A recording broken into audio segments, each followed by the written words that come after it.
Hi everyone, welcome to the keynote speech for PyeongChang Peace Forum 2021. My name is Moon So-ri, the moderator for this session.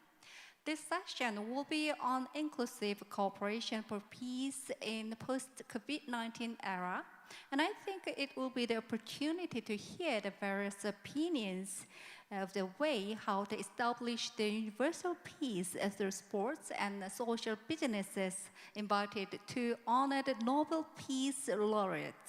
And now, ladies and gentlemen, let us introduce Executive Director David Beasley, United Nations World Food Programme, and the Executive Advisor of Geneva Institute for Leadership and the Executive Advisor, Geneva Institute for Leadership and Public Policy, Arthur Lindsley, for the first session. Well, David, thank you for being willing to share with us today. Let me give a quick introduction as to who David is. David's former governor of South Carolina and now executive director for the United Nations World Food Programme. Under David's leadership, the World Food Programme has just won the Nobel Peace Prize. The World Food Programme is the largest humanitarian organization in the world, and I understand its budget has been about, was it 18 or $8.4 billion a year now. Under David's leadership, it's increased that much. David's also a valued friend to Connie and I. So thank you for being on with us, David, and for giving us your very valuable time. All right, it's great to see you. It really is. Thank you very much for giving us this opportunity. You bet. It's great to be able to talk to you. When we had lunch back last April, you talked to us about COVID shutdowns and how it hurt the world's economy, leading to increased world hunger. What's the situation now? How many people are on the brink of starvation? Talk to us about that a little bit. You know, when COVID was just coming on the scene back in early part of the year of 2020, I got a phone call from an old friend, Tony Blair from the UK, and Tony said, David, you travel around the world probably more than anybody and see a comprehensive picture. What do you think? And I said, Tony, what I'm very concerned about is everyone at that time was making decisions, healthcare decisions about COVID in a vacuum, not really appreciating the consequential dynamics. And I said, we've got to be careful. If we're not, the cure will be worse than the disease. We'll end up killing more people from starvation by economic deterioration. So we really have to work a hunger pandemic along with, at the same time, with a COVID pandemic. And the world responded, and we've really dramatically changed the dynamics of how we were working out in the field, so to speak. Now, that was back in March and April, and I spoke to the United Nations Security Council saying that we've really got to be strategic in how we approach these issues around the world. Now, before COVID hit, because of man-made conflict, the hunger rate, I'm talking about the severe hunger rate, those people that are marching towards starvation. The general hunger rate is about 700 million, but those that are marching towards starvation was 80 million when I arrived at the World Food Programme 4 years ago. Prior to COVID hitting, the number had gone from 80 to 135 million, driven primarily by man-made conflict, coupled with climate extremes and fragile governance. But since COVID, the number has spiked, and I'm not talking about people going to bed hungry. I'm talking about people that are really don't know where the next meal is, and they're marching towards starvation. That number has now gone from 135 million to 270 million people around the world. And we're looking at 36 countries that could potentially have famine this 2021 if we don't get the access and the funds that we need. So it is a very bad situation, Art. And if we don't get the monies we need, we will have mass starvation, destabilization of nations, and mass migration from those nations. So it's a lot cheaper to address the problem early on than wait after the fact. Well, one of the things you mentioned there too is the number of people that are dying per day of hunger. Do you know what that is and how that's increased? Well, just to give you an idea, about 9 million people died in the world in 2020. About 1,008,000 or 900,000 died from COVID. And so it's not one versus the other. It just shows you how bad both are. So you do the math, and you're talking about every so many seconds, person dies on earth from hunger. And you know, the shame about that is that there's so much wealth in the world today. There's $400 trillion worth of wealth in the world today. Not a single child or person should die from hunger. We have a cure for hunger. We have a vaccine against starvation. It's called food. And so we just need people to step up and do what we can to bring some comfort and hope to people around the world, Art. Well, thank you for that. You've talked a lot too about the relationship between hunger and conflict. Can you unpack that a little bit and tell us what you mean by that? Well, I could probably talk about that all day long, and I can assure you that people of South Korea know exactly what I'm talking about. And just a generation back, people were starving, struggling, and there's a clear connection between conflict and hunger, between security, peace, and hunger. In fact, we were able to get the United Nations Security Council to pass a resolution last year. The Security Council, which many times is divided with Russia, China, and the West, actually came together on this very important issue, saying there's a clear connection between food security and peace and stability. In fact, that was one of the strong and clear messages that came from the Nobel Peace Prize Committee, because they clearly recognized that the work that the United Nations World Food Program was doing out in the field was bringing peace and stability, using food as a weapon of peace, when some try to use it as a weapon of war, or like extremist groups will use it as a weapon of recruitment by denying food. And so what we have learned over the years, and we survey a lot of people, as you can imagine, we are feeding about 100 million people right now as we speak on any given day, week, or month. And we're trying to move those numbers up quite substantially this year because of COVID. But for every 1% increase in hunger, there's a 2% increase in migration. And when you have spike in prices, you'll start seeing destabilization and riots and protests. So it's all interconnected. And so, Art, we know what needs to be done. We just need the political fortitude and the will to get the money to get the food in the places that need it most. I really like that phrase, weapon of food is weapon of peace, that you used. I know we're at the PyeongChang Peace Forum 2021, and just can you unpack a little bit more, maybe an illustration of food as a weapon of peace? Well, in many places, for example, when the day that I received the phone call from the Nobel Peace Prize Committee, I was in Niger, and I was out in the field negotiating access in an area where you had ISIS to the south and Al Qaeda to the north, for example. And if extremist groups can deny access to food, then when a mother or father hasn't fed their child in a week or 2 weeks, they have to join the extremist groups. And so we were out in the field negotiating access so that we could get food to people that would not have to join the extremist groups. Because then when as food is not available, they grow their numbers in terms of the militants and extremists. Now, in general areas, and we can show this from place to place to place, because we're in about 83 countries, Art. 80% of our expenditures are in conflict areas, about 60% of the people. And we see a direct connection and correlation between food and peace. And whether it's in the ISIS or Al Qaeda or Boko Haram or Al Shabaab area, or it could be in South Sudan or Syria, and many other places that we're in as we speak. And some entities will use food as a weapon of division, a weapon of war, a weapon of recruitment, violating your fundamental human rights. And so when we're there, and I tell you, I can give you anecdotal evidence, and particularly in the Sahel, when we're there with food programs and school meals programs, mass migration drops off the chart. Teen pregnancy and 12-year-old marriage rates drops off the chart. Recruitment by ISIS or Al Qaeda drops off the chart. It's a lot cheaper for everybody to address it on the front end versus having destabilization and migration. And we've got a lot of statistical analysis because of the way we survey people when they don't have food, what happens And there's a clear, absolute correlation. You can imagine in your neighborhood, if everybody in your neighborhood didn't have food, what do you think would happen? And you couldn't get to a store to get food. And if one house in the neighborhood had food, what do you think is going to happen?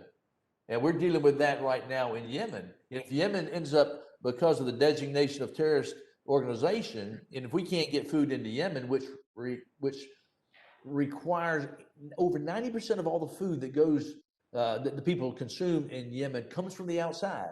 So if we can't get food in, imagine if I do have one truck going through a neighborhood and nobody in that neighborhood's had food in 2 weeks. What do you think is going to happen to my truck and my truck driver? It's not going to be a good scene. It's just common sense. And who would have ever thought in 2021 we'd be dealing with issues like this with all the technology and all the wealth? Art, it's a shame on us. But South Korea has showed the way forward with its past, its history, and how to go from a recipient nation to a donor nation. What a story that you have right where we're talking about at this conference today. Yeah, tell us a little bit more about South Korea's involvement. You have any more specifics about it? Yeah, I mean, South Korea has been a great partner. I travel there quite often. And out of all the countries on earth, South Korea is in the top 10, top 11 donors around the world. And what's good about that is you can imagine it was only a matter of 1-2 generations ago that South Korea was a recipient nation, receiving support from the World Food Program, a nation that literally was on its knees. But now it's a nation that has rebuilt, retooled, and is giving back all over the world. And I love meeting with the leaders because they love the World Food Program. They said, you were there when we needed help, and we're there when you need help. And so now we receive literally over $100 million from the people of South Korea because of their understanding the importance of this issue and what it means to their livelihoods, what it means to their children, and to a better future. Can people give, like in South Korea and other places, give money to the World Food Program in order to give to North Korea? And what is the situation there? But kind of both questions together there. Yeah, the situation is that people can give to us. We have an office in Seoul, so don't hesitate to contact our team there, the United Nations World Food Program. Please call them, go see them. They would love your engagement, love your support. You can also go online, sharethemeal.org, and donate directly. You can go to at our World Food Program website, look that up, donate that way. Governments obviously are critical to our support. That's where we get most of our money, but also the private sector. But not just North Korea. We receive, as you can imagine, $8.4 billion, a lot of money all over the world. So we're raising money all the time, and we are a very efficient, effective operation. And so the people of South Korea have been tremendous donors to help people around the world, but also into DPRK. And I was there not too long ago, but because of COVID, it's pretty much locked down right now. And so I can't give you experiential up-to-date data. I have a team on the ground there, but restricted movement. I hope to be back in DPRK very soon, in the next month or so, as things lighten with regards to COVID, because we have a lot of concerns around the world. In North Korea, DPRK, we hope to help the children that we have many, many years. We've been there, Art, for about 25 years. And we've got the biggest, largest footprint on the ground. And I've met with the leaders on a number of occasions, having very practical discussions, very frank discussions. And I'm hopeful that we can be back in operating capacity like we were before once things open back up. And I hope that's sooner than later. Yes. Well, the PyeongChang Peace Forum 2021 is, of course, focuses on peace and reconciliation around the world, and particularly with North Korea. But how can this forum really help to contribute to peace from the World Food Program perspective? Well, Art, peace is a very elusive thing. You don't appreciate it till you don't have it. Right. And when you think about how much peace has been brought and prosperity around the world, not many people realize that 200 years ago, 95% of the people on earth were in extreme poverty. Extreme poverty. Today, less than 10. So I tell a lot of the young people, be careful. Don't tear down the systems that's helping 90%, sharing more wealth than any time in world history, to help the 10%. What we can't do is neglect that 10%. We need to improve the systems, tweak the systems, enhance the system, and reach that final 10% out there, because they are not experiencing this better way of life.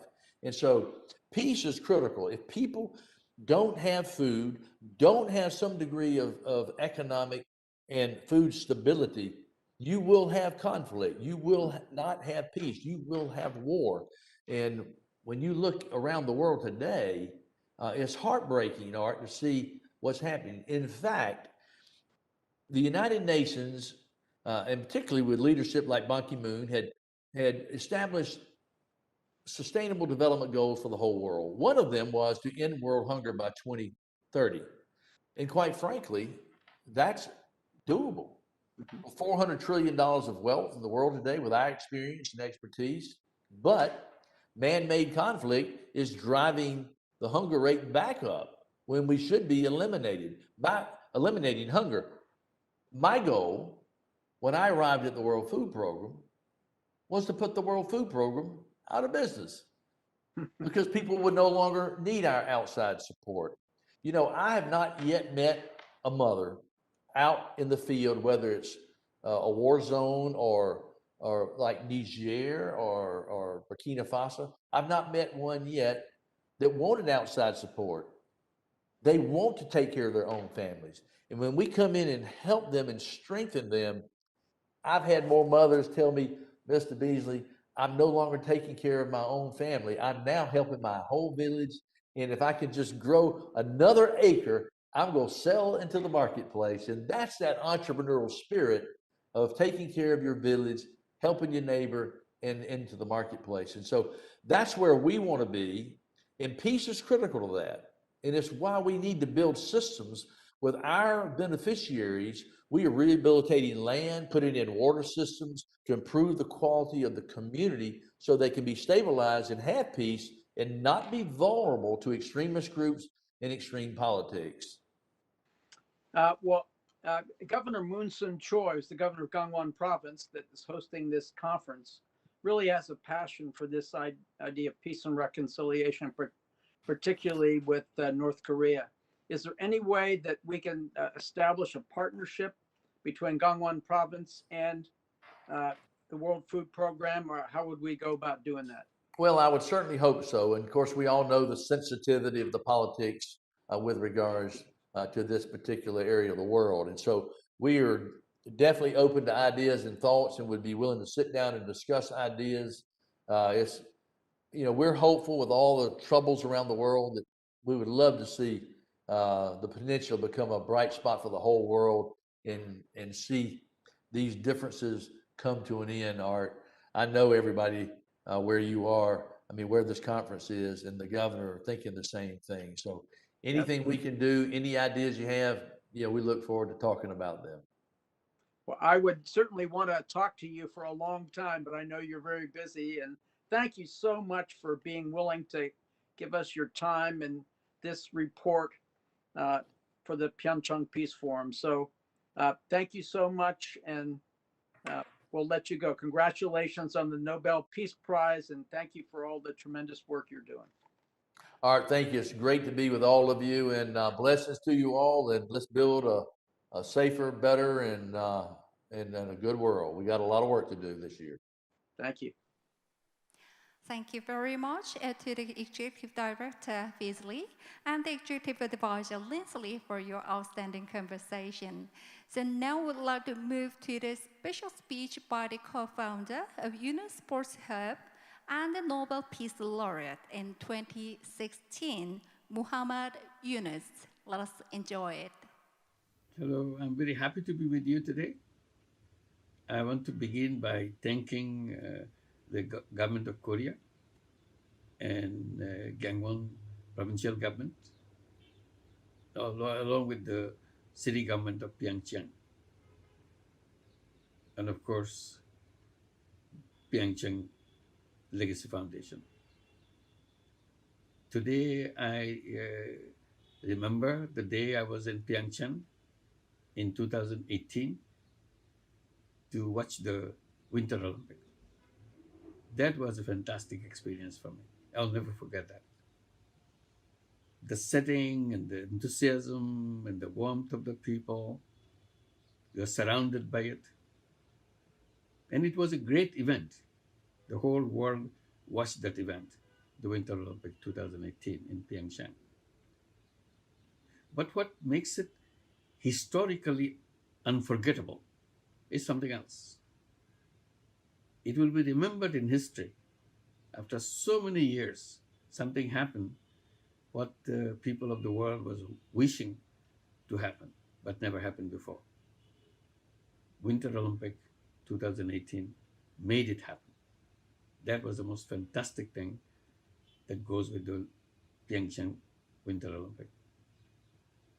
When the North Korean athletes marched into the stadium together with the South Korean athletes under a common flag, it was an unbelievable sight for everybody who was present there. And I'm lucky to be one who watched that. I'll never forget in my life what I saw. And that has engraved in the minds of everybody's mind around the world.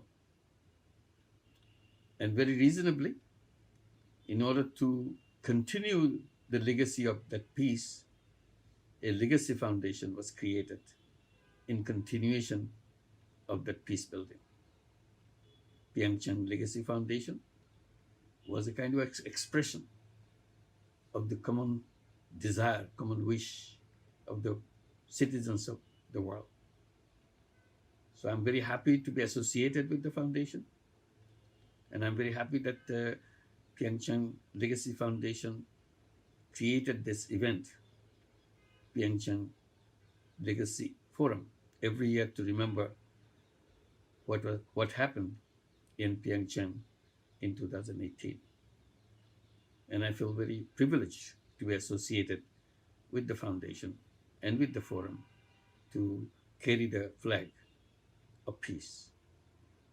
And legitimately, rightfully, that became the message of the PyeongChang path to peace. And that continued in organizing things, building the facilities built by the Olympic to make it available for building further peace, and that idea of permanent peace never to be forgotten. And trying to, we all combine our strength to make that happen as we go along. I created a forum myself called the Sports Hub. This is an institution dedicated to bring the sports people and the sports admirers, supporters put together to use the power sports generates in dedicating that power in solving the global problems. And I always have been emphasizing that the sports is the greatest power that you can see. It's amazing power. It touches everybody, no matter who you are, where you are, whether you are young, whether you are old, whether you are the richest person, whether you are the poorest person, whether you are in the remotest person, whether in the metropolitan area, it doesn't matter. Everybody enjoys sports, athletics. And they devote their time and enthusiasm behind it. And the whole world get glued to the television sets when an event like PyeongChang Winter Olympic takes place and other Olympics takes place. They enjoy it so much, those moments are preserved for the enjoyment and the happiness and the thrill of seeing one delegate competing with another delegate, one team competing with another team, We don't know the names of those countries. We don't know the identity of these people, but we became one with them.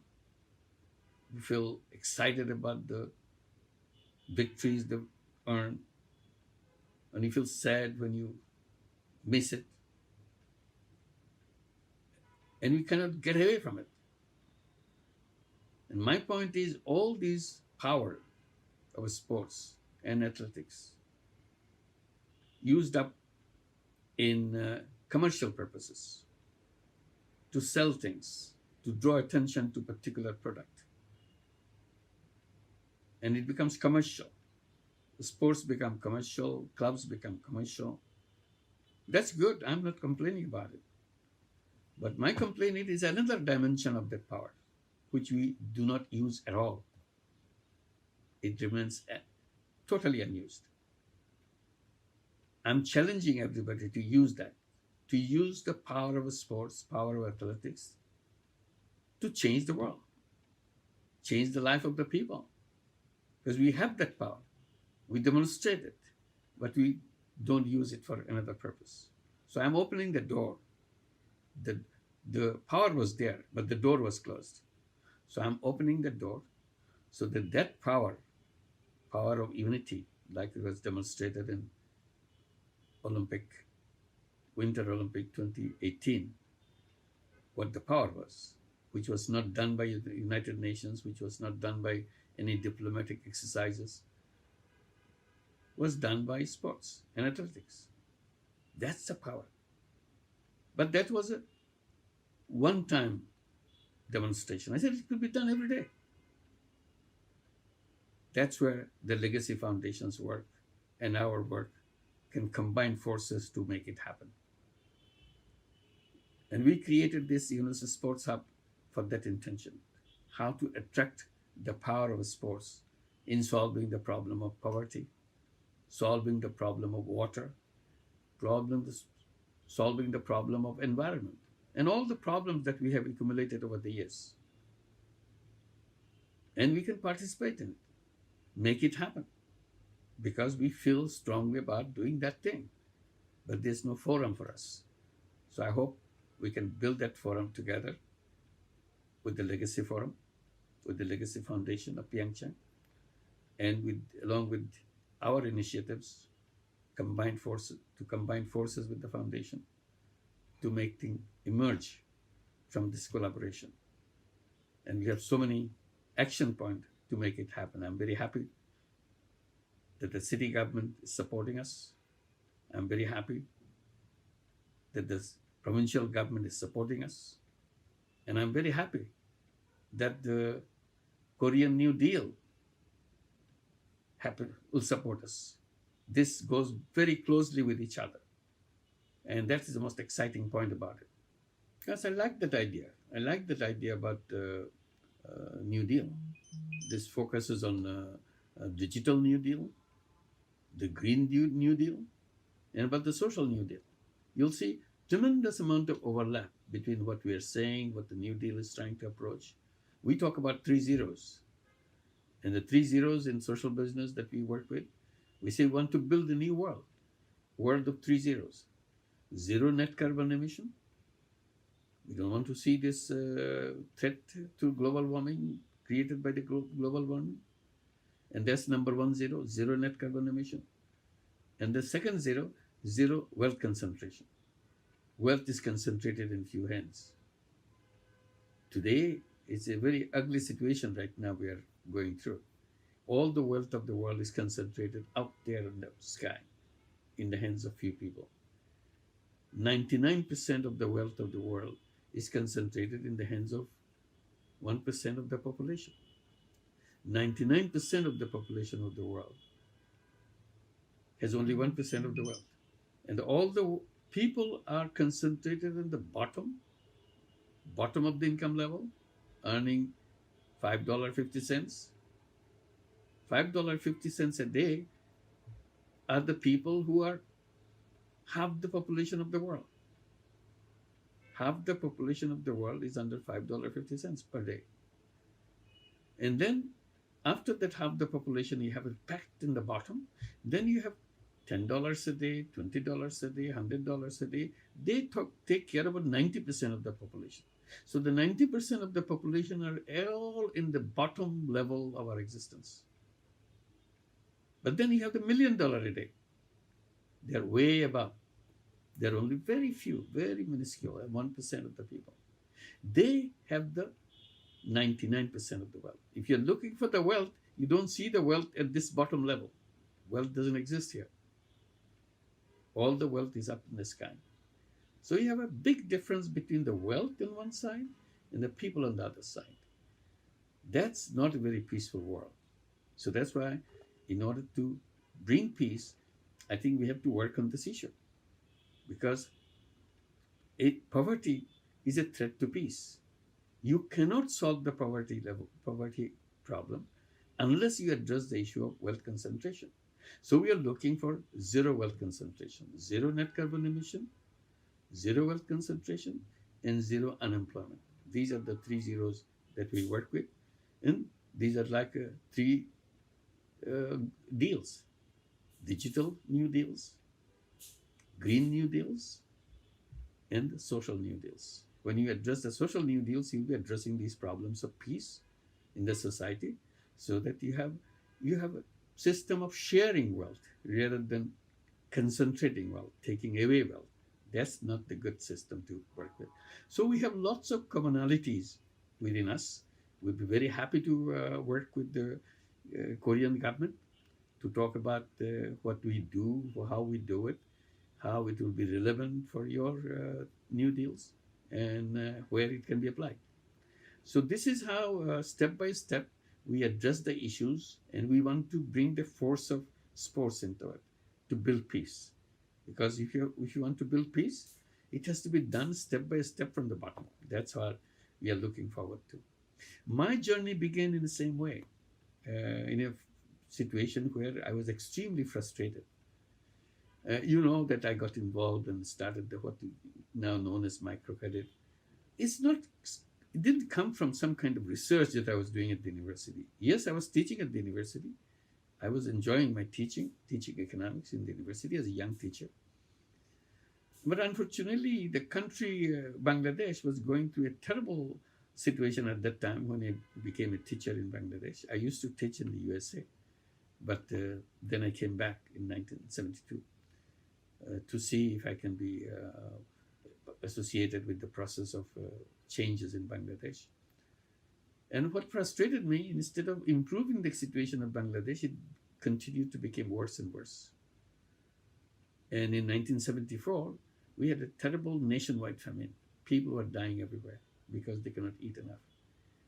And that's not a very nice experience for a young teacher teaching economics, to see you teach elegant theories of economics in the classroom, and then you walk out, see that people are dying. And you feel it's such a mockery that you go through. You talk about beautiful things, but then your theory doesn't work outside your classroom. So I felt very disenchanted, very frustrated, very angry that I have learned something which doesn't help me do things the way I want to do. So I was trying to see if I can make myself useful in some way to the relevant people that I meet, people that I see in front of me. So one idea I have, why don't I go to the people who are just there outside the campus? And that campus is surrounded by 1,000-year-old villages all around it. So I can go there and see how people live, rather than talk about people inside the classroom without ever knowing who they are. So I started doing that. And the purpose is how to make myself useful to at least few people, 1, 2, 3, 4 people. I'm not ambitious. I'm not trying to change the village or anything. I thought economics never gave me any tools to do anything of that kind. So I wanted to discover my own worth, more usefulness by doing little things for people. They may be needing these little things. In the process, I discovered another terrible problem, one after another. This is a loan shark. Loan sharks lend little money to poor people and grab everything they got. And it was terrible. People who are victimized by that, so helpless. And I talked to them because I go to village every day, talk to people every day. So I keep hearing these stories from people that I meet, how they became victimized, they lost everything, they got worse and worse. And I also meet the people who are lending the money, the loan sharks. They think, oh, they are doing a good thing for people because they needed the money and he got the money. But I wanted to see how I can protect the people who are being victimized. So one idea that came to my mind, why don't I lend the money myself? If I lend the money to the person who needs the money, then his problem will be solved. He doesn't have to go to the loan shark. And I protected the person just by lending the money. It doesn't need a theory or anything, just a common sense. And I applied that common sense. I started giving money. People were very happy that I could give them the money and they could get the money from me. And the idea spread, and many more people kept coming. And gradually, it became, whole village got into it. And I saw that as it grows, I cannot handle it just by myself. I brought my students to help me as volunteers, so they were helping me. But then I thought I should make it a formal institution, a bank. So my journey began to how to create it into a bank. It's a long journey, but in 1983, finally, we got the permission from the central bank, from the finance ministry to become the bank. And we became a bank called Grameen Bank or Village Bank. And the idea of lending money to poor people was described as microcredit. We tried to explain what we do is a non-collateral banking. You don't ask for any collateral, you don't ask for any property, you don't ask for any identification or kind of someone who stands for you as a guarantor. We didn't ask for anything, just on faith or on trust, giving them money. And it became very popular. And soon it became nationwide. The idea of microcredit spread all over the world, that there's another kind of banking without collateral, which can lend money to the poor people. And it spread even to Korea. So I was very happy that people liked that idea and so on. Along the way, what we are doing, we saw the problems of the poor people in the villages, not only about the loan shark, also about health, about housing, about sanitation. So I started addressing one after another. I created a business to produce toilet in the village so that we can give loans to the poor people. They can buy the toilet and set it up and pay that toilet loan over a long period so that it doesn't weigh heavy on them. It's just a tiny, tiny money. You don't even notice how much you're paying. And over time, you pay back the entire money for the toilet that you paid for. And in the meantime, you have a toilet in your home. And you are avoiding getting connected with the diseases, because when you don't have toilet, you spread diseases not only for your family, for the rest of the village also. So I was trying to do that, and the toilet became a very popular subject, not only from the Grameen borrowers, also non-Grameen people. They are well-off people. They didn't have any toilet either. So this is what one after another. And I brought the healthcare program, introduced a healthcare insurance program so that I can provide healthcare to everybody in the village through the healthcare insurance, and brought solar energy in the village. Started selling solar home system, a very small price. We said you just pay the money that you spend on kerosene for the next 3 months. Next 3 years, and you have your solar home system paid for. You don't have to pay anything extra. Just pay the money that you spend for your kerosene. That's all, every month. And you do this for 3 years. We're fun.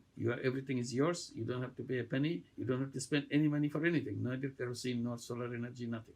That's it. They loved it. So it's spread all over the country. Our solar energy company became very popular. So we brought many other environmental things like the biodigester. There's a lot of cattle, a lot of possibilities of building biodigesters. So we did that.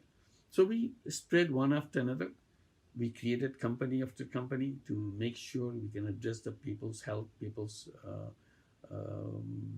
sanitations, and so on and so forth. So that gave us the idea that business can be done in a different way. In all these businesses, there was no intention at any point to make money for myself or anybody who is running this.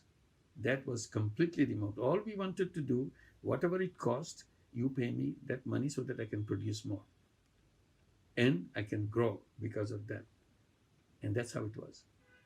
Then I saw this is a complete, when I got into debate about what kind of business is that, if you're not making money, I kept asking people, is there anything wrong with doing business without making money? Is the government going to take me to jail for that? I said, it's my desire, this is my wish, that's what I do it. And I enjoy it. It's fun to do that, to be able to solve people's problems. That was the genesis of what we now call social business. Non-dividend company to solve human problems. That's what we have been doing. And it is spread all over the world now and came to sports. Sports is a big power, as I was explaining to you. And sports people getting into social businesses and build their own future, at the same time solving problems for other people. And that's what. So this is, once you solve problems, frustrations are overcome, people's problems are overcome, then it becomes a world of peace rather than a world which has a tension, creates violence, and so on and so forth. So this is the direction I've been going through. I'm very happy that the Olympic people took social business seriously. International Olympic Committee is very serious about our work, how to collaborate with us. Now we'd like to see how we can work together with the foundation, with the Legacy Foundation. Olympic 2018 left beautiful infrastructures, and it's lying there because it has no sports use anymore. But it has many more uses. It can transform things and solve people's problems. One of the ideas that we are talking during the discussion, that why don't we try to bring tourism into it? Build the tourism so that people can come and enjoy their life. It's a beautiful place. And continue to take care of the beautiful infrastructures and so on, and for the benefit of the people. So you use the money to help the people who live there in the city of PyeongChang. And I'm sure there are many issues which needs to be paid attention to. We can do that through that. And one of the ideas that we created through our sports hub and through our centers and so on, associated ourselves with the Olympic 2024 in Paris. So we are saying that the entire Olympic in 2024 should be designed as a social business. And the Paris Olympic Committee taken it as their policy.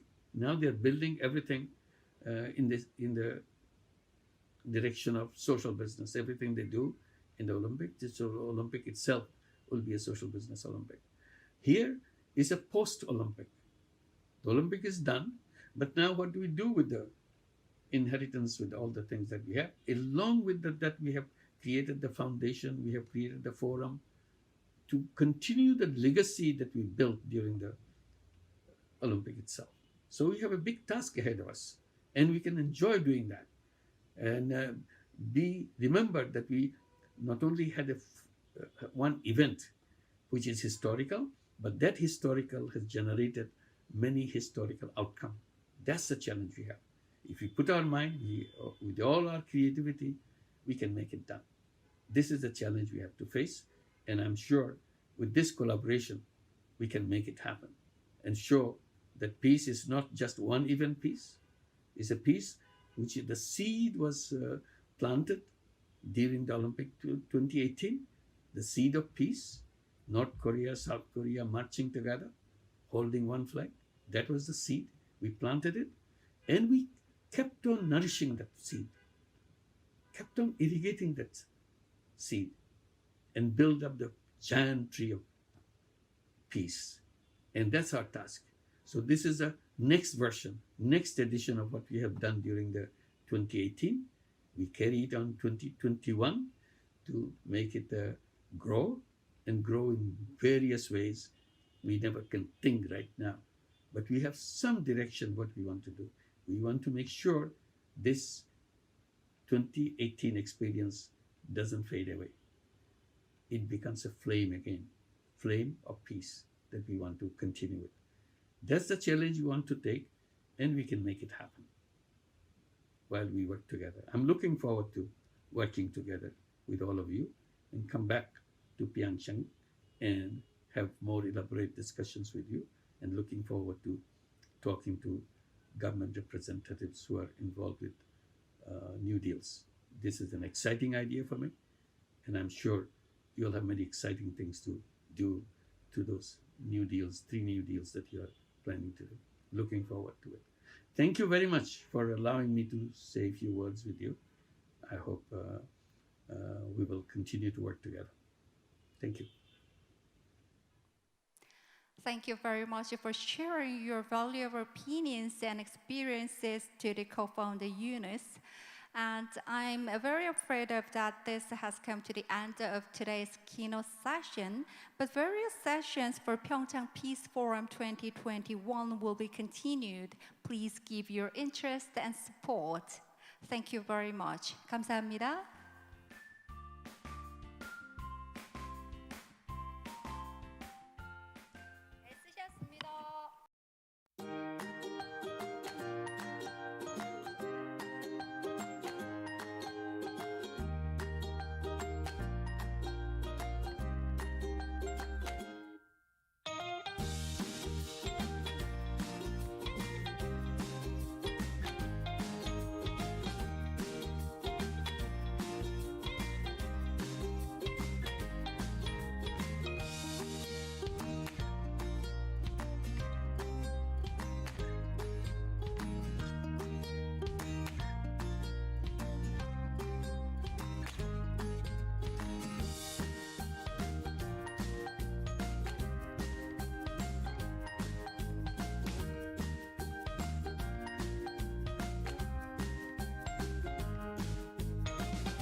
네, 여러분 반갑습니다. Pleased to meet you. Welcome to the Economy Session 1 of the PyeongChang Peace Forum 2021. We have a very special forum this year because we have a hybrid forum, both online and offline. We do have our participants here offline as well. Thank you very much for your participation despite your busy schedules. Thank you also to the participants who have joined us online. We would now like to commence Economy Session 1 of the PyeongChang Peace Forum 2021. For this session, we have a discussion titled Resumption of Mount Geungangsan Tour in the View of the Third Party. This session will be moderated by Seoul correspondent Laura Bicker of BBC. Session 1 for PyeongChang Peace Forum 2021. So it is my great honor to introduce the moderator for this session, Laura Baker, Seoul correspondent at BBC. So Laura, hello. Good. How are you? Thank you very much for joining us today. And would you please take the microphone to begin the session? Yes, I will. Hi, my name's Laura Bicker. I am the Seoul correspondent for BBC, as you've heard. And at the heart of this session today, we will be discussing whether or not tourism could be a way for North and South Korea to reconnect, and also whether it should be a way for North and South Korea to reconnect.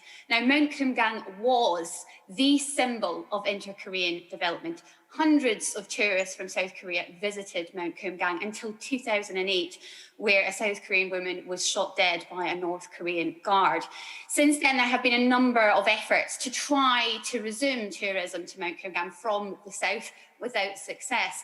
Now, just in December 2020, there was an announcement on state media about Mount Geungangsan. North Korea had said they'd wanted to resume tours, and state media reported that Kim Tok-hoon, North Korea's premier, stressed the need to build the tourist area in its own way and into a cultural resort envied by the whole world.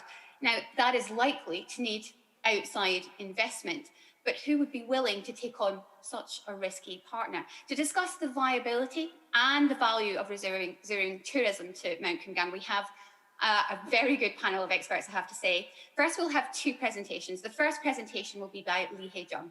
She is the manager of the Center for Unification and Economics at Hyundai Research Institute. She's been there for the last 2 years.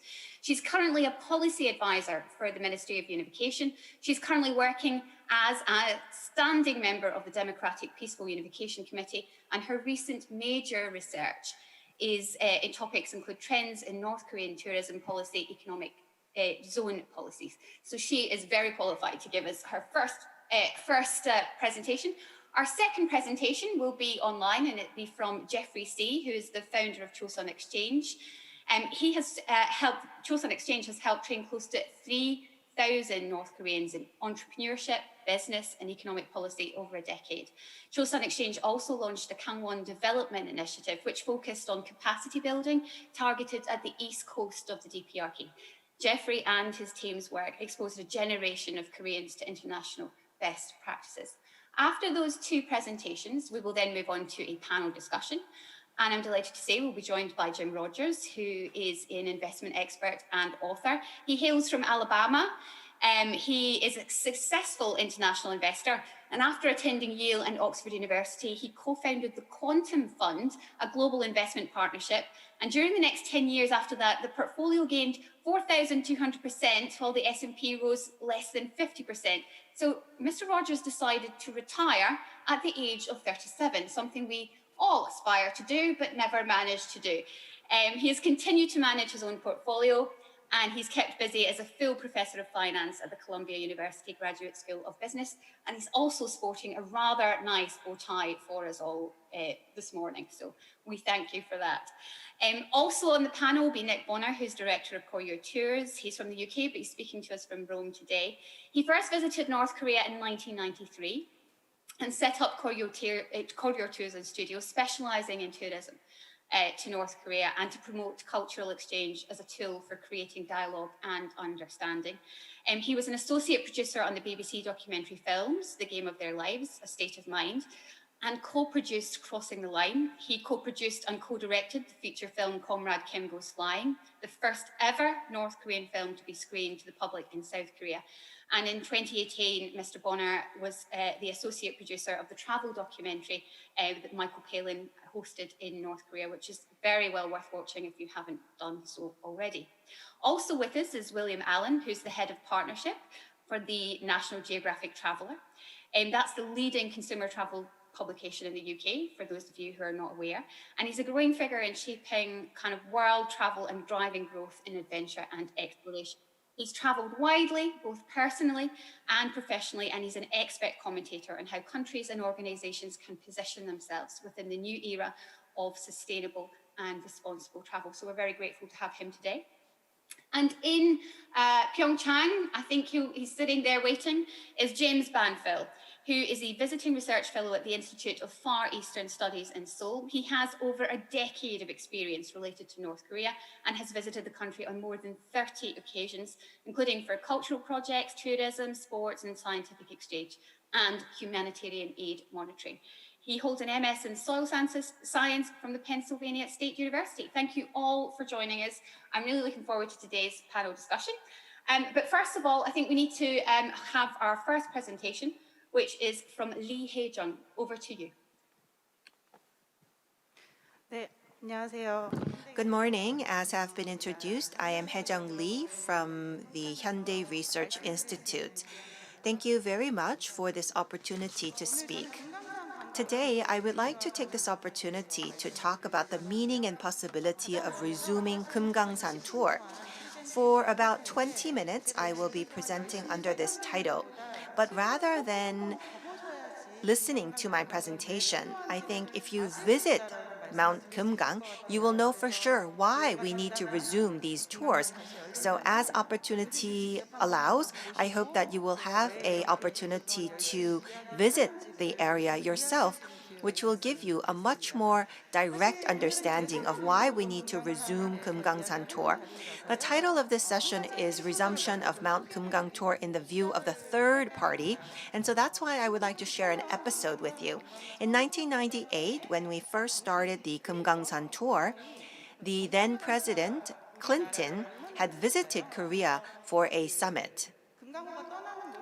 And when he watched the ship leaving for Geumgang Mountain, he mentioned to the Korean president that this is a fantastic idea. And for the North Korean policy, he mentioned that he will fully support the policies of President Kim Dae-jung. And so the Geungangsan tour not only impacts the two Koreas, but it is a symbol of peace for all relevant countries. And I think this episode depicts what a symbol it is.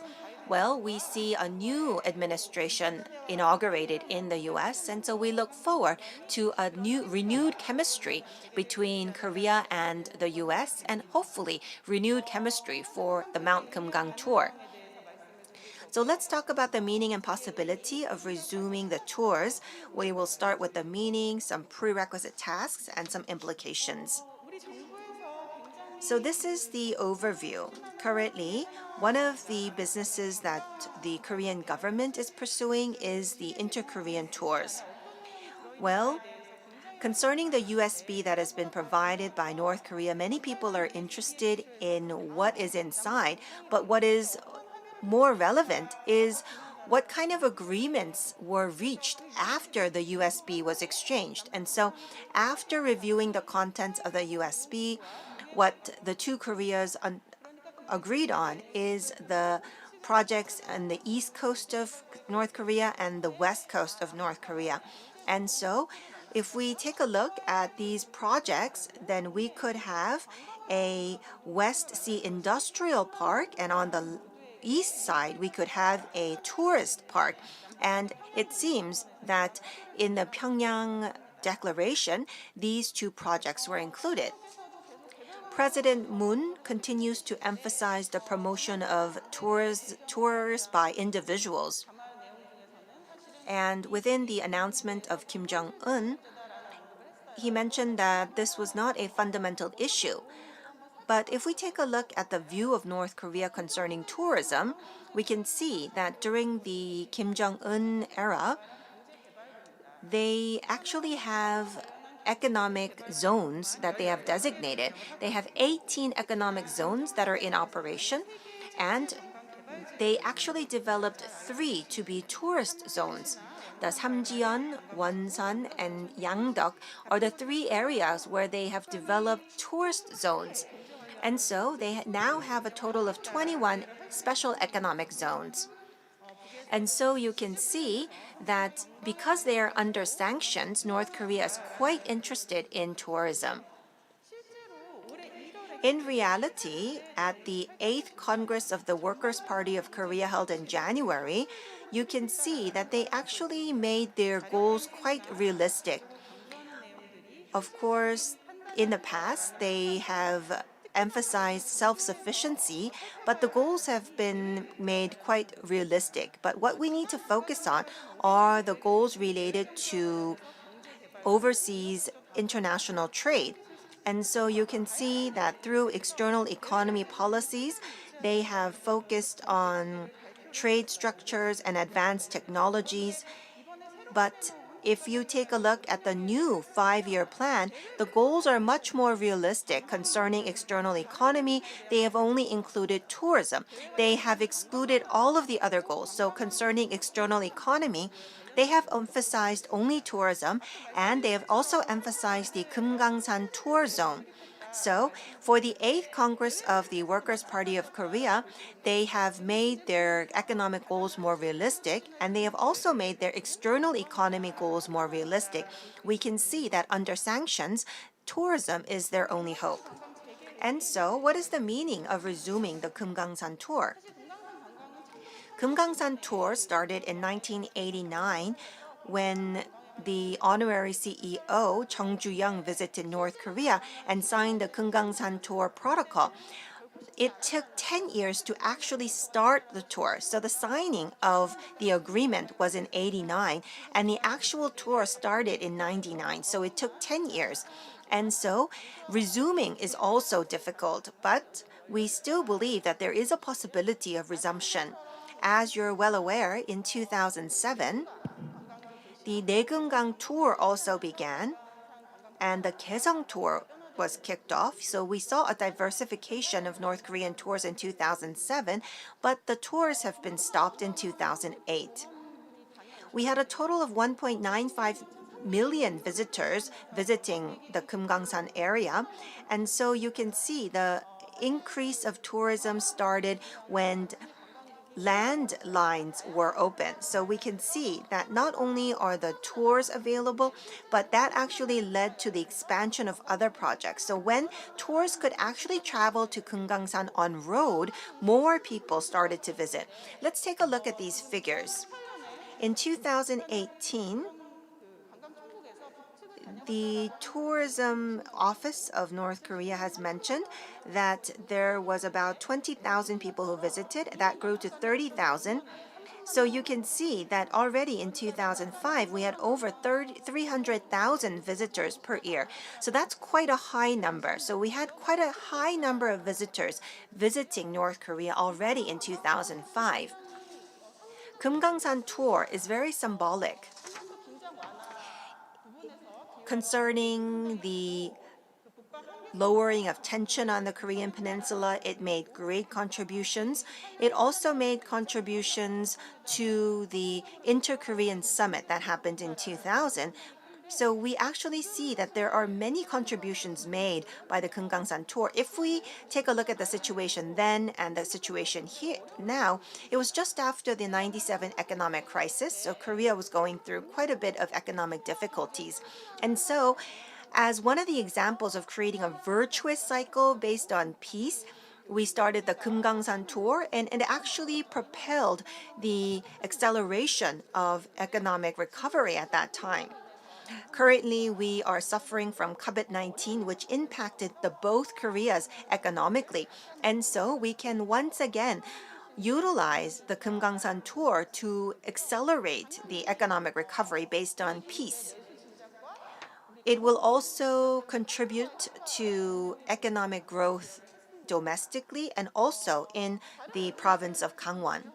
Of course, all others are important, but at the same time, we need to emphasize that there are other laws being enacted in North Korea concerning economic zones, and North Korea has built their know-how in operating economic zones thanks to the Geungangsan tour of the past and the Kaesong Industrial Park. So they have an accumulation of know-how. In Korea, we are looking to resume individual tours through possibly nonprofit companies or third countries. And this would hopefully lead to the growth of local economies. So if you are to go to North Korea on land, you have to go through Gangwon province. So we hope that it could lead to economic growth in the local communities on the way to North Korea. The government is talking about 3 different types of individual tours. First is the tour of the separated families. Next is the tours through third countries such as China.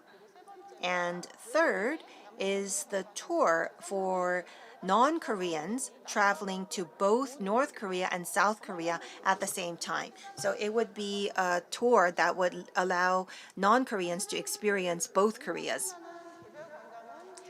Individual tours are being pursued possibly because North Korea is under sanctions. And I believe that ultimately we need to go beyond individual tours. Rather, we need to have an inter-Korean tour for non-Koreans and also Koreans, and possibly even North Koreans who would be able to travel to South Korea along with tourist destinations in North Korea. And I also believe that we should use sea routes and land routes as well as railway and also airways. And we also need to make sure that we facilitate visits through visa waivers and other tourism infrastructures. If we have an inter-Korean joint tourism, it could lead to various opportunities, whether it be South Korea or China or North Korea. We have a high reliance on Chinese tourists. We have a 30% reliance, North Korea has a 60% reliance. And so South Korea and North Korea both needs to find a way to diversify the tourists coming into our countries. And so an inter-Korea joint tour could be a way to diversify tourists. This would be a great opportunities for non-Koreans to come to Korea to visit and see a divided nation. And so this new tourism operation could be a way to diversify tourists coming into the 2 Koreas. In order to resume these tours, there are some prerequisite tasks at hand. The first task that we need to consider are the sanctions on North Korea. The tourism itself is not a violation of sanctions. These sanctions on North Korea exempts humanitarian aid, and so it does leave room for inter-Korean cooperation, especially if the cooperation or exchanges are for humanitarian aid or needs. In order to resume the tours, another task at hand is the guarantee of personal safety of travelers. We do have an agreement in place with North Korea, but if we resume the tours, we would need to supplement the insufficiencies in the agreement. And we also need to make sure that we have investor asset protection. We do have 3 agreements related to the protection of assets invested by investors from outside of North Korea. But in order to have renewed investments and also renewed economic cooperation, we need to review the past agreements that have been made, and we also need to make sure that there are institutionalizations of these agreements that cannot be hindered by political or military situations. And so this would be an important prerequisite task. For the area of tourism, not only would we need to have the protection of assets that have been invested, but we also need other agreements related to perhaps telecommunications so that we could have a stable resumption of the tours to North Korea. Well, let's take a look at this aspect. As I mentioned before, if we take a look at some individual tours, then the process of having an inter-Korean tour is quite complicated because they would need visas from both South Korea and North Korea. They would also need to have permit from the Ministry of Unification and the UNC to go past the borders between the two Koreas. And so we would need to streamline these processes. In order to facilitate the inter-Korean tours, we need to make sure that the cost is reduced when they package the two Koreas into one tour. And so we would need to find ways to reduce these inconveniences and additional cost. This inter-Korean tour concept is not completely new. Hyundai Asan has conducted tours to Geungangsan and Kaesong, and we did have non-Koreans who participated in these tours. And in order to do that, they would come through South Korea, go to North Korea, and come back to South Korea and go back home. And so it is an example of an inter-Korean tour. And so we would need to review the past package tours that were available and also make developments as needed. This is also very important. We also need to take a look at sanitation and hygiene. Well, last year we had a larger audience for this forum as well, but because of COVID-19, we have social distancing. Everyone is wearing a mask, and so it's a very difficult situation. We need to make sure that we have cooperations and agreements with North Korea concerning sanitation and hygiene as well. And just like today, we need to have forums that raise awareness and raise understanding. So when tours are resumed, people need to want to participate in those tours in order for the tours to be sustainable. And so I believe that forums like today are also very important. Under the sanctions, we need to think about what we can do first as the short-term initiatives. I think this is very meaningful for the resumption of tours. There are some concepts that we could picture.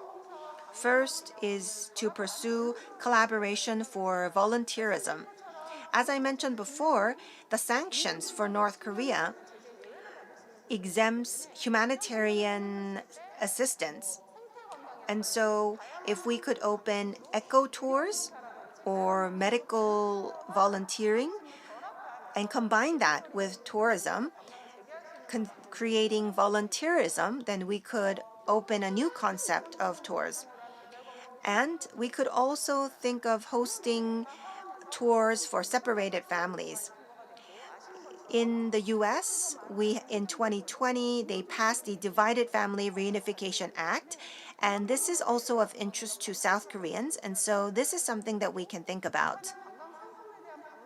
We could also host a fair for North Korean tourism products. Well, in Korea, the Korea Tourism Organization has the slogan, "Feel the Rhythm of Korea," and so that type of content could also be developed for North Korea as well. We could also utilize VR tour fairs so that people could have VR experiences of North Korea. So this would actually enable smart tourism in the era of COVID-19. This would be another way to open the concept of tourism. In the end, we would need to resume land route travels in the midterm. We would need to work with local tourist agencies and international tourist agencies, and especially in order to facilitate the tourism in Geumgang and Yangyang, we would need to work with, for example, Wonsan International Airport. This would actually engage more tourists to the whole area of Gangwon. For the international travelers, they actually can come to Korea to travel to North Korea, and these are tours operated by non-Koreans. For example, you would go to Beijing, to North Korea, go back to Beijing, come to South Korea. But if we could actually open a air route connecting the two Koreas, this would actually streamline the travel time and also the cost, and it would make the tours more attractive. We could also link themes such as migratory bird habitats for ecotourism. In the long term, we would need to expand cooperation for sustainable tourism. As I have mentioned before, we could have the East Sea tourism zone that could extend to both Koreas. And as I have mentioned before, the Gangwon province is the only divided local autonomy in Korea. And so we could have various cooperation projects connecting the north side of Gangwon province and the south side of Gangwon province. This would definitely boost the value of tourism in Gangwon, and it would also contribute to peace. And so we would need to expand cooperation for such sustainable tourism. This is all for my presentation. Thank you very much.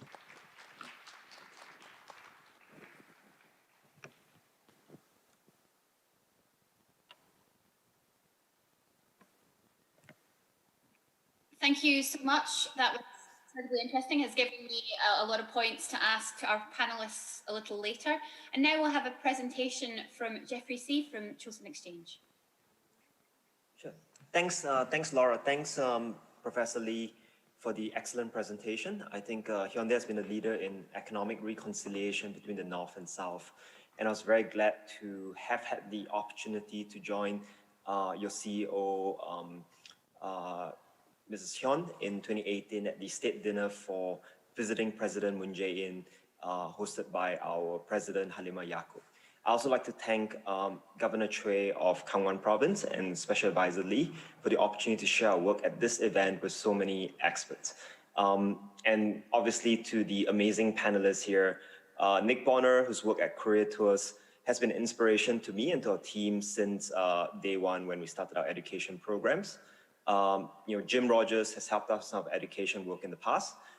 James Banfield, his work on very practical knowledge on how to engage with North Korea has been fascinating. And Laura, obviously, who took an interest in our work training women entrepreneurs in North Korea, I think during the 2018 period, at a time when such women rights issue in North Korea had kind of fallen by the wayside.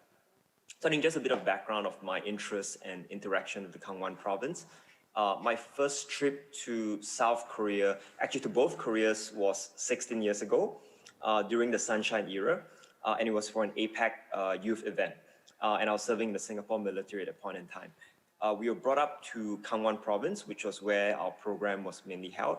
And I think the two things that really stood out to me, one was the beautiful rugged scenery in Gangwon province in the south side, and going to a beach in the region where there were barbed wire fences. And this was the first time I had seen barbed wire fences on the beach. And at the time, I knew very little about the tragic division of the Korean Peninsula. So I kind of asked a lot of questions about it, and it left an indelible impression on me that kind of gave me my interest in this issue till today.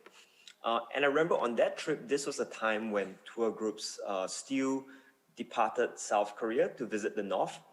And during my first trip, I met many South Koreans who had visited the North, visited Geungangsan Mountains, and it made me realize how powerful this tourism project was in building a connection between both Koreas. Having gone to North Korea more than a decade ago, I can attest to how powerful this connection is, because for many of the North Koreans we have met in our training programs in the country, they have only interacted with South Koreans at the Geungangsan Mountain as one of the few opportunities for them to actually see their neighbors and to understand that they are still sitting on the same peninsula. And I think it's with this experience and knowledge that I believe that Gangwon can be a region of peace, and that economic integration and tourism is a powerful force driving this peace forward. So I think with that in mind, I kind of just want to give some very short, present some very short slides to introduce the work of Chosun Exchange and what we've done over the last decade, and then dive a bit more into the Gangwon Development Initiative that we are working on in North Korea, and which my colleagues and I will discuss a bit more in detail in a parallel session at 3 p.m. in Korea today at the PyeongChang Peace Forum. And I hope that the short presentation I have would set a background for a lively discussion with so many experts here on how we can contribute to changes that would move us forward on this issue. So I'm just going to share some slides now. Yeah. So I think, yeah. So I think just some background. The first trip I made to South Korea actually, was in 2005 for the APEC Forum, and that was the opportunity for me to visit Gangwon. And I think since that trip, I kind of was always very fascinated with the Korean issue, and I founded Chosun Exchange in Singapore. We now have offices in Vietnam too, and the purpose that we set it up with was to basically help North Koreans build the first generation of startups in the country. And the way we do it is we run workshops on economic policy, business and entrepreneurship. And in the last decade, close to 3,000 North Koreans have joined our programs. I think we are also quite happy that we have had consistent programs for the last 10 years, and during COVID-19 was able to pivot towards online training programs with the North Koreans. And I also want to kind of thank Dr. Lee for giving that nod towards volunteering in North Korea, because the bulk of our training programs in the country are done by volunteers who join us there to share their expertise and knowledge in the business or economic professions. Just some background on the way we approach our work. We kind of think of it as an ecosystem. So we do training programs with a view not towards just sharing specific knowledge, but how do we drive the overall business ecosystem forward, and how do the different pieces in the ecosystem interact with each other. And I think we focus very much on both micro and macro level training, but the idea is to encourage experimentation on the ground by entrepreneurs, by business people that would lead to larger policy changes. So one example for that was that we had kicked off an incubator program inside of North Korea, out of which like 20, 30 startups graduate every year. This was taking place in a city north of Pyongyang. And then what they found out was that a lot of the startups struggled with financing. Obviously with sanctions, international investments was problematic. And out of that process, there was a deliberation at a policy level around how do we recognize private financing for these entrepreneurs. So, that's kind of some of the changes that we like to focus on, where we start out with micro level experimentation with the business community, them learning about what some of the barriers are, and that translating into broader policy discussions. I think just want to kind of dive a bit more into our engagement with the Gangwon province in North Korea. So we started our very first program in that province in 2014. This was as part of a broader initiative we had, training the North Koreans on the special economic zones. So from this picture, you can see we were doing programs in a hotel in Wonsan. And we actually invited North Koreans from every province except Chagang province came down to attend this program. So this was our kind of initial foray into training in that part of North Korea. Subsequently, in the same year, we brought the North Koreans out to visit Halong Bay in Vietnam. So they had very interesting discussions there, learning about the development of Halong Bay and whether it could kind of present some sort of template for them to develop the east coast of North Korea. Then subsequently brought them to Singapore to learn about land development.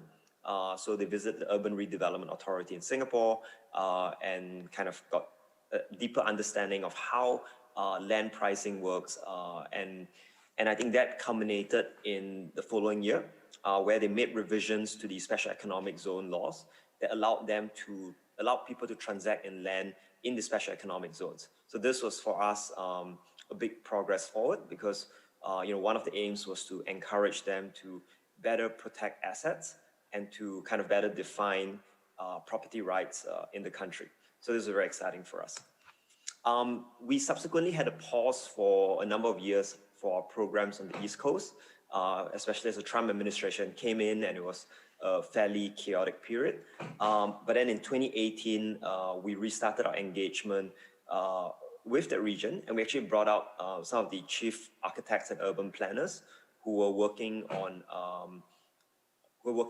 the Wonsan, Kauma, Geungangsan projects, and we brought them to Hong Kong, where they attended the Future City Summit and kind of shared their vision, their thinking behind some of the projects they have been working on.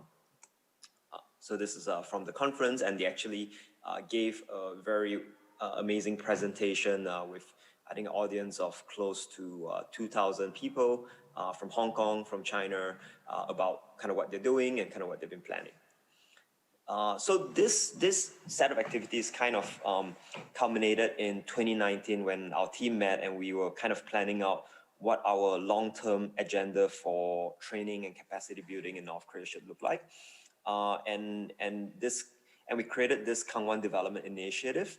And the idea behind it was that we wanted to focus a lot more on areas outside of Pyongyang, and especially on the East Coast, because we believe that it has potential not just for development, but also to connect North Korea with the rest of Asia, and I think to South Korea. So, we kind of want to even out the development process across the country. Most of our programs have taken place in Pyongyang, PyeongChang city to the north of Pyongyang, and then Rason in the northeast of the country. And we wanted to go back to Wonsan to make sure we had something there on the East Coast. And kind of at the core of this region, so if you kind of look at some of the developments, you just compare, say, what's in Gangwon, what's in Pyongyang, in terms of, say, manufacturing sites, clearly it's the preponderance of it is situated in Pyongyang. I think it's nothing surprising there. You look at, say, energy projects, the bulk of it is also in the Pyongyang region. And I think what we wanted to do was to think about development in the area, given their focus on tourism, but to kind of look at it much more holistically, right? What can we do to support the local government there and entrepreneurs there in terms of developing, say, infrastructure, thinking about production, retail, transportation, and all the different aspects that would help them realize the potential of this very beautiful area. So I think that's the concept behind the Gangwon Development Initiative. And again, I mentioned that we'll be having a parallel session at 3 o'clock today in Korea time. So, we'll dive into more details about our research project and, the kickoff in training that we are doing this year. So I think I just want to close off my presentation with just, some thoughts about, where, kind of where I think the Gangwon region fits in overall. I think there is, we had the PyeongChang Peace Olympics in 2018. I think that this region has the potential to not just connect both Koreas, but to connect both Gangwon provinces to the rest of Asia. And I think tourism is an important aspect of that. And I think it is important that the international community in South Korea devotes the attention and to kind of suspend some disbelief, I think, when it comes to North Korea, to kind of ensure that, we have a shot at peace in the coming years. So I think with that, just I'll end my remarks and, really looking forward to the discussion with the rest of the experts at this event. Thank you, Jeffrey C. That was really great discussion there about your work with North Korea. I know we've all kind of appreciated your insights over the last few years, especially as we've watched the summits develop. So thank you once again for giving that presentation. So let's go into the panel discussion.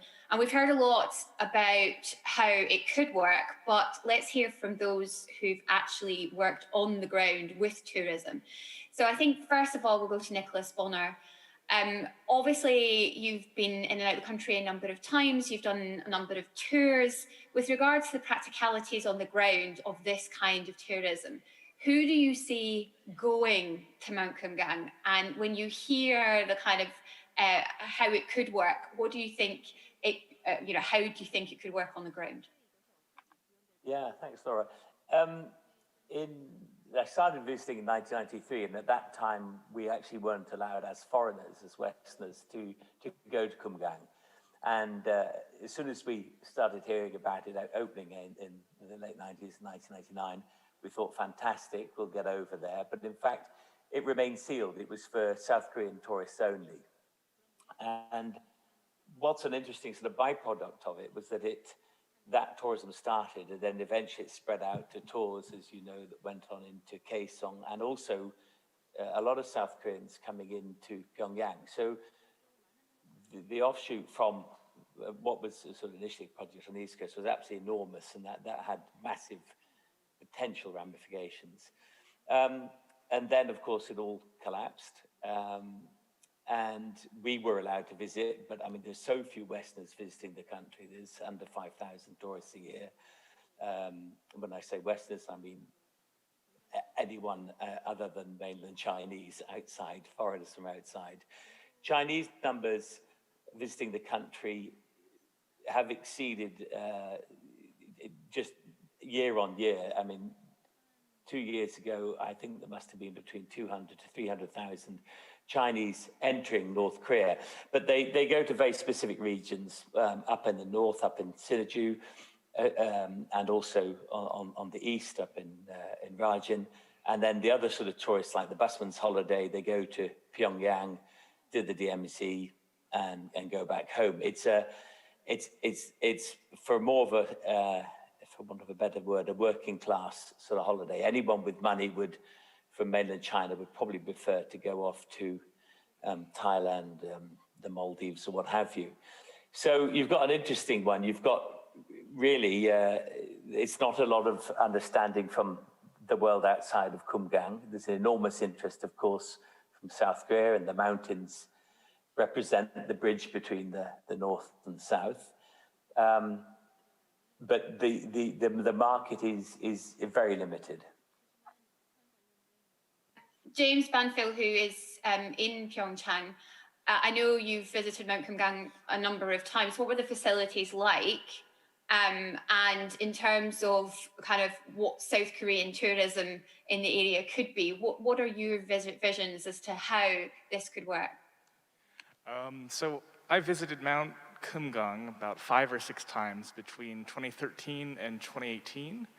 And the impression is really that it seems like a South Korean resort inside North Korea. It doesn't exactly feel like North Korea. And that was really the case for this mass tourism that happened in the 2000s. I think Dr. Lee's presentation mentioned individual travel, independent travel to North Korea, and I think that would take South Korean tourists potentially outside of Mount Kumgang.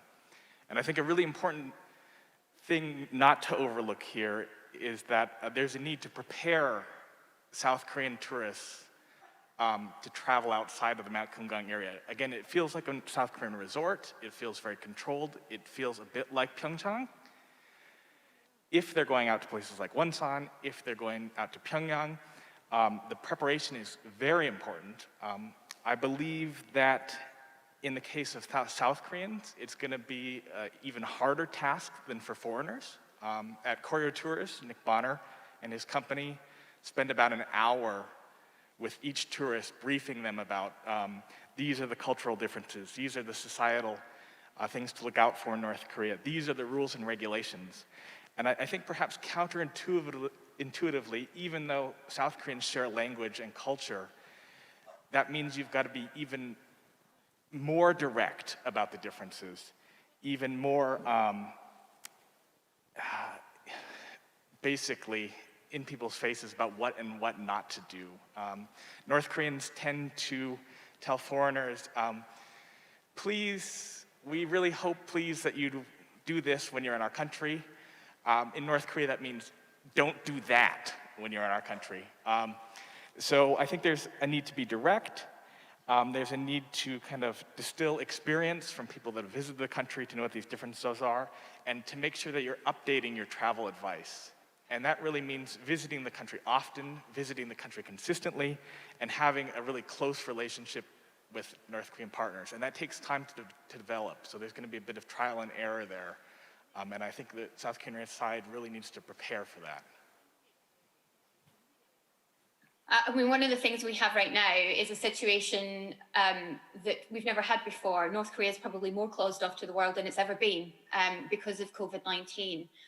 We're unsure when they'll open their borders. So it does seem almost extremely theoretical to start discussing investment in the likes of Mount Kumgang. But I'd like to ask Jim Rogers, with regards to investment in the country. You said back in 2019, despite the kind of failure of the Hanoi summit, that North Korea was still a good option. Is that still how you feel in the middle of this pandemic?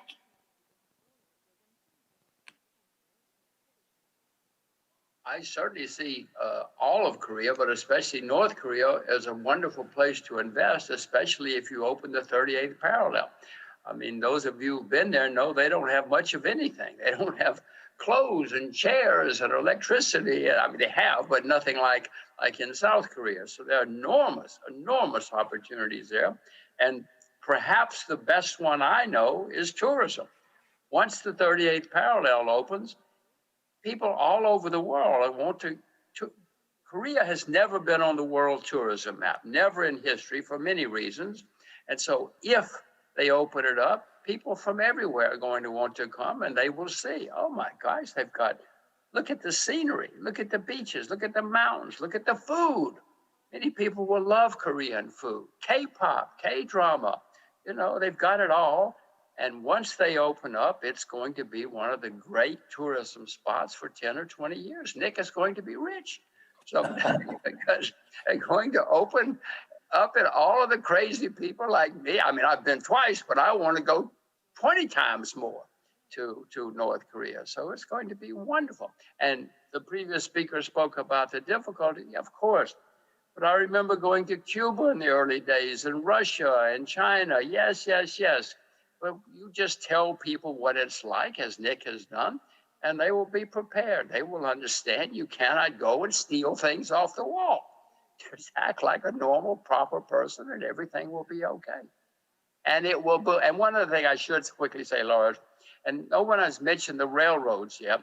There are railroads on both sides. People are now beginning to work to open those railroads again. That too will be a great boon to both economies and to tourism. Put us on the train.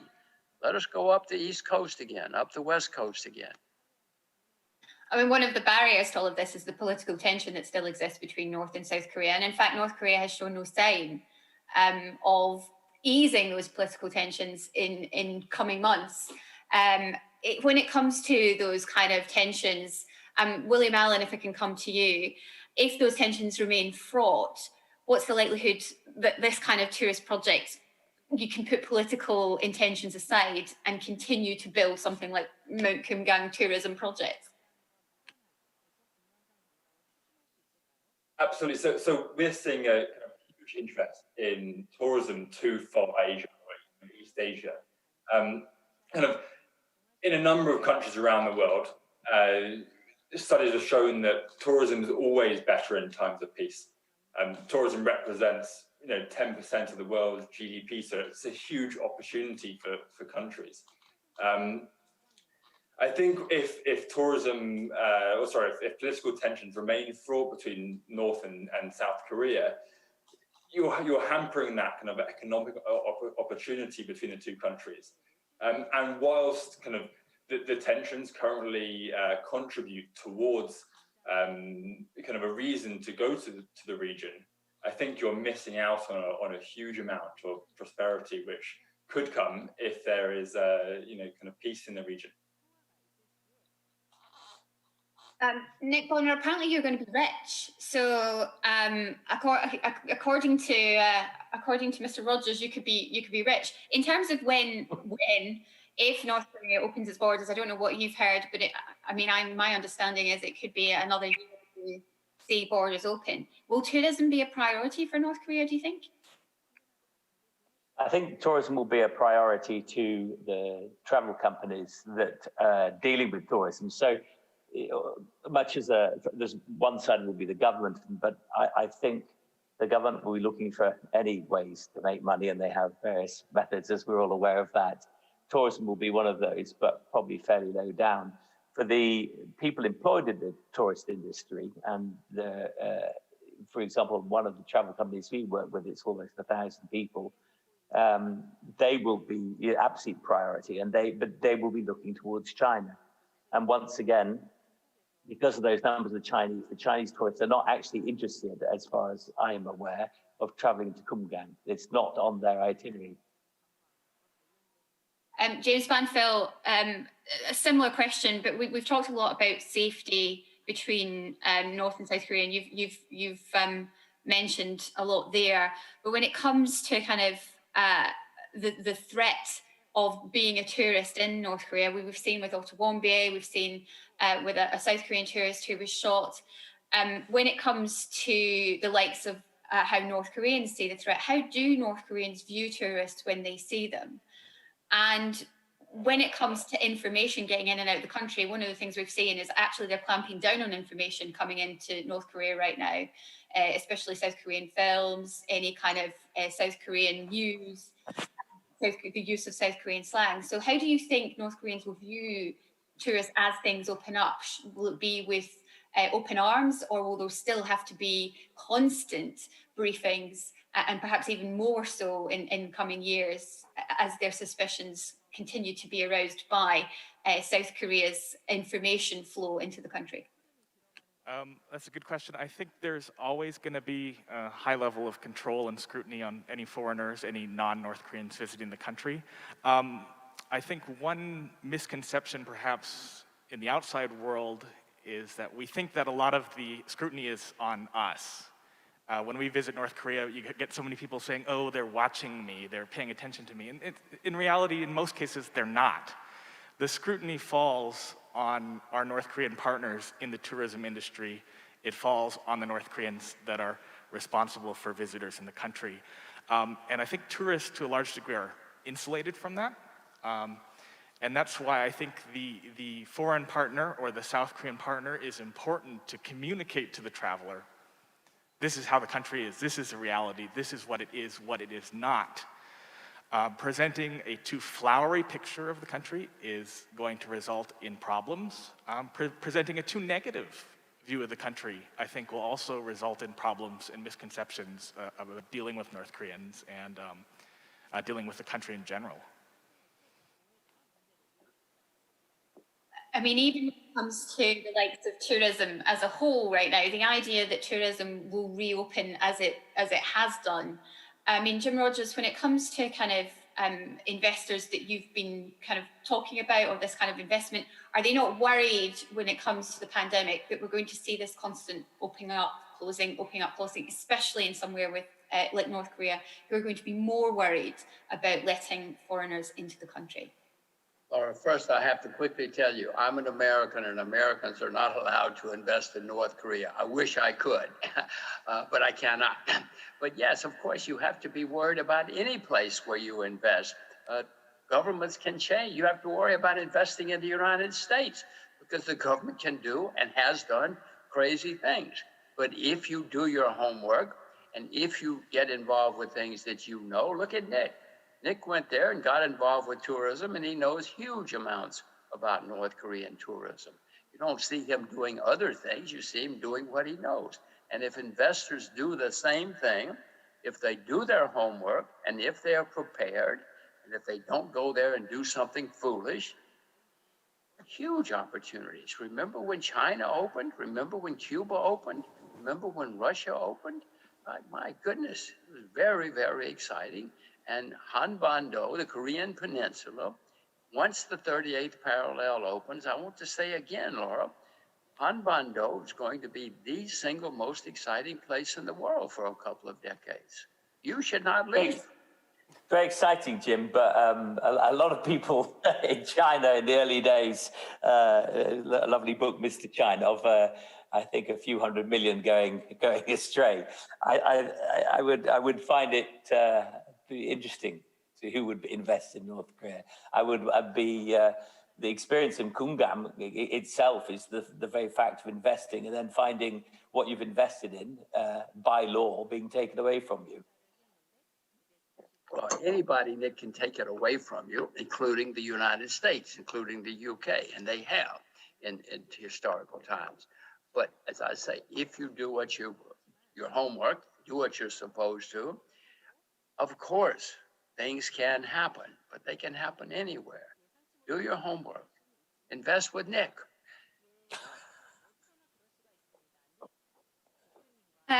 Nick, you're getting a lot of good kind of investment there. I mean, you did mention who will invest in Mount Kumgang. It's over a long time you've watched this kind of project unfold, and it's kind of fits and starts. Do you have any kind of hope of someone investing in something like Mount Kumgang, knowing the industry the way that you do, Nick? I think it's very clear that what can happen if you it's a very simple case with Koreans. The Koreans are very happy for something to start, but we all know in the North what the reason they wanted to start is to bring money in, and the reason perhaps from other parts of the world is for engagement. So there has to be a sort of a playoff there, so that once both sides get what they want.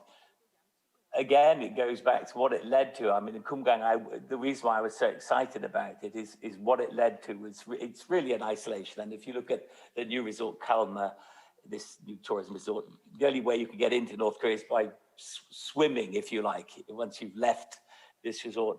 But the fact that by actually this project working, it led to greater things happening, then it's exciting, because then you've got South Korean businessmen coming into North Korea, then you've got engagement, and then you've got another partner for North Korea rather than China that it is now.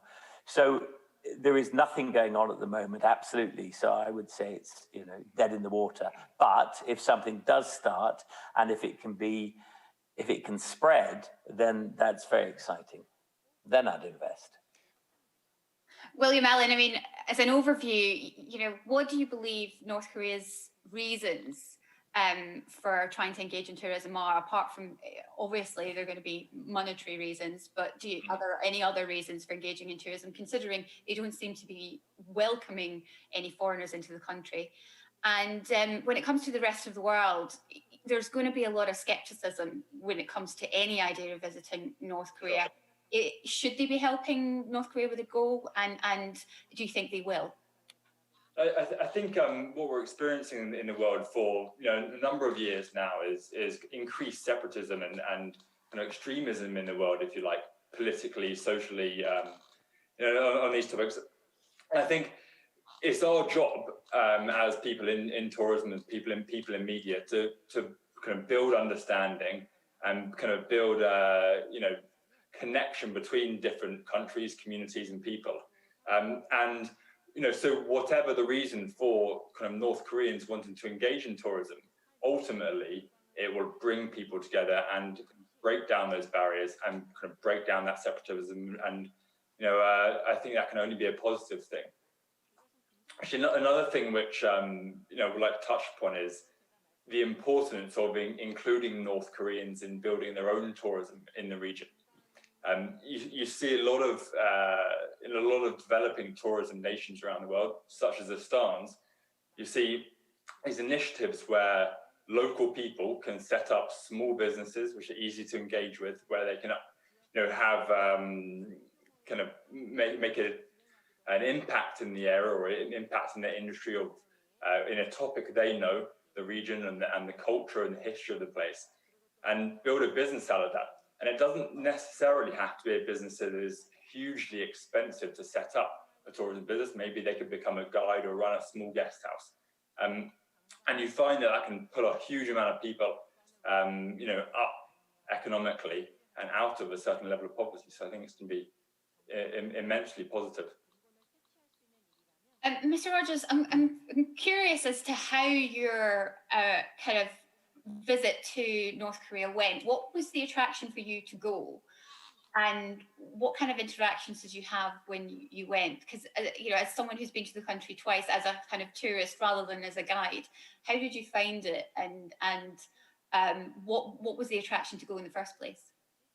Oh, I first went in 2007. I actually went with Nick, and I went because I had the feeling that things were starting to change, and that if so, it would be a very exciting place to invest, and there would be opportunities. Whenever a place is a disaster and it changes, there are great opportunities because everything is cheap.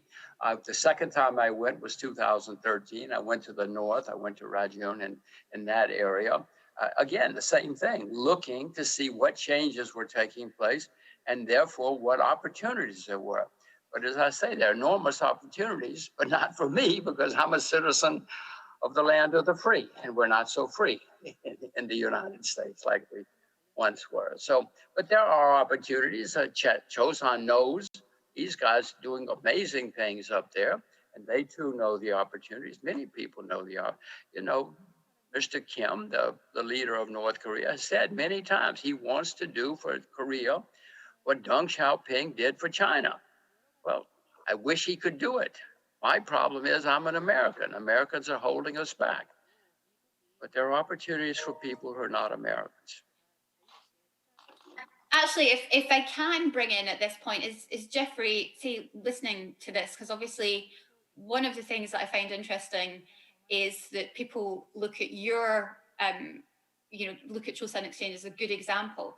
But over the last 6 months, and especially after the 8th Party Congress in North Korea, we've seen an almost clamping down by the states, by North Korea on individual market traders, on individual businesses. So do you think it's feasible that when you just heard there about the idea that North Koreans themselves could start making money from tourism? Or will all the money kind of go towards the state?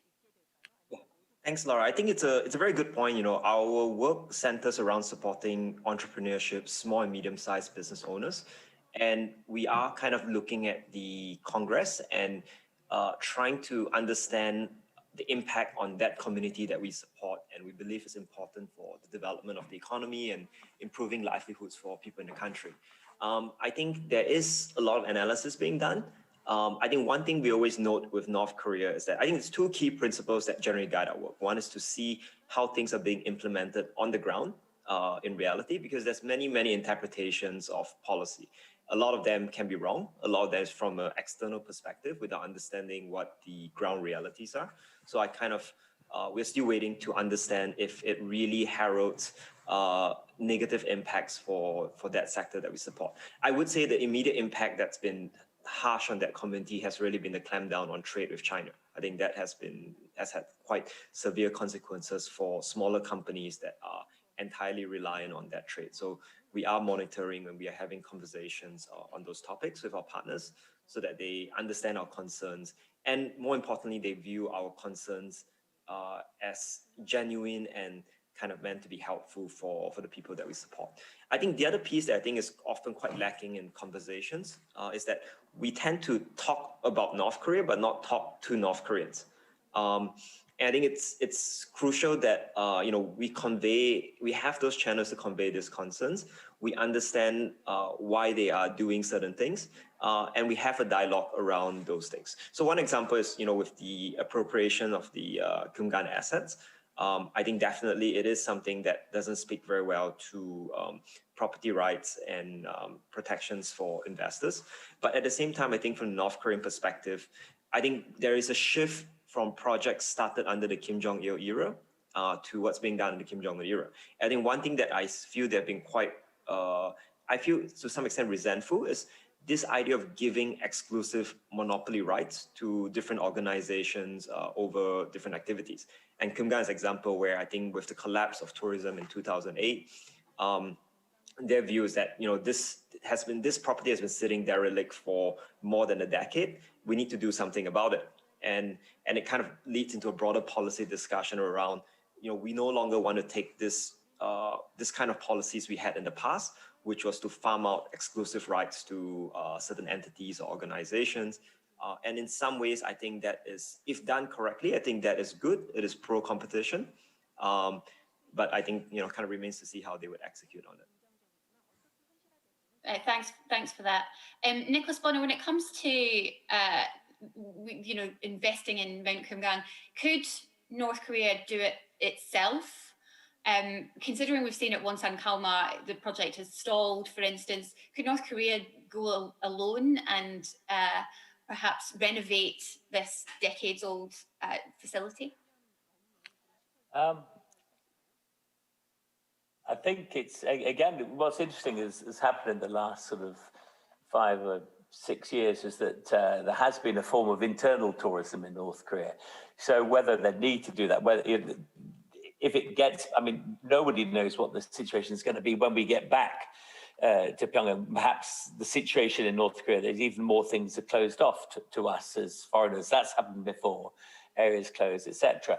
And there is a growing internal sort of tourism. So there's possibly the, Kalma and all that beauty in the Kumgang is used more and more by local tourism. But no, I mean, it would be an answer if you only need to look at the Ryong Hotel in Pyongyang. I mean, it's finished on the outside, but it's a 105-story empty building. So then you would look who is going to invest in this. And again, it goes probably back to the only people who would want to use it or have an interest in using it, which is the South. And that is a difficult one in its own right, because again, in South Korea, there are beaches, they have their own interests. I don't know how long tourism in Kumgang could last from the South. So all these sort of things, unless there's a change, it's a total flux. I think I was speaking to James beforehand. The thing that works in North Korea is exactly as Jeffrey says. You speak to North Koreans and you keep on plodding on, and it's a long game. I don't think it's a short game. So who will fund it? We will see. But I think the funding before it comes from investors will have to come from probably across the border. Well, speaking of talking to the North Koreans, what are ordinary tourist interactions with North Koreans like? Because one of the reasons that this kind of project is touted is that it's a good way for either South and North Korea to see one another, or Western tourists to even experience ordinary North Korean life. But James Banfield, I mean, from your experience, are there many opportunities for people to meet and see ordinary North Korean life? Laura, if I could go back a little bit to what Jeffrey was talking about and talking with North Koreans, I think one of our goals in tourism and any engagement with North Korea should be getting North Koreans talking about what we're doing. And I think there are 2 good examples on the stage here. One is Nicholas Bonner, his film Comrade Kim Goes Flying.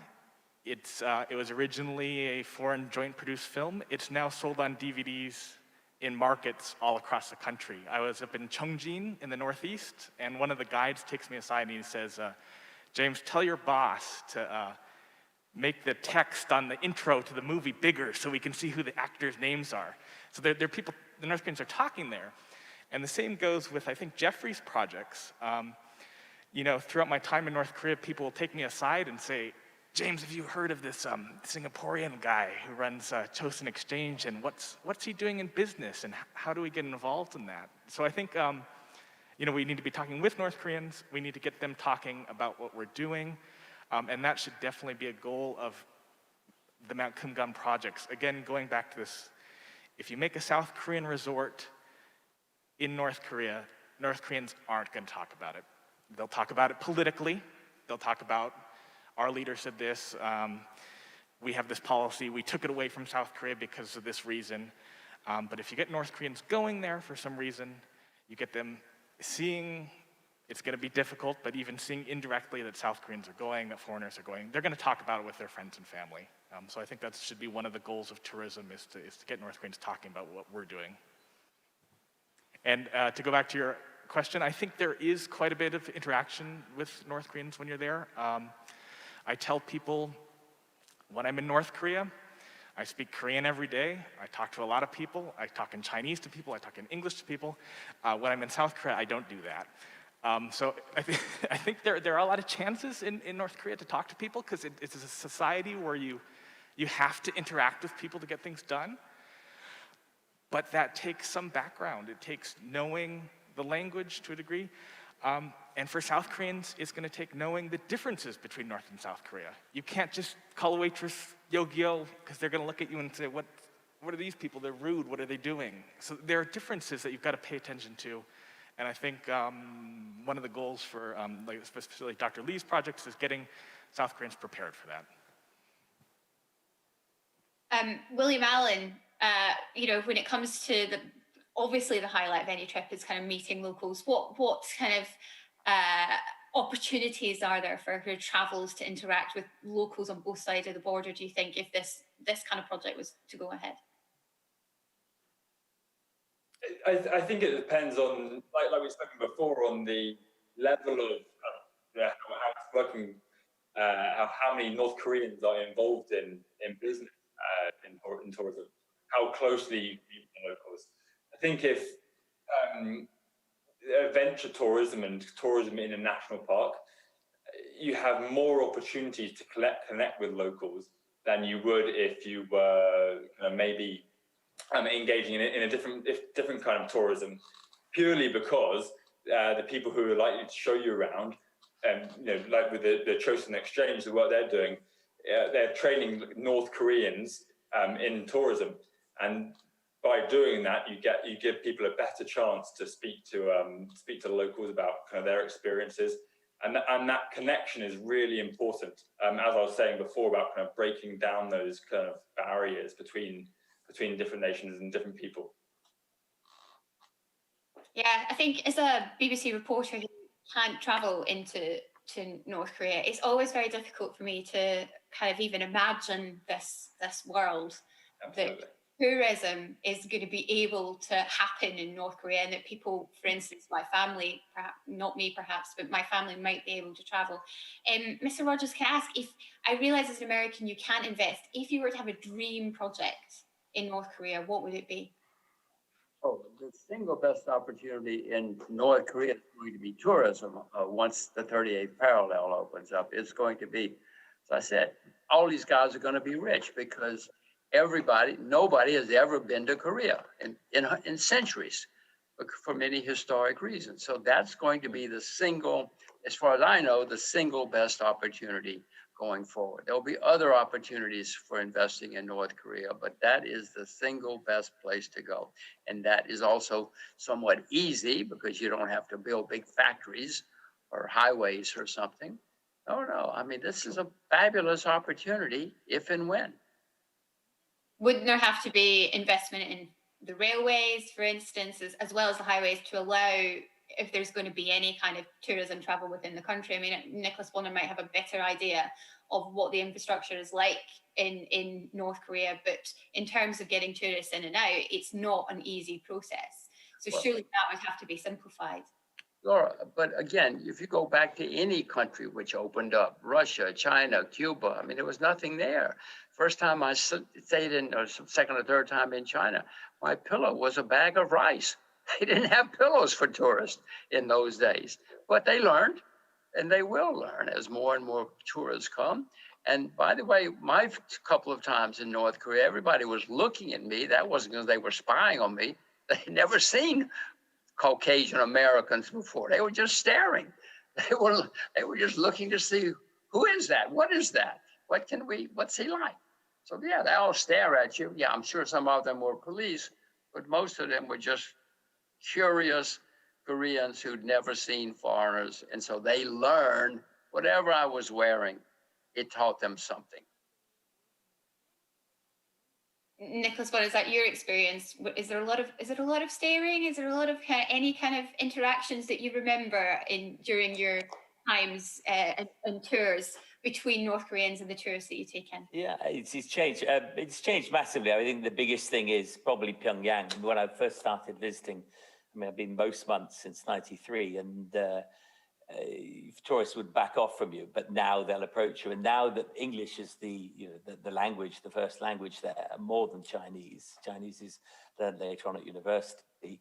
It is put in use, and people will approach you. But as soon as you move to the hinterland, you're really, you're breaking a new trail. We opened up the East Coast. In fact, when James was there, we started traveling much more. And of course, you're going to areas where people, I mean, they're Korean. They're relatively sensitive about not staring at you as it used to be in China so much, but they will certainly take a good look when you walk past.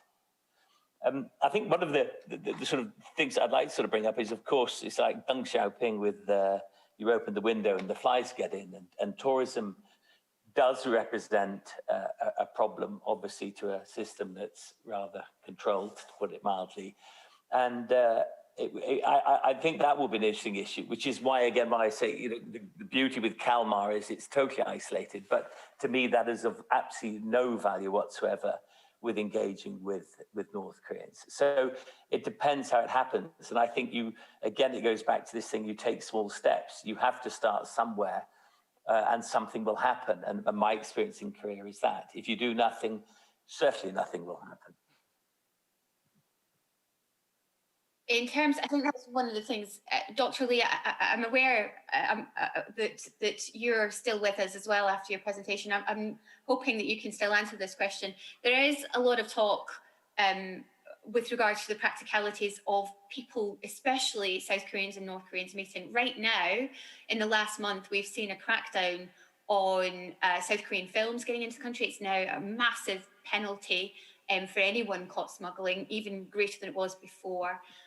There is a limit on any kind of South Korean information. I know one of the things with the BBC, when we launched our Korean service, we were told by the North Koreans that it was tantamount to a declaration of war. There does seem to be an effort by North Korea to make sure that they limit the information. So in terms of that, that's one thing I was wondering about your presentation.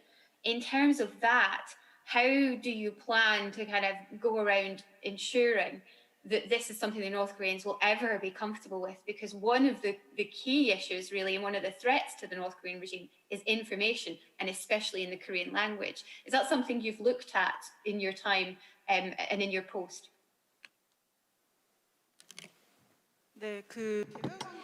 Well, our concept of individual tours, first we would like to start with separated families to visit the Kaesong area and Geungangsan area. These areas have been open in the past. So these areas have been open before, and it's not going through the Hyundai Asan system, but it's going through the humanitarian purpose. For example, people with special purposes, such as separated families, would be visiting. That would be the first step. And second would be the third-party countries with the participation of Koreans. And the third option would be the third-party tours with other nationalities participating. So for North Korea's position, they are not opening up their country more than they have in the past. So we are going through channels that were open before. But at the same time, we believe that inter-Korean exchanges should be enlarged in the future.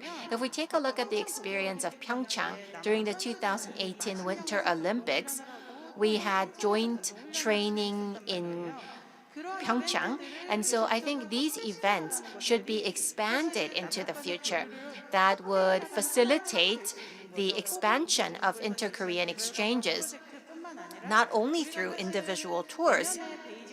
Well, we have the Beijing Winter Olympics coming up soon, and so in order to prepare for the Winter Olympics, we could have a joint training program or a joint spectator program between the two Koreas. Maybe we can train in PyeongChang together. And this would definitely lead to improvements in the opportunities for tourism. And so I think it's great to expand the points of exchange and contact. Thank you very much. I mean, is there any place? I know we've got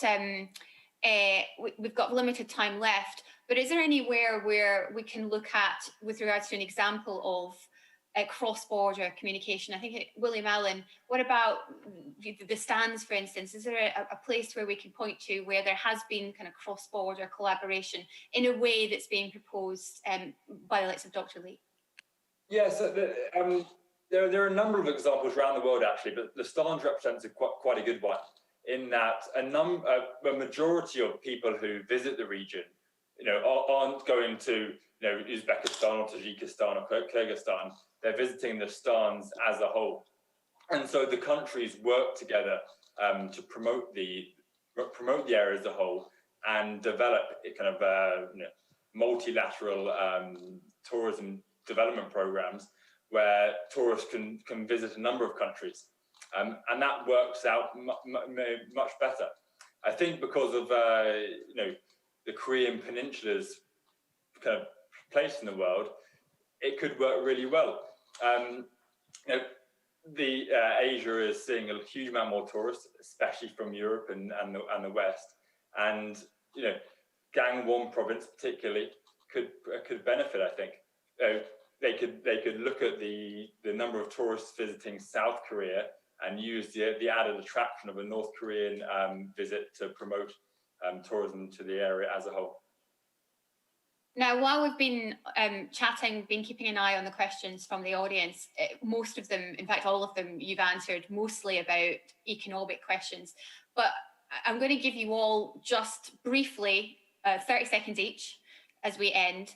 Kind of looking ahead to the future, we keep discussing this project time and time again. We'll probably still be discussing it from time to come. But if you were to give a piece of advice to perhaps the current or future administrations or anybody kind of who's looking at this, what would your kind of 1 line, 2 lines of advice be in terms? And if we could start with James Banfield, if you are, I've kind of put you on the spot, but hey, you can do this.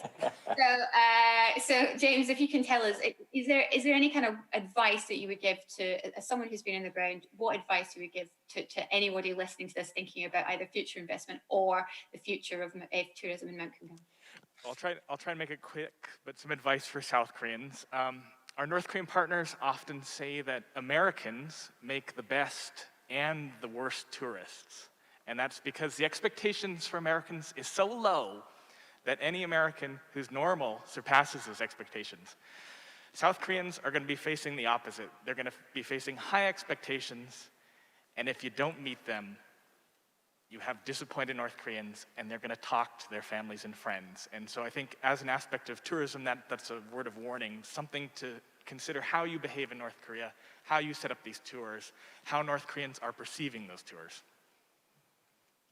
Mr. Rogers, over to you as an American, now that you've heard what expectations there are of your people. Well, we're not allowed to go. I emphasize again, we're not allowed to go anymore. I hope that changes again.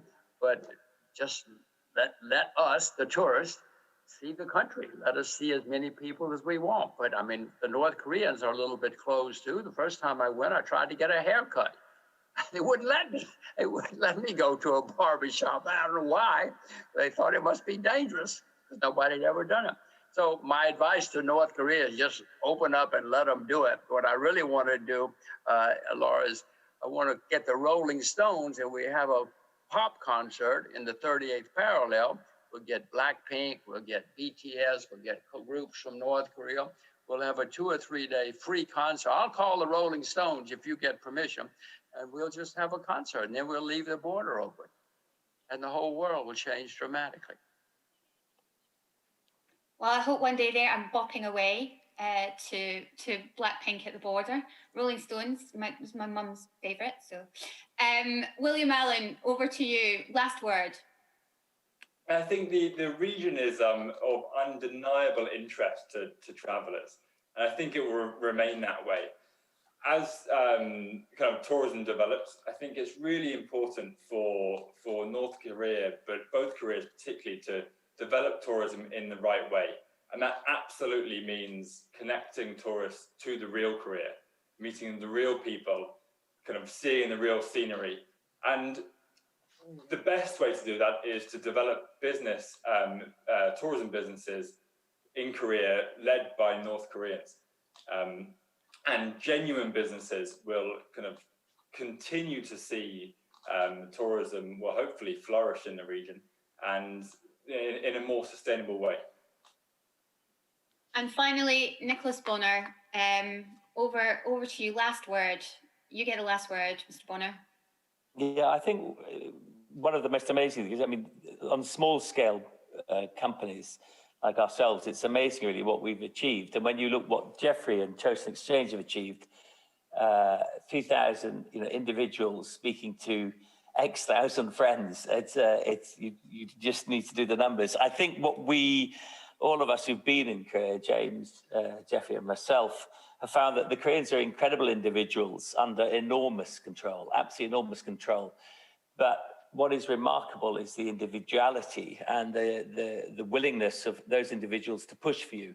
I mean, one example would be the film. The film did not fit a North Korean trope. We made the film, the first sort of romantic comedy in North Korea, if you like, made for entertainment.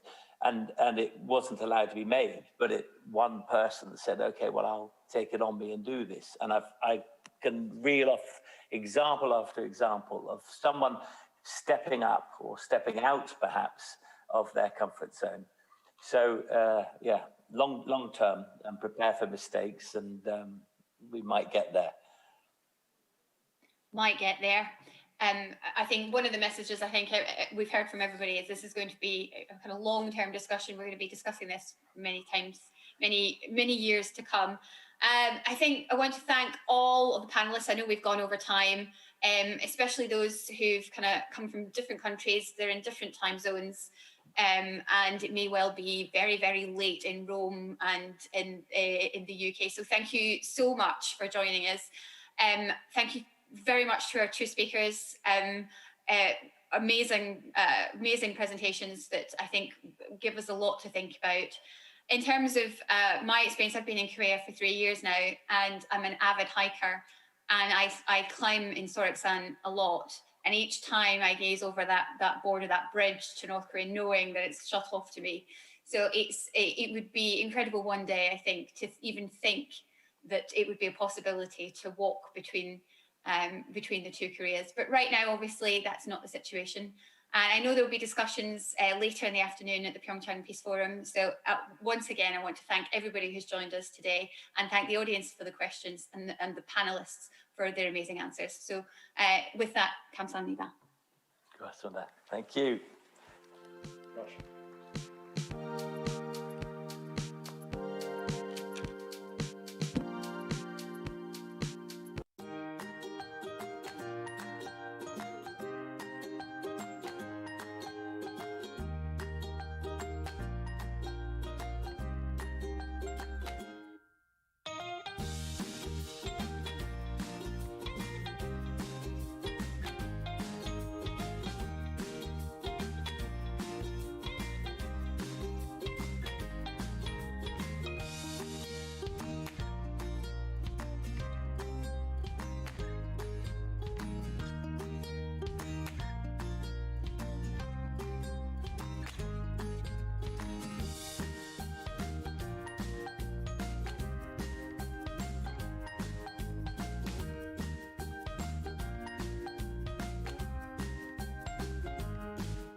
PyeongChang. 평창 동계올림픽 대회의 개회를 선언한다.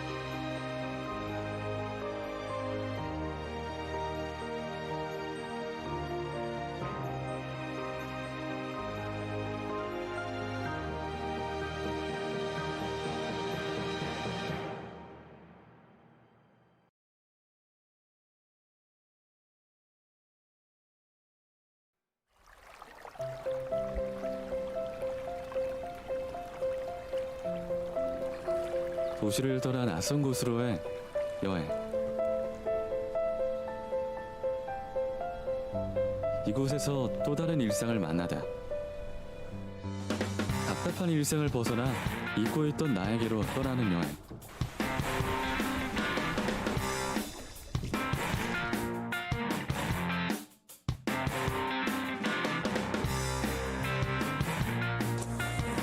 넘어지지 않는 도전은 아무런 의미가 없다.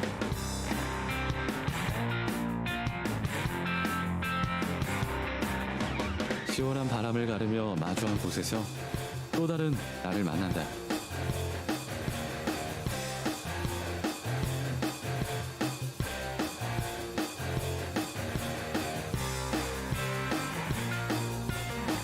오늘만큼은 내 시선이 머무는 곳에 나의 속도를 맞춘다.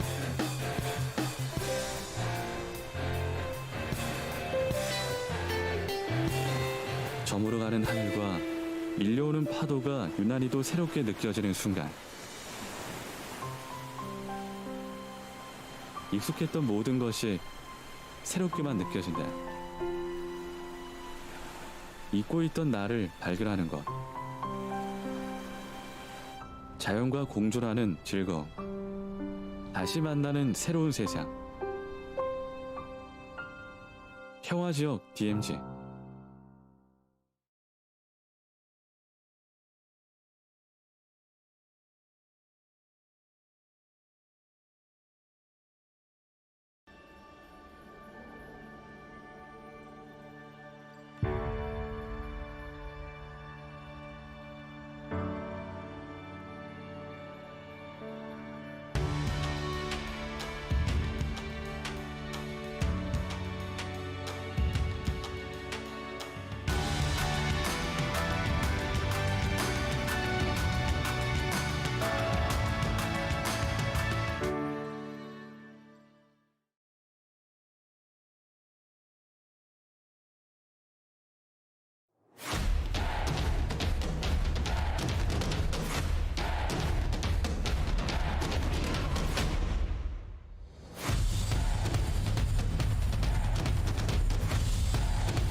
포스트 코로나 시대 K 뉴딜의 핵심, 평화 뉴딜의 새로운 청사진을 제시할 2021 평창 평화 포럼. 짐 로저스, 데이비드 비즐리, 무하마드 유누스. 평화 지금 이곳에서, 당신이 함께하는 그곳에서.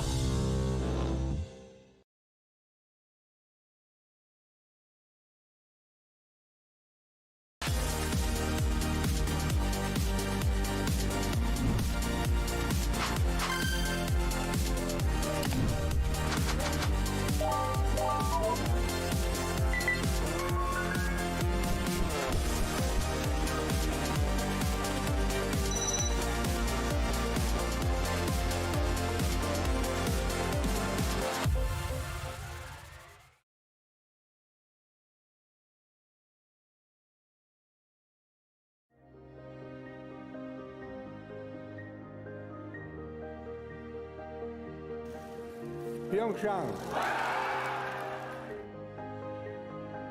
평창 동계올림픽 대회의 개회를 선언한다.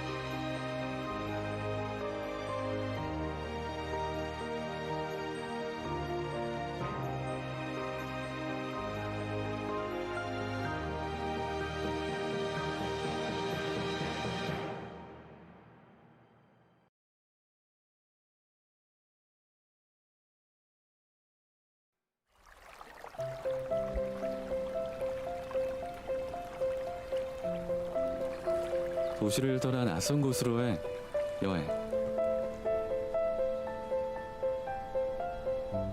이곳에서 또 다른 일상을 만나다. 답답한 일상을 벗어나 잊고 있던 나에게로 떠나는 여행.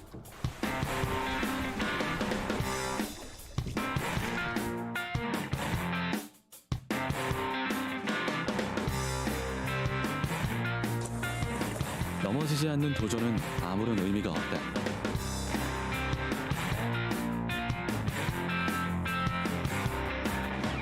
시원한 바람을 가르며 마주한 곳에서 또 다른 나를 만난다.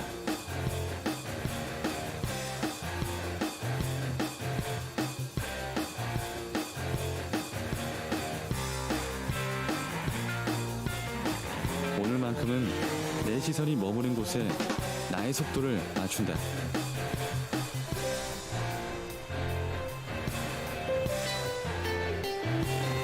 저물어가는 하늘과 밀려오는 파도가 유난히도 새롭게 느껴지는 순간, 익숙했던 모든 것이 새롭게만 느껴진다. 잊고 있던 나를 발견하는 것, 자연과 공존하는 즐거움, 다시 만나는 새로운 세상. 평화지역 DMZ.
포스트 코로나 시대 K 뉴딜의 핵심, 평화 뉴딜의 새로운 청사진을 제시할 2021 평창 평화 포럼. 짐 로저스, 데이비드 비즐리, 무하마드 유누스. 평화 지금 이곳에서, 당신이 함께하는 그곳에서.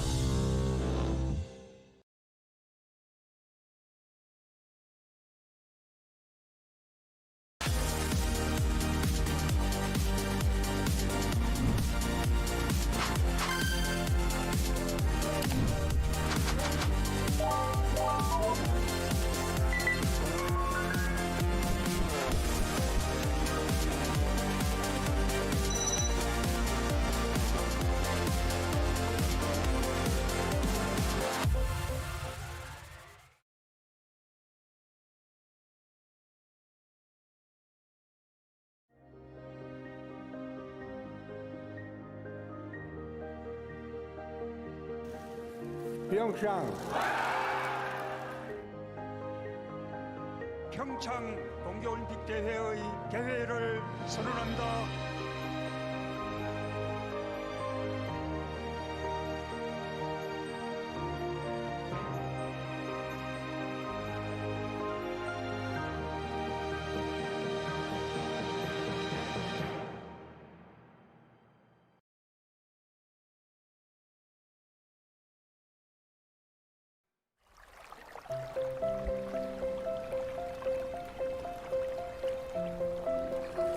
도시를 떠나 낯선 곳으로의 여행.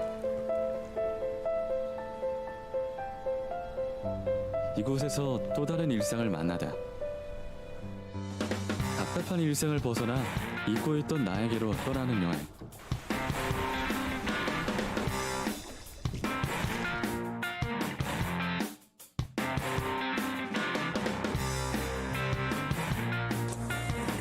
넘어지지 않는 도전은 아무런 의미가 없다.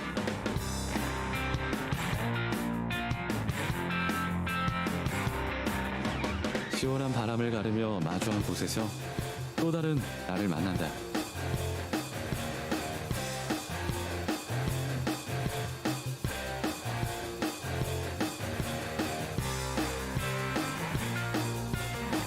오늘만큼은 내 시선이 머무는 곳에 나의 속도를 맞춘다.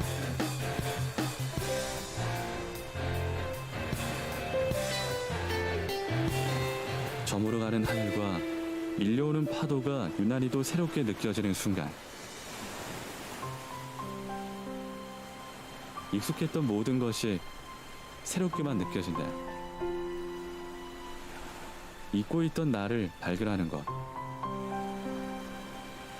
자연과 공존하는 즐거움, 다시 만나는 새로운 세상. 평화지역 DMZ.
포스트 코로나 시대 K 뉴딜의 핵심, 평화 뉴딜의 새로운 청사진을 제시할 2021 평창 평화 포럼.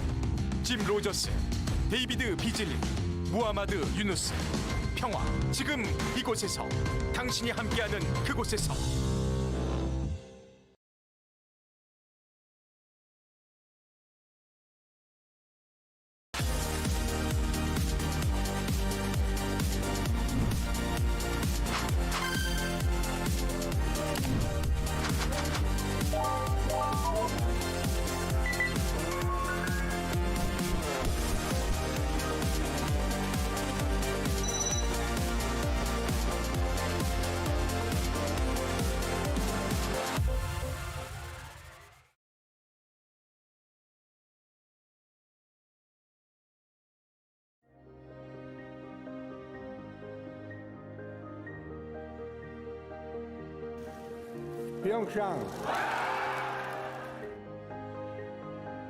평창 동계올림픽 대회의 개회를 선언한다.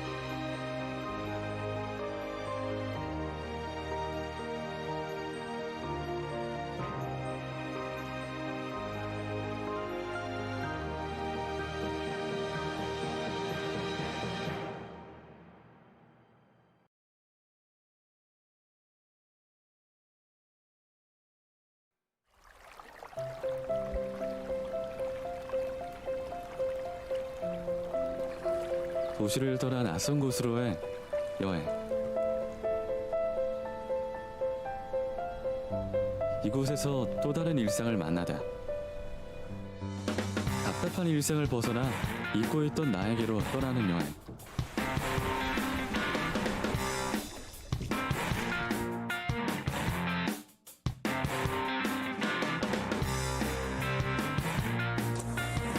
넘어지지 않는 도전은 아무런 의미가 없다.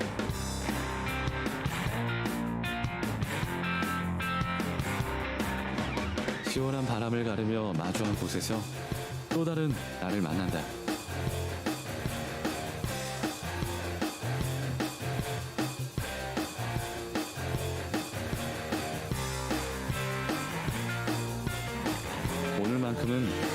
시선이 머무는 곳에 나의 속도를 맞춘다.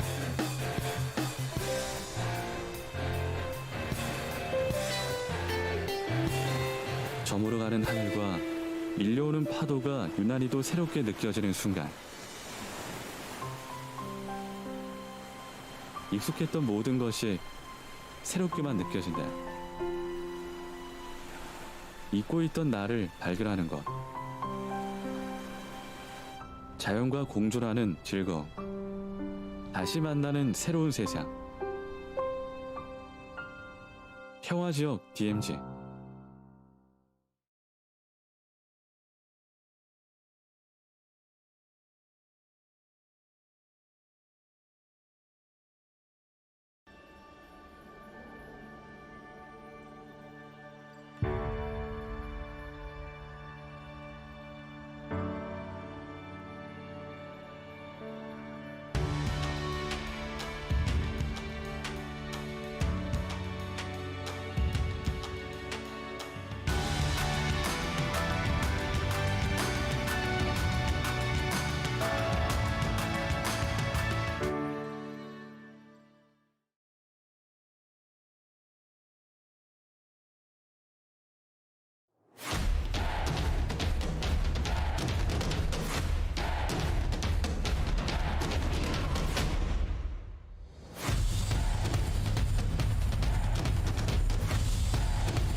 포스트 코로나 시대 K 뉴딜의 핵심, 평화 뉴딜의 새로운 청사진을 제시할 2021 평창 평화 포럼. 짐 로저스, 데이비드 비즐리, 무하마드 유누스. 평화 지금 이곳에서, 당신이 함께하는 그곳에서.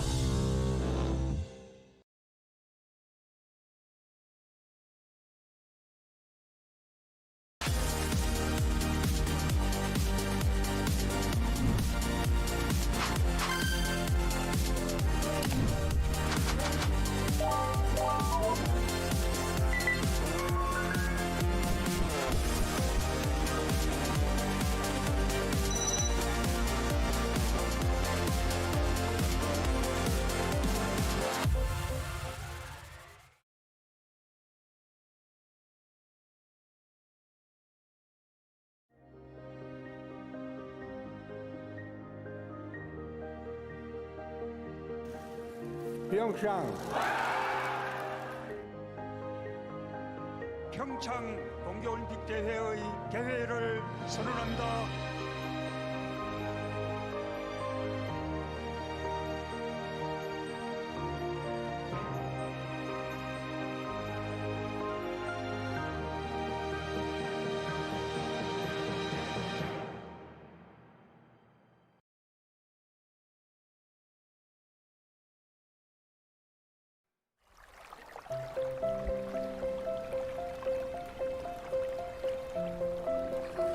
도시를 떠나 낯선 곳으로의 여행. 이곳에서 또 다른 일상을 만나다. 답답한 일상을 벗어나 잊고 있던 나에게로 떠나는 여행.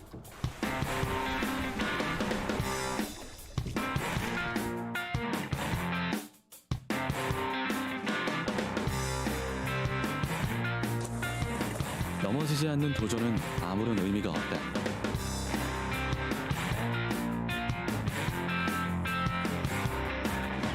시원한 바람을 가르며 마주한 곳에서 또 다른 나를 만난다.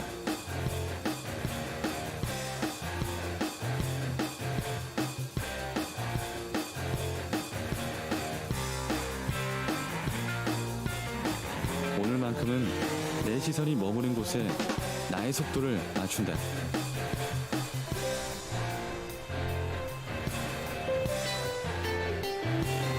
저물어가는 하늘과 밀려오는 파도가 유난히도 새롭게 느껴지는 순간,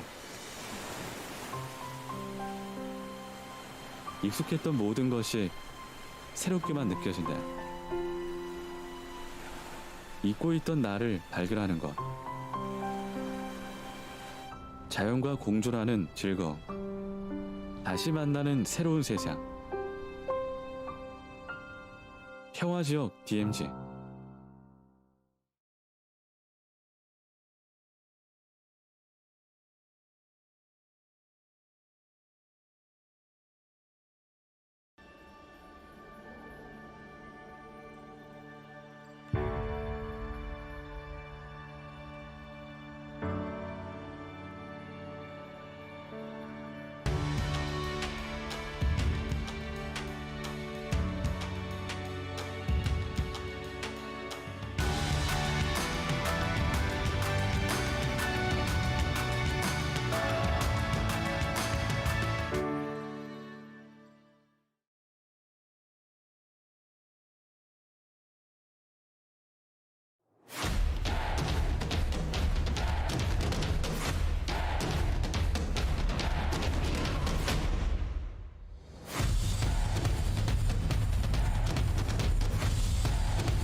포스트 코로나 시대 K 뉴딜의 핵심, 평화 뉴딜의 새로운 청사진을 제시할 2021 평창 평화 포럼. 짐 로저스, 데이비드 비즐리, 무하마드 유누스. 평화 지금 이곳에서, 당신이 함께하는 그곳에서.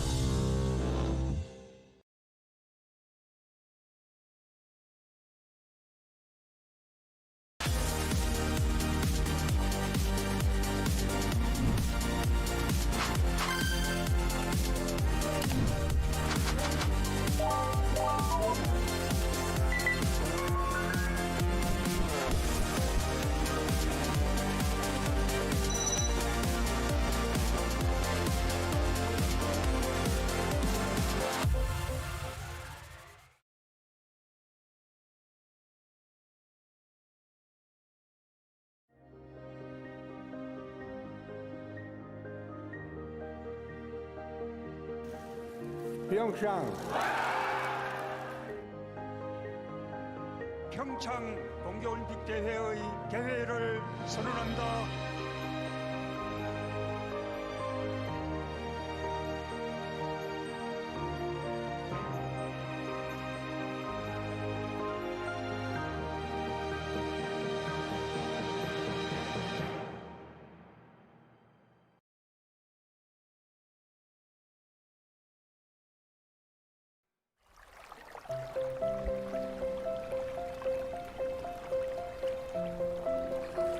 도시를 떠나 낯선 곳으로의 여행. 이곳에서 또 다른 일상을 만나다. 답답한 일상을 벗어나 잊고 있던 나에게로 떠나는 여행.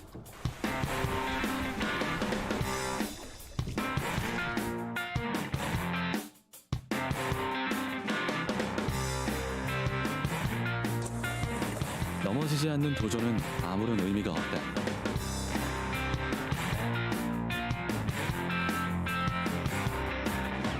시원한 바람을 가르며 마주한 곳에서 또 다른 나를 만난다.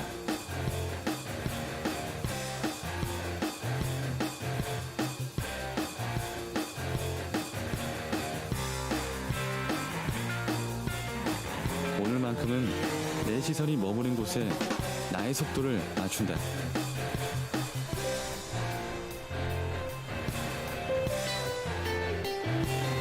저물어가는 하늘과 밀려오는 파도가 유난히도 새롭게 느껴지는 순간, 익숙했던 모든 것이 새롭게만 느껴진다. 잊고 있던 나를 발견하는 것. 자연과 공존하는 즐거움. 다시 만나는 새로운 세상. 평화지역 DMZ.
포스트 코로나 시대 K 뉴딜의 핵심, 평화 뉴딜의 새로운 청사진을 제시할 2021 평창 평화 포럼. 짐 로저스, 데이비드 비즐리, 무하마드 유누스. 평화 지금 이곳에서, 당신이 함께하는 그곳에서.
Hello and welcome to a very special episode of More in Common. I'm Michael Koenigs. The world has been through a lot in the last year.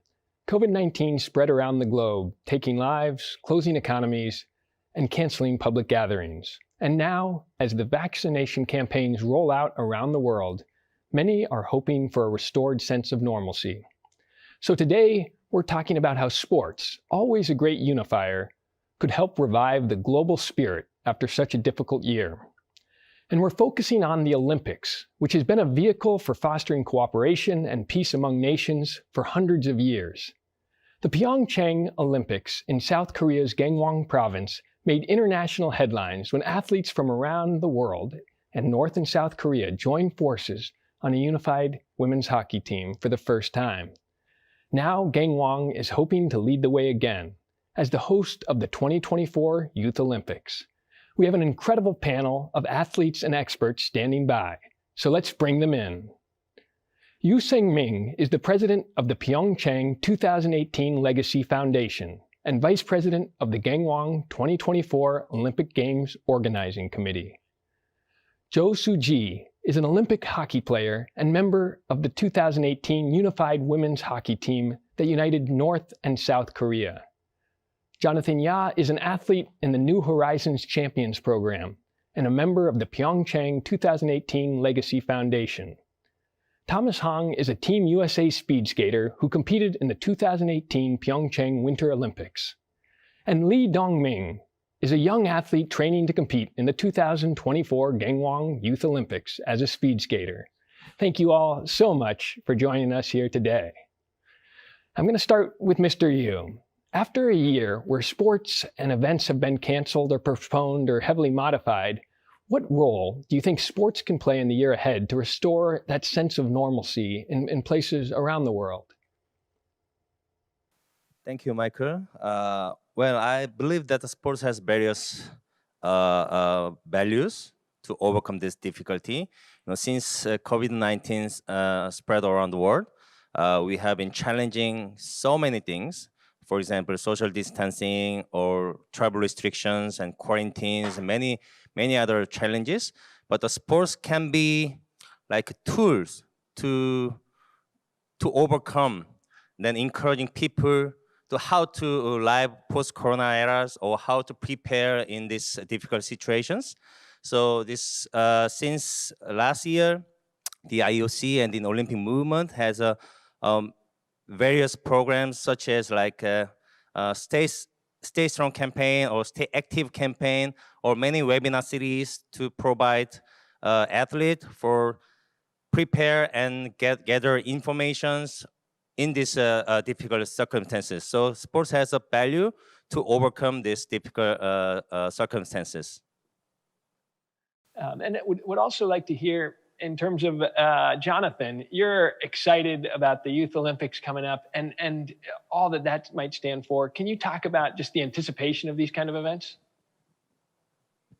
Yeah, the anticipation of events, Olympics or not, like big events, is always, amazing to look forward to.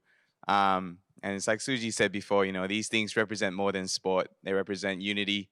They represent people coming together despite different backgrounds, different circumstances. But yeah, just, the unity and diversity is what attracts people. And, as many problems as we have going on in the world, sport is the one thing that always brings people together. It's the one thing that people can agree on and can work towards. So, an event like Gangwon 2024, that's just another opportunity for people to come together, for people to share the Olympic spirit and more than competition, but, to show that love, to show that, that generosity that people have for each other, which might not come out usually. So I wanted to get a little more thought on the North and South Korea games, where you're on the border in Gangwon, a province that really goes, into both countries, and talk about the significance of competing against that backdrop, that incredibly meaningful dividing line.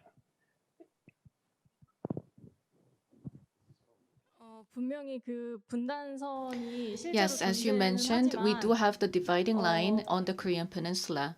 But at that time, as we were competing as the unified team, we didn't have the dividing line within our team. We were one team. We were united, and we did not recognize ourselves as either from South Korea or North Korea. We were just playing as one team. We came from different backgrounds. We had different experiences in these two Koreas. But at that time, during the Olympics, we did not think about that because we didn't consider or divide ourselves, but we were just athletes, members of the same team, and we had the same goal. So in short, I would say that we were all doing our best as athletes. So even though we were physically close to the dividing line, we didn't have the dividing line within our team. But as you said, the venue was PyeongChang, which was close to North Korea, and it was a very meaningful venue and opportunity for all of us in Korea. Glad to hear it. And then, Mr. Yu, what are the plans for those 2024 Youth Olympic Games? Yeah, thank you, Michael. This Gangwon 2024 established organizing committee and supported by government and then Gangwon the province, which is a host city. Then also people of Korea. Then as well as IOC established a coordination commission led by Jang Hong, who are Olympic champion and former skater from China. So we are currently preparing a first stage. Then also we are looking forward to a successful host game in 2024 Gangwon. Exciting times ahead. Very exciting stuff. And talk about the mission of those Youth Olympics and why is it so important for young athletes to compete against others from around the world? As you may know, this Youth Winter Games, Youth Olympic game is very important role to young athletes and young participants, especially in Gangwon, the province. Is legacy part is very important. We can use existing venues and existing volunteers, and maybe we can provide various programs through like a Horizon Champions program, like Jonathan, to participate our program wants to become the Olympians. But this is a little bit smaller size than Olympic Games, but we have a very much diverse programs such as like education programs and diverse activity in the village. This is a mission for the Youth Olympic Games, not only competing, the friendships and exchange their experience and cultural experience.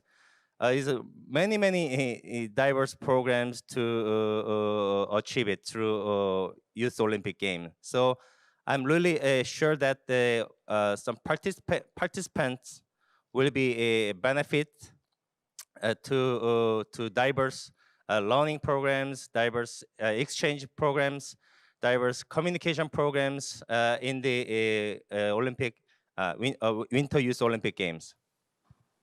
Well, we're rooting you on. We're rooting you on from New York as you continue that training and what a unique sport that is. Mr. Yu, I also wanted to kind of ask, we're continuing the tradition with the Youth Olympics being hosted in Gangwon. And you're calling the Youth Olympics the Gangwon Games, or it's no longer associated just purely with the city, and instead is a part and named after a region. Why is that significant? I think this significant is two part, as a legacy part and then value of the of this winter sports, because in Korea before the PyeongChang Winter Games is not people not really aware of the winter sports, but through the Olympic Games in PyeongChang 2018, people really amazing aware of the winter sport, and they became the big fan of the winter sports. Then this is some kind of legacy part on software and hardware, like existing venue and volunteers who are really loves winter sports. And secondly, through this corona pandemic circumstances, but we are challenging all over the world. But through the sports and through the winter Youth Olympic Games is one of the like a value make the contribution to the world to united and solidarity through sports, especially young people and young generations are learning through the Olympic Games what is the performance of the Youth Olympic Games. This is our value and our mission, and this is a very significant role in the 2024 Gangwon Winter Youth Olympic Games. And it's such a gorgeous region. I remember strapping on my skis and hauling down that mountain there and just seeing that Olympic Village and was blown away. I'm glad the youth from around the world will get to see it in just a few years. And can you also talk, Mr. Yu, about the plans for another unified team between North and South Korea in the 2024 Youth Olympics? Is that something that might happen? Its possibility is always open. But we are always open the door to North Korea. Also, we need to support by world society to encouraging them to participate the Winter Youth Olympic Games, and then also it is possible to make the one team like before in PyeongChang 2018. It will be another amazing history in the Olympic Games and the world communities. That's really extraordinary, and hoping that something like that might happen. We'll see. And Jonathan, why is it important to expose young people in countries with warm climates like Malaysia to winter sports there in all over the world? Yeah, so I think it's important, like you said, not just Malaysia, but other countries as well, right? Countries that might not suit the climate that they need to do the sport. Besides the fact that you promote winter sport, obviously, there's also, just teaching the next generation that the idea that no matter what your background is, no matter what your circumstances, you can go and chase after your dream. You can go and do something that people in your country or your culture don't normally do. So, just inspiring them that, hey, like, it doesn't matter where you come from, like, as long as you have a dream, like, go try, like, go ahead and go for it. So, I think that's more than winter sport, but like sport in general and just everything else in life, right? If you have a dream, go and try. And even if you try your best and say you don't make it or it's not your thing, at least, you give it a shot and you give it your best shot. And I think like that's doing better than the rest of the world that, they dream and they don't try. So it's important, to expose people to winter sport for a big idea, in my opinion. Yeah. And then can you talk a little bit more about the New Horizons development program you're part of and that mission? Yeah, so the New Horizons program, to summarize, it's a crazy program. The fact that, South Korea is willing to help other countries around the world to develop athletes, to share their resources, to share their knowledge and expertise, like, it makes no sense at all that they would do this, but that is what makes, that's what makes it so perfect. Like, it's a perfect representation of the Olympic spirit. So, I've never been involved or heard of a program so unselfish, so generous, so, considerate in my life, which is what makes it so amazing. So, South Korea and the New Horizons sliding program has brought together countries from, all around the world, mainly Southeast Asia, but we've also had some involvement with like countries like Israel and Australia as well. So yeah, like what the Korean government is doing in supporting us, and also the PyeongChang Legacy Foundation for starting up this whole thing, like, it's absolutely amazing. Like I said, I've never heard of a program, this generous, and hopefully, this legacy continues on, and it will continue to make an impact years after 2018, and people will come back and they will remember this place as home, even though they come from other countries, even though their backgrounds is different, but they'll always come back and say, like, I was there, I was in this program, and Korea is my second home. All these coaches, all these athletes are now my family. That's incredible. And I grew up in Colorado, a winter paradise. And the idea of bringing sports, winter sports, to people in every part of the globe is just, I think, so affirming. And I'm sure they will be very grateful to Korea for their efforts there and your program. So just an awesome program there. Yeah, like I said, it's absolutely amazing, and we'll always cherish this moment for the rest of our lives. So, again, thank you very much for the South Korean government for supporting us, and the PyeongChang Legacy team. Sorry, I forgot to mention. So this program is it's for bobsleigh and skeleton, which is sliding sports. And yeah, like I said, a lot of these Southeast Asian athletes, they come to Korea and they haven't seen snow in their lives. So yeah, either way, they're going to remember this to the rest of their lives. Without a doubt. And just the thrill of racing down those hills at top speed. What a program. Yeah, of course. Then Like if you ever come back, Michael, we need to put you in a sled and throw you down there. I love that. I really am excited by that idea. The thrill of hauling down a mountain in your program. I'm looking forward to that day. And then Dongming, can you talk a little bit more, coming at this, as the youngest guy in the room there, what are you most proud of in terms of your own athletic achievements and what you hope to achieve? 나중에 올림픽을 Well, in the future, 하게 되어서 친구들 I hope to compete in the Olympics, and I hope to also build friendship with athletes around the world. And I think I would be very proud to have participated. Mr. Yu, what do you hope people watching the Youth Olympics will take away?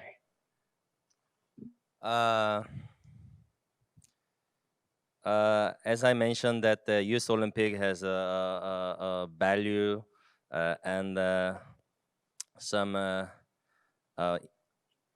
give them the opportunity to engage each other and share their experience. Then I wish to all the people to show the Olympic Games in Gangwon 2024 as a I think we can show them like inspirational message, like young participants competing each other's, shake hand and like a friendship and hug together after their competition, and then smiling. They like enjoy the festival like a festival to as a young participant. It gives them very much a strong influence and a strong inspirational message to world to bring together and united together, because we are having a really struggle circumstances since last year, but maybe Youth Olympic Games will give them this opportunity to have enjoy the games and watch their performances, watch their friendships and so on.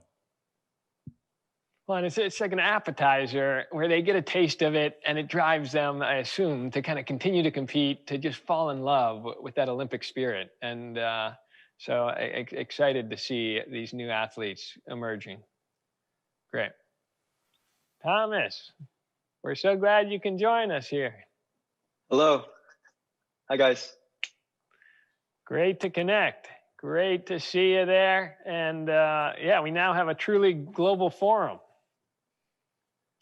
This is amazing. Yeah, glad to be a part of this. Thrilled to have you here.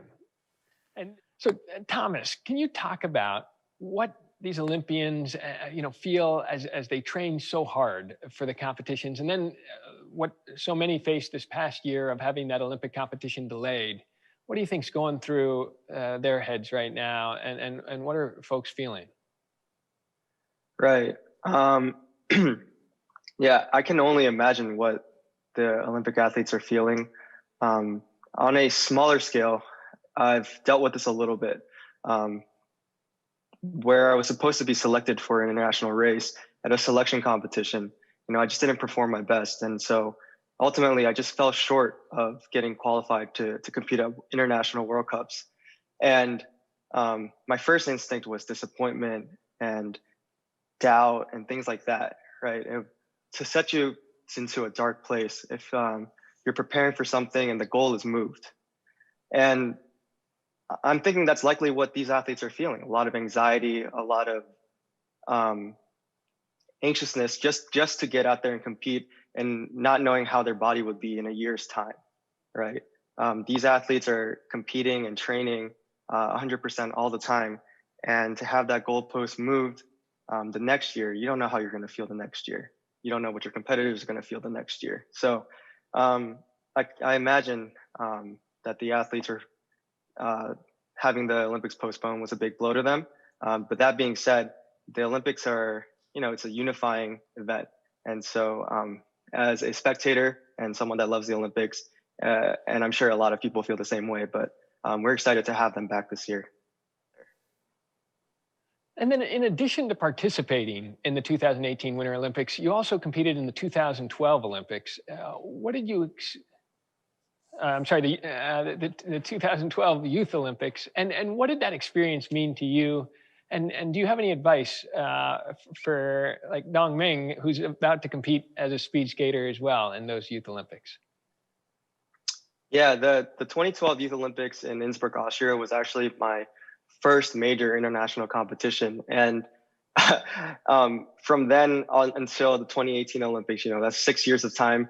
The international competitions in between were just not of the same caliber. So I definitely got a great taste of what the Olympics could be. It was a very exciting time as a young, I think I was 14 years old, as a young kid, to go to a foreign country and to meet all these different people from all backgrounds and competing in different sports. I was just taken away at how cool the experience was. And I think that actually helped me and lit a fire in me to want to compete in the Olympics later on. I believe and also, you got that taste of it there.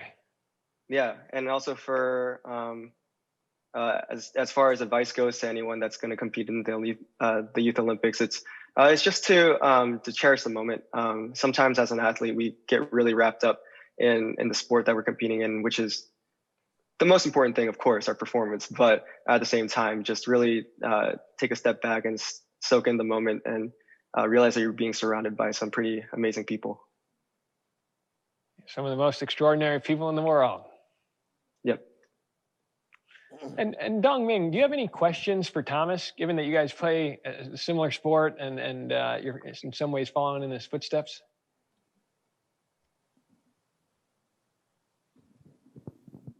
외국 선수들이랑 이제 So 시합을 when you compete with athletes from around the world in your experience, how did it feel to first compete with athletes from around the world?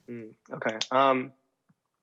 I think initially I was definitely nervous because the scale of competitions between domestic and international competitions with international competitors, it's definitely different. But that being said, once you do go out and the start gun is blown off, the race itself is the same exact thing. It just happens to be that your competitors are now from a different country or a different nationality. And so I think that's also one of the cool things about sport. Once you start competing, you just kind of quickly tune that out and you focus on your own race, your own match, whatever it be. Good advice, and one we should all follow. And Suji, I know you have some memorabilia from your experience there. Maybe a photo. Can you show us, some of those memories and talk about again just some of those moments that you remember most fondly from that event? 네, 제가 북한 선수들과 단일팀을 Well, 하면서 as I participated in the unified team, I brought my uniform with me. Let me show you the uniform first. This is my uniform from the unified 여기 team. 위에 보시면 이렇게 보시면 So here you can see 밑에 화려한 that I have autographs from everyone, but on the bottom, the autographs that look a bit fancier, they're from the South Korean team. So you can see that they really look like what we would think of autographs, but the autographs by the North Korean athletes, you can see that they just printed their name. They have a simple printing of their name instead of some fancy signature. So you can see that there's difference. Really, the difference right there on the jersey with your names on the bottom and theirs on the top. 네. 그리고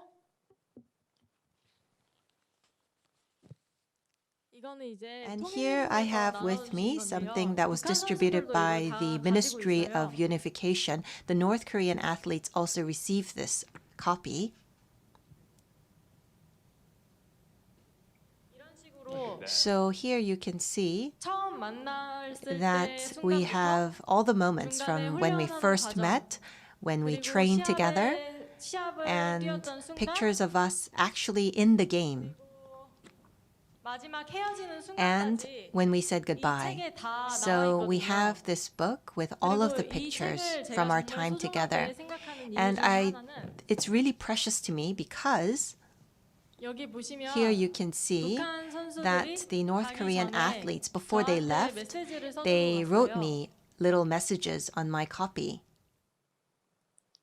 Well, that puts my high school yearbook to shame. I mean, to just see the way those memories have been captured and just the camaraderie, both with the writing there as well as the snapshots, really, what a moment, and what a moment for camaraderie that the world was watching. Thank you. Thank you again. This next question for Thomas.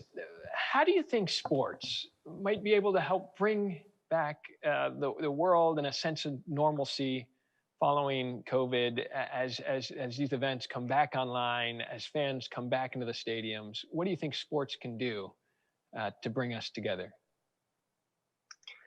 Yeah, I think a word that's been used already is unification, right? Sports has the unique joy and the unique ability to bring people together. And I know for myself, last year, and continuing on, we're not quite vaccinated yet, but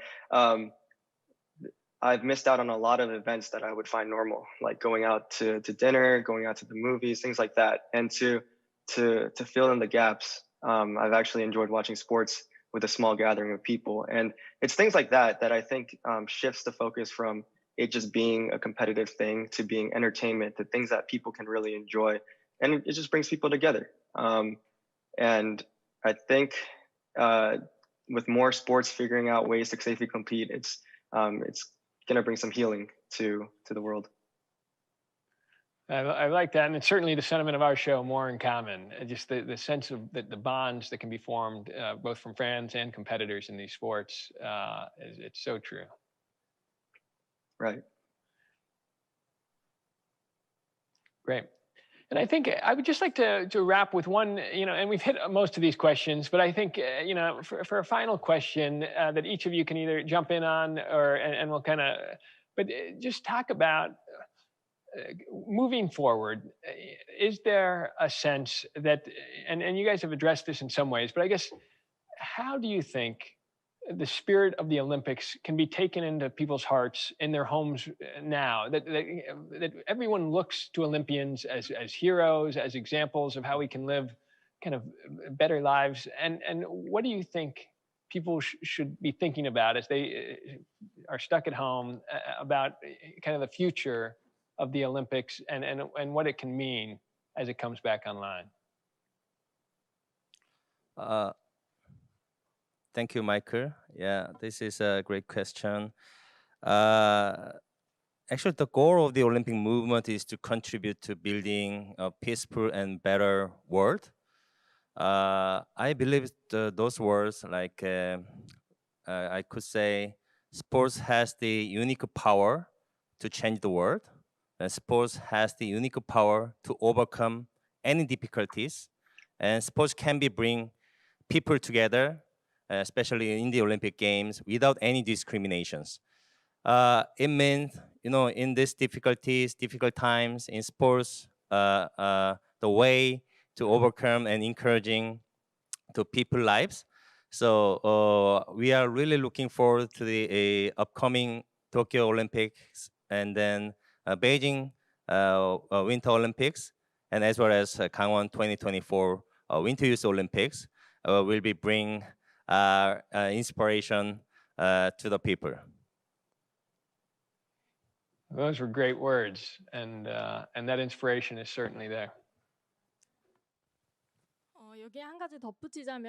I would like to add on to that, just like Jonathan has mentioned and just like Mr. Yu has mentioned. I believe that sports is something with a very unique power, because sports does not call for diplomatic rhetoric or political rhetoric, but still we can make changes. I experienced that myself. When people from different regimes speak to each other, we sometimes find ourselves in conflict or in disagreement, but exchanges through sports expands our understanding, and it also fills in the gap between people who are far apart. And so I believe that exchanges through sports, although are not easy, it is a very important approach to coming together. Before participating in the unified hockey team, when I watched TV and I watched separated families from North Korea and South Korea meeting each other, I thought it was heartbreaking, but I never thought that it was a part of my life. But when I participated in the unified team, and after the game was over and the North Korean athletes boarded the bus to go back to North Korea, I couldn't say goodbye. I couldn't say see you again. When we compete against students from other countries, we can still talk to each other through DMs and social networking, but we knew we couldn't talk to these North Korean athletes again. And so I felt like I was becoming a separated family. I could really understand the separated families that I had seen on TV.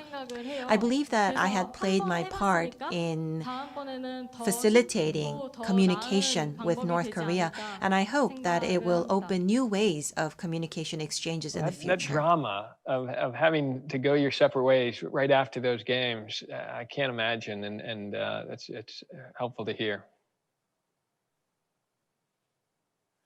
Well, and in hearing all of you speak, I think there is just an incredible sense that you're not only leading by actions, by being, top athletes, but with your words. You speak so well, and deeply appreciate your sentiments. And then Dunming. I believe that sports will offer opportunities for people to be united once again. And as you mentioned, I hope to be able to participate in these international events. Thank you. Thank you so much. Great. And then Danming, I'm sorry, I got to get one more question for you here. Producer in my ear saying, let's just recap. What are you most excited about for the 2024 Winter Youth Olympics? Of course, I would really want to win a medal, but at the same time, I really look forward to meeting athletes from all around the world in Korea and compete with sportsmanship, and that's what I expect the most. And I'm sure a lot of people know K-pop and K-culture, but I also hope that to share Gangwon province's beauty and culture with them. Well, thank you all so much for being with us today, sharing with us these ideas, these experiences, these moments from your time as both Olympians and people who are champions of sport. And I remember just a year ago being there in Gangwon, in the PyeongChang venues, and just being in awe of the history that was made there. and excited that will continue to be the center of so much energy and positive change and advocacy for peace. So thank you for joining us today, and hope you have a wonderful weekend.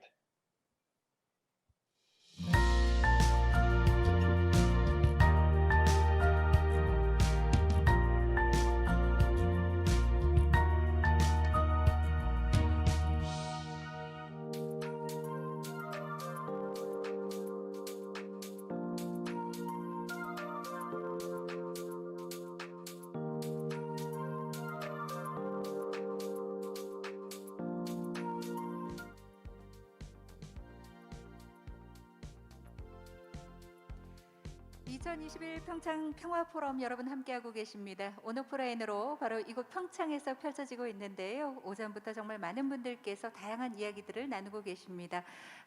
기쁜 마음으로 여러분 즐기고 계시리라는 생각이 들고요. 이번에는 좀 특별한 무대를 여러분께 선사할까 합니다. 2021 평창 평화포럼 개최를 축하하기 위해서 오늘 이날치와 앰비규어스가 정말 멋진 공연을 준비하고 있는데요. I hope you're having a great time. We have a special performance for you, 이날치와 ambiguous. 특별 공연 So please enjoy the special performance and please welcome them with a big round of applause.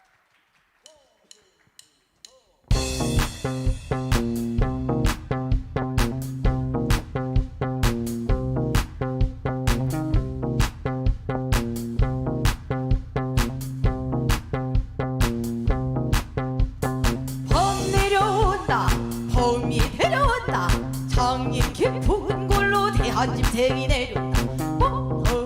널쑥 꼬리는 잔뜩 핫팔이 넘고 예머리 흔들며 전동 같은 앞다리 동화 같은 깃발 양기 찌고 새알 같은 발톱으로 잔디뿌리 왕모래를 차르르르 흔치며 주홍이 딱 버리고 허리랑 하는 소리 하늘이 무너지고 땅이 톡 어진 하늘 차례 정신없이 목으로 움츠리고 엎젖었다. 봄 내려온다. 봄이 내려온다. 봄이 깊은 물로 한 인생이 내려온다. 그의 머리를 흔들며 양이 뚝 찢어지고 몸은 얼쑥덜쑥 꼬린 산 내려온다. 동네 같은 앞다리 전동 같은 날 해나 같은 발톱으로 바람을 내려 양이 뿌리 왕물에 차르르르르르르르 버리고 자라면 뚝싸오게 한머리 단청하게 뒤덮고 나도 같은 발톱으로 자라만 왕자물에 먹고 치고 차라리어 터지게 봄 내려온다. 봄이 내려온다. 속이 깊은 물로 한 인생이 내려오고 그의 머리를 흔들며 양이 쭉 찢어지고 몸은 얼숭덜숭 꼬린 찬스. 봄 내려온다. 봄이 내려온다. 봄 내려온다. 봄 내려온다. 봄이 내려온다. 봄 내려온다. 봄 내려온다. 봄이 내려온다.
한짐승이 내려온다 그의 머리를 흔들며 향기 좀 찢어지고 몸은 얼숭덜숭 거리는 잔뜩 내려온다 통에 같은 앞다리 전도 같은 뒷다리 해당 같은 발톱으로 사람을 생겼는 산잎구리 왕물에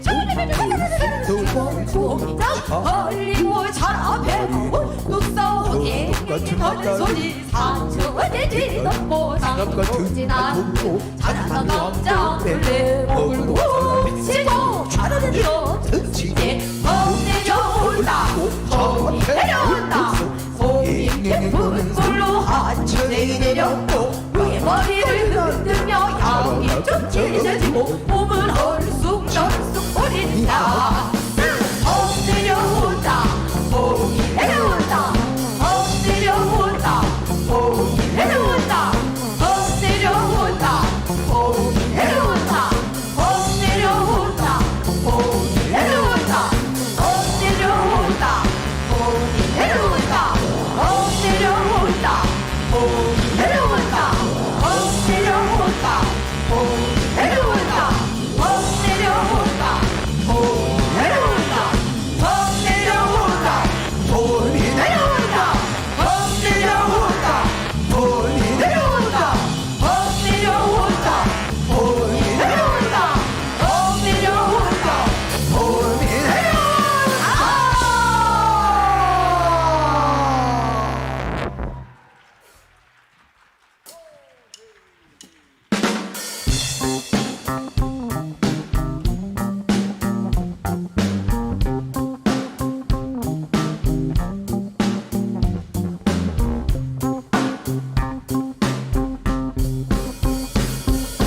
좌우나졸 금군모질이 솔령수 일시에 달아 토끼를 에워쌀지 진왕만리 장성싸듯 사냥싸움에 마초싸듯 겹겹이 둘러싸고 토끼 부듯이 잡는 모양 영무 출산 도적 잡듯 토끼 두 귀를 꽉 잡고 좌우나졸 금군모질이 솔령수 일시에 달아 토끼를 에워쌀지 진왕만리 장성싸듯 사냥싸움에 마초싸듯 겹겹이 둘러싸고 토끼 되듯이 잡는 모양 영무 출산 도적 잡듯 토끼 두 귀를 꽉 잡고 모조리 솔령수 일시에 달아 토끼를 에워쌀지 실황만 장성싸듯 사냥싸움에 만초싸듯 겹겹이 둘러싸고 토끼 부딪혀 잡는 모양 줄사도적 잡는 토끼 두기를 꽉 잡고 해가 지면 좋다 다른 나와야 해당 소리와 아니에요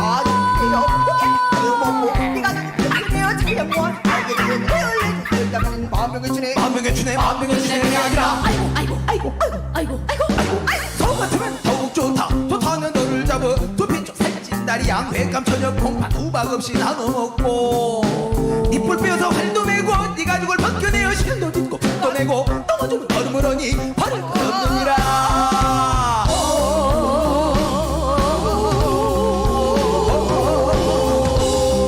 뭐냐 그러느니라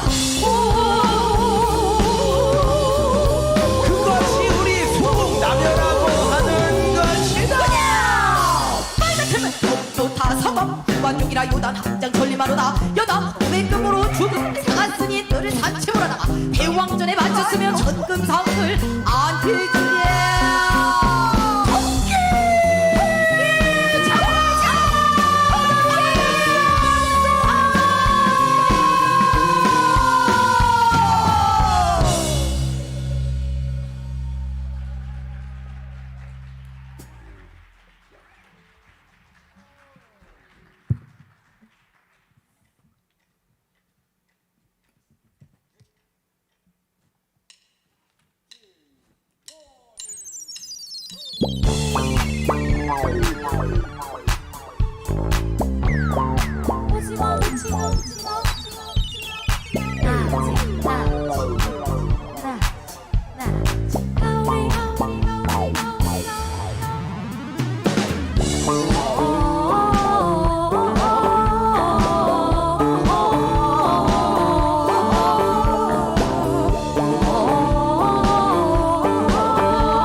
방첨 사중의 해운공박 내 형사청호 군수 해고 형나무어 조부장 쪽이 부병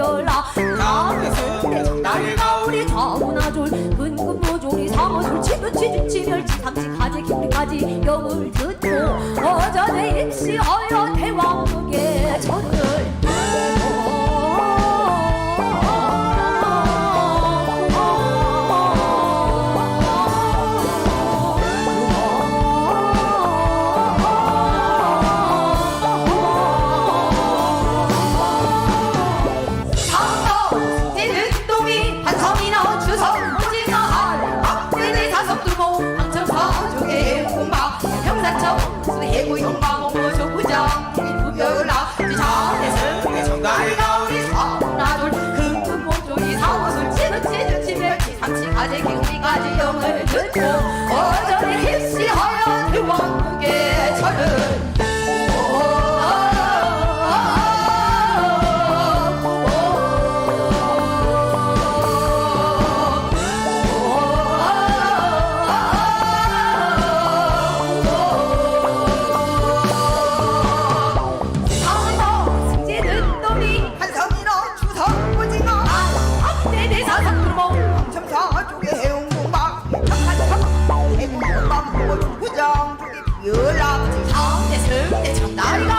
어구나돌 금금모조리 사워돌 치면치 아재 우리 말이 영을 듣고 어전히 힙시하여 대왕들께 절을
그런데도 이 신정불칙하야 12가지 우르모르로 화분집 낭기 안조 우르모르로 동료헐지 가오 도락도락 회의한 음성으로 수절과 부유인 헐제 니 소리 뻥나면 세상인간이 미워라 돌을 들어 날리며 너나 잡해 떨어지니 세상은 미운 놈은 너 방금 뭐 있느냐 빈터에나 찾아가지 좌석은 불길어다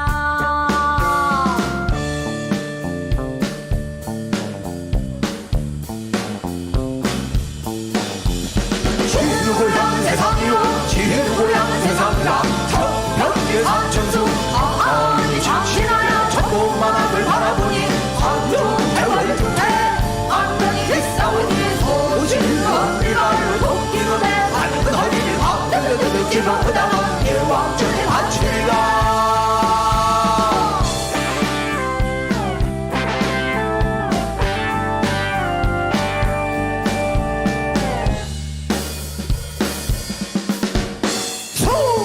물매기가 어떠하뇨 정원이 어짜오대 매개라 장수 부대하고 허풍진 허건이와 아가리가 나무카 식량이 너른 곳 세상을 나가오면 유기감을 얻으려고 조그만한 산천수 이리저리 그늘째 서립쓴 어홍들이 잡새우 볼속이라 입감 비어물에 푸후 탐색으로 달덩 삼켜 당부려내 죽게 되면 닥쳐려 낚거나가 인간은 이질복질 설사배열이 얻었니 약으로 먹사오니 보내지를 못하리다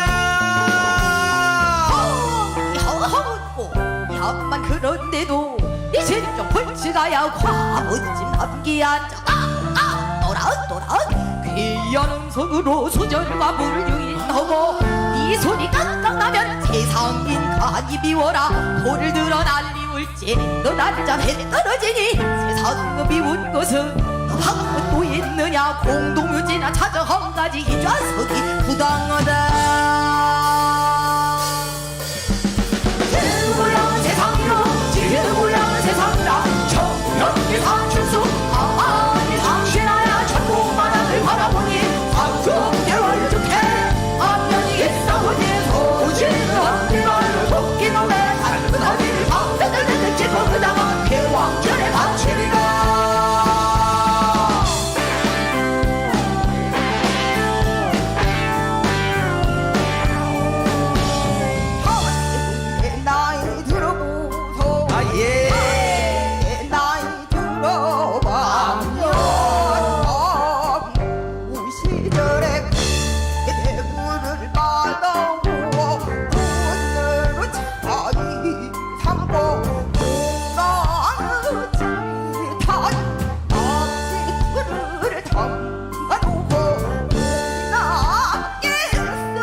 당상학발은 멋진 조석 공대를 못 잊어요.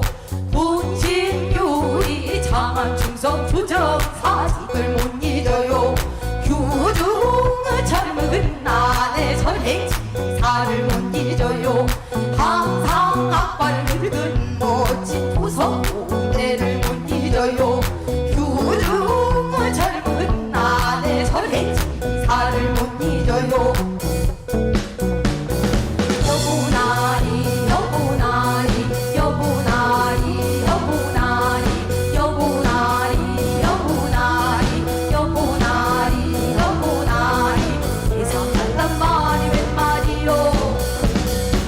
주부 부인 말을 듣고 성을 내어 나오더니 모기가 등등하고 살기가 중천 눈살이 꽂꽂 아장아장아장 나오더니만 여보나리 여보나리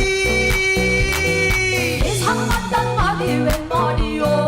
미숙하고 깊은 눈에 양주 서로 마주 넣어서 맞추는 이 보던 일을 이제는 다 버리고 산다신다니 여보나리 여보나리 여보나리 여보나리 여보나리 여보나리 여보나리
한 마리가 하고 날아들어 토끼 대글 빵로 후닥 뚝딱 구두둑 쿵쿵쿵쿵 구르르두두 차가 껐다 토끼란 놈 아이고 수리장 장군님 어디 갔다 이제 오시오? 오, 너 이놈 잘 만났다. 내가 너놈 잡아먹으려고 데서 힘들게 날아왔다. 아이고 장군님 저를 잡수시려거든 어디서부터 잡수실라요? 오니 맛있는 거침대부터 통짜로 싹 씹어먹을란다. 아이고 장군님 이왕에 잡수시려거든 요 대울빵 말고 이 발가락부터 잡수면 안 되겠어? 야 이놈아 그것이 뭔 말이냐? 내일 저렇게 살려주면은 억울한 말이 나오다가 죽을라요. 뭔 말인지는 몰라도 해봐라. 아이고 아이고 내야 아이고 이를 어쩔까 소금철리 못만 김에 개워다 내 원산 우주공산에다 걸어놓고 임자 못 젖고 죽게 되니 아이고 아까워라.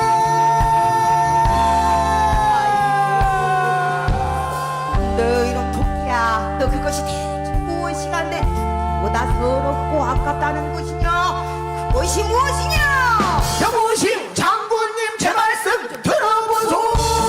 이야기를 들어보십시오. 이번에 제가 수공예를 들어갔었는 이 수공용왕기록서 의사중치라고 하는 그 요상스럽게 생긴 주머니를 하나 주십시다. 여보시오 장군님 제 말씀 좀 들어보소. 네, 들어보십시오. 의사중치를 자 펼쳐놓으면 풍기가 여러 개 뚫려있는 이 한 풍기를 톡 튀기며 빙하리 새끼들 나옵니다. 뭐 하면은 그 속에서 하루에 1,500마리씩 그냥 뭐 나오고요. 그 속에서 예, 또 들어보십시오. 여보시오 장군님 제 말씀 좀 들어보소.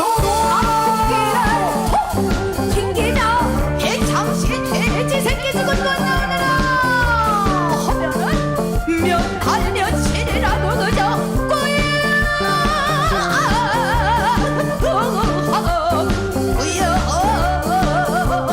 나오는 이 여보시오 장군님 제 말씀 좀 들어보소. 오늘 우주공산에다 걸어놓고 죽게 되니 그 안이서 소인가. 독수리가 이 말 듣고 대만에 사정없이 반했겠다. 너 이놈 토끼야, 내가 너 살려줄 것이 그건 나 돌아. 아이고 장군님 그러잖아도 지가 장군님 들으려고 감춰놨어. 그가 어디냐? 조금 더 석상 바위 틈에 놓소. 저기 안 보이시오? 까마까치가 냄새를 맡고 저렇게 달아들고 야단났소. 독수리가 도끼를 소주병 차듯 딱 움켜쥐고 가면 어디냐? 아이고 장군님 저기 보이지요? 석상 바위 kum기 속에 대롱대롱 안 보이요? 자 여기다 내려놓으시오. 제가 얼른 가서 꺼내가지고 나올 테니까 조금만 기다리시오. 이놈 시방 들어가면 안 나오려고 그러지야? 어메 장군님 평생 속고만 살았어. 겁나게 의심 많네. 그렇게 의심스러우면 내 발목을 잡으시오. 내 발목을 잡고 내가 들어가는 대로 조금씩만 놓아주시오. 그래라 장군님 꽉 잡았어. 자 그럼 나 이제 들어가요. 그래라. 아 장군님 조금만 놓으시오. 타라 하여. 자 이제 곧 탔소.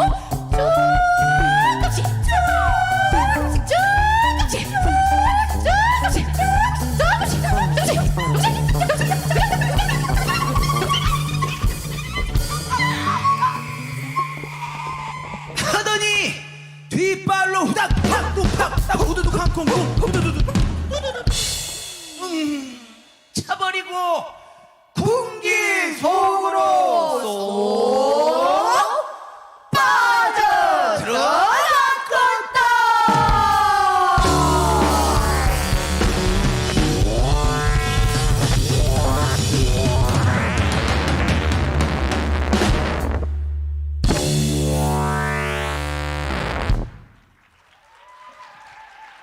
이날치 앰비기어스의 특별 공연이었습니다. 그리고 모든 멤버 모두 함께 다시 한번 무대로 모실까요? 다시 한번 여러분 큰 박수 부탁드립니다. 모시겠습니다. 국악 얼터너티브 팝으로 우리의 아름다운 전통 문화를 We 세계에 have 알리고 a 있는 performance 이날치와 by 앰비규어스의 Inalchi 무대 and 정말 멋진 Ambiguous, 무대였습니다. showcasing 여러분 다시 Korea's 한번 beautiful 큰 박수 music in the 부탁드립니다. fusion style. Another big round of applause, please. 고맙습니다. 2021 Thank you very 평창 much. 포럼 이곳에서 시작된 We are 평화의 here 향기가 at the 세계 속에 PyeongChang 가득할 Peace 수 Forum 있도록 이렇게 멋진 2021. 공연으로 We 함께 look 준비를 forward 해봤습니다. to peace 이어지는 blossoming 세션에서도 from this 다양한 이야기들을 forum 함께 나눌 to 예정입니다. blossom 잊지 around the 마시고 world. 여러분 함께 We will 해주시기 바랍니다. continue with 다음 our 세션에서 sessions at 찾아뵙겠습니다. 2:30. 고맙습니다. Thank you very much.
네, 여러분 반갑습니다. Pleased to meet you. Welcome to PyeongChang Peace Forum 2021 Economy Session 2. I am Moon Sori. I will be leading you throughout the session. Due to COVID-19, we have more participants joining us online rather than offline. So those of you who are joining us both online and offline, thank you very much for joining us. During Economy Session 1, we had a session talking about peace through tourism. Economy Session 2 will cover the inter-Korean peace train that will bring peace to the Korean peninsula.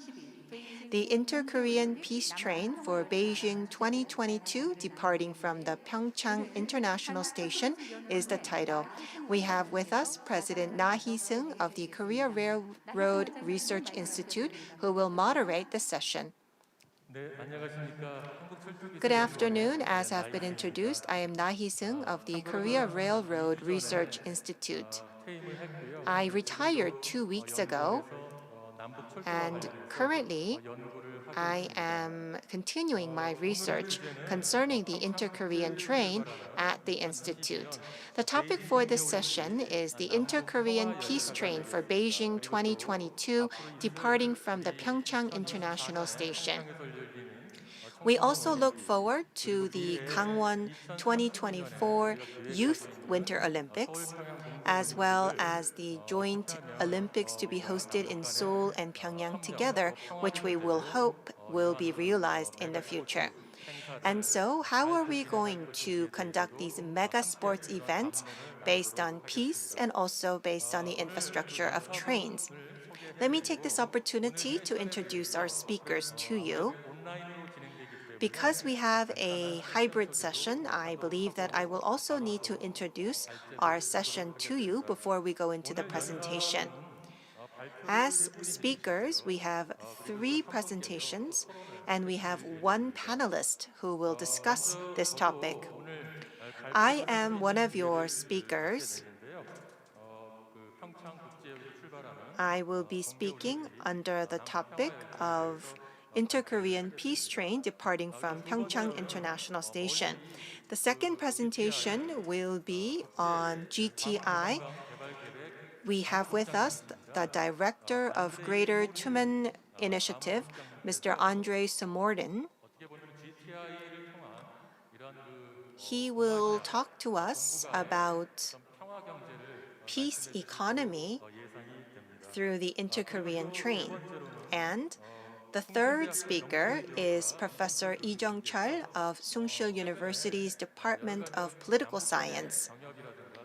He will talk to us about the peace economy for the future through the inter-Korean economic cooperation. We also have with us member of the National Assembly, Mr. Jin Sung-jun. He will discuss the inter-Korean peace train as well as the future of the peace economy. He will share with us his precious thoughts. Let me take this opportunity to introduce our session. As you see in the program, our session will cover the following. 100 years ago, we were the start of the Eurasian train. And if we are able to connect Korea with North Korea, then we would be able to dream of extending it beyond Pyongyang to Beijing, Moscow, and also to Europe. The departure station for future generations should be here in Pyeongchang, recognizing that peace can finally arrive when the inter-Korean train departs. The 2 Koreas should swiftly resume the inter-Korean railway reconnection project. This year requires a more active and creative approach. With the agreement of the North, both Koreas have become a member of OSJD, Organization for Cooperation of Railways, and the Congress will be held in Korea. The 2 Koreas should promptly refurbish existing lanes and start running trains to Beijing and Moscow. Not only humanitarian aid, but also the reunion of divided families, sports, cultural exchanges, and even inter-Korean summit meetings can be done via this inter-Korean railway. The peace train can depart from the PyeongChang International Station, arriving in Beijing for the Beijing 2022. With the two Koreas sharing the success of the inter-Korean railway, mutual trust will be recovered and the framework for cooperations will be strengthened. We had with us President Bach of IOC, and he mentioned that the Gangwon 2024 Youth Winter Olympics should be discussed along the same lines. So that was the introduction of our session. We will now listen to 3 presentations. Please limit your presentations to 15 minutes. And following the 3 presentations, we will go into discussions. We look forward to active Q&A following the discussion.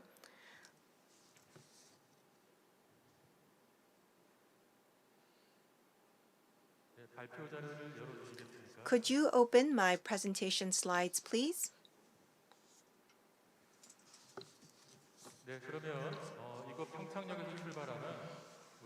The inter-Korean peace train departing from PyeongChang International Station bound for 2022 Beijing Winter Olympics and the 2032 Seoul PyeongChang Olympics. That is the title of my presentation.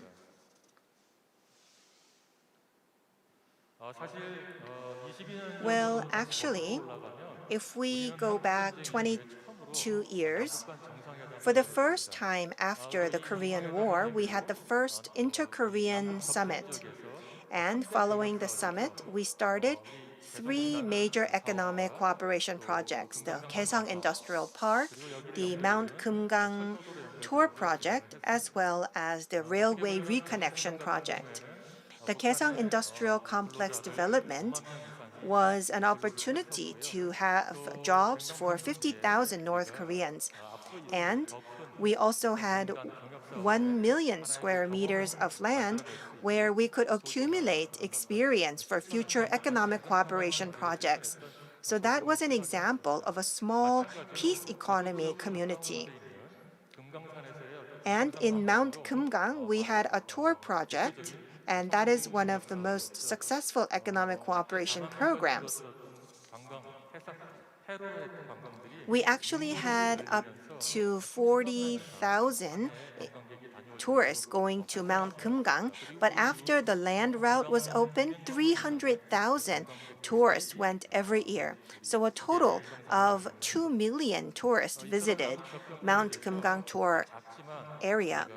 So in these 2 areas, we have been able to test out peace economy on a small scale. It's been 20 years since then. Now we dream of the new economic scheme of the Korean Peninsula. This is taking the economic experiment further north throughout the West Coast and also further north through the East Coast and connecting the Korean Peninsula with the continent. So that is the economic cooperation that we are discussing and planning for. Through the new economic scheme of the Korean Peninsula, we are dreaming of a peace economy on a larger scale on the Korean Peninsula. Professor Lee Jeong-chul will continue to talk about the peace economy. The future is where peace will be the economy and economy will be peace. That will be the era of peace economy on the Korean Peninsula. I will be focusing on the railway and also the peace economy. In 2018, because of the April 14th declaration, we had many railway projects in 2018. In the April 17th declaration, there was an agreement on modernizing the routes between the 2 Koreas. And so we have had working level dialogue and high level dialogues throughout the year so that we can conduct various railway projects. I would have liked to invite Secretary General of OSJD to this panel, but the Secretary General was not able to participate. At that time, we actually became a member of OSJD at the same time. In the September 19th declaration, we had an agreement on starting the construction. And so that is why in December, we started the joint survey for the 400 kilometers of Gyeonggi line and 800 kilometers of Donghae line. And here you can see that we took this picture in front of this bridge that goes across the Tuman River into Russia. And then on December 26th, we started our construction. Unfortunately, the year after, because the USDPRK summit fell through, we have not been able to actively pursue our railway projects. But here you can see that we celebrated the second anniversary of the April 17th declaration, and we started the reconnection project for the Daejin-Bukgu line project. The Ministry of Reunification will continue these projects into the future, and it will surely contribute to the local development of the Gangwon province area. And so I believe that it will have a huge synergy effect. So we have phase 1, 2, and 3 for the modernization and reconnection project. When we first made the inter-Korean agreement, we were striving for a higher level of modernization. But you can see that we have a two-track system currently. So we are working on the low-hanging fruits first so that we can modernize the parts that need fixing first so that actual railway can be used. And only then can we dream of traveling all the way to Beijing next year on this peace railway. And in 2024, the North Koreans would come to PyeongChang using this line. So if we take a look at the Geungangsan and the Donghae line, we believe that if we invest 400 to 500 billion won for each line, then we would be able to make the railway functional. And the construction would be anywhere from 12 to 18 months. And so therefore, we would be able to have rapid modernization of the railway in a short amount of time, which would open an opportunity for regular operation of the railway, which would be a synergy effect for economic cooperation, and it would propel humanitarian aid, sports meetings, and inter-Korean summit meetings, which would then translate into the building of trust, and this could win the agreement of the people of Korea and the international community. In 2032, which is about 10 years away,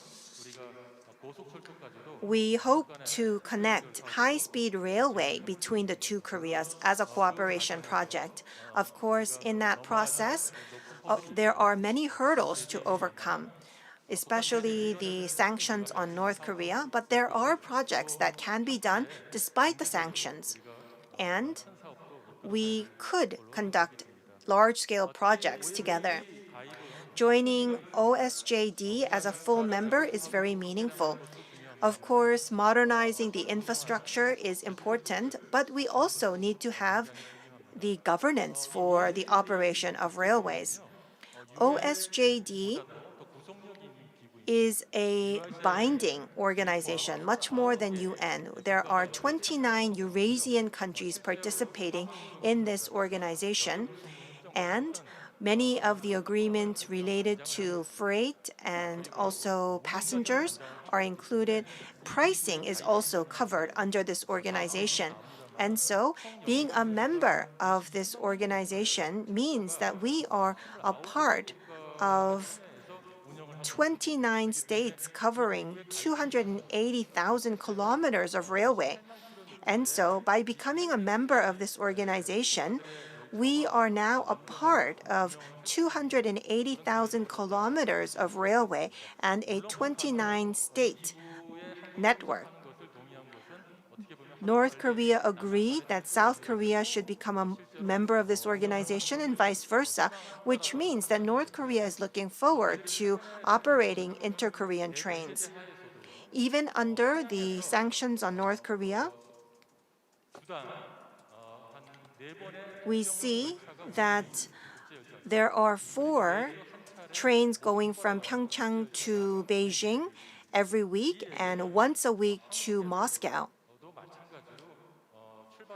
And if we are to start these trains from Korea, under the governance of an international organization, we would be able to operate these trains. So although we need to be very prudent about the sanctions, we would be able to operate these international trains between Pyongyang and other countries, starting from Korea. Here you can see the Eurasian countries marked in color, which are the 29 members of OSJD. And so if these are the members of OSJD, in the past, Seoul Station was the starting point for the international line being connected to Russia and Europe. It's been 100 years since then, and we need to accelerate the connection of rails between Korea and North Korea, and we are to hold the OSJD meeting here in Korea, and we hopefully will be able to conduct trial projects connecting PyeongChang with North Korea via the railway. And so, in reality, we would be able to have trains starting from Seoul to Beijing or Seoul to Moscow. It is very possible. The topic for this session is related to the Olympics. In 2008, there was the Summer Olympic Games in Beijing. At that time, we had hoped to have a joint spectator group of the 2 Koreas, and we had hoped to ride the same train into Beijing. But unfortunately, in 2008, we were not able to achieve this dream. Next year, we will have the Beijing Winter Olympics, and so once again, we look forward to agreements between the 2 Koreas so that the 2 Koreas can start from PyeongChang, traveling to Seoul, to Pyongyang, and to Beijing on the peace train. We look forward to the inter-Korean peace train arriving at the 2022 Beijing Winter Olympics, which would be very meaningful. In the September 19th declaration, there was an agreement to bid for the 2032 Seoul PyeongChang Olympics, and legislation was prepared last year to conduct these activities. We hope that the 2 Koreas can work together on the hosting of the 2032 Seoul PyeongChang Olympics. If we could have a joint hosting of the Olympics, what would be the effect and what would be the future that we could look forward to? Well, when we host the Olympics, first, we can look forward to becoming one of the sports powerhouses in the world. And second, we would be able to boost the brand image of the nation, which would then translate into higher brand images for industries and businesses. And so, if we take a look at countries that have hosted the Olympic Games, we always see that there is an economic boost for tourism and trade. The third effect that we can look forward to is that if we are able to co-host the Olympics with North Korea, it would be even more meaningful. It would bring solidarity between the 2 people, and it would also lay down the foundation for economic cooperation and accelerate the new economic scheme for the Korean Peninsula. So that would be quite meaningful. I mentioned that the Olympics has a great effect on tourism and trade, especially when large sports events are held, such as the Olympics or the World Cup, then we would have increases in consumption. So we have seen that for the countries that have held mega sports events, there is, on the average, an 8% increase in tourism demands. And during the 2002 World Cup Games, we have seen an 80% increase in tourism revenues. If we are to connect the two Koreas by rail, then we would be able to attract more tourists to Pyongyang and also more tourists to Seoul and PyeongChang.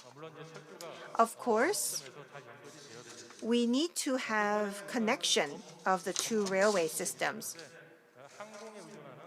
Usually, we rely on airways to attract tourists, but if we are able to connect the two Koreas with rail, then we would be able to travel on land, which would mean that it would open new opportunities for tourism in South Korea as well.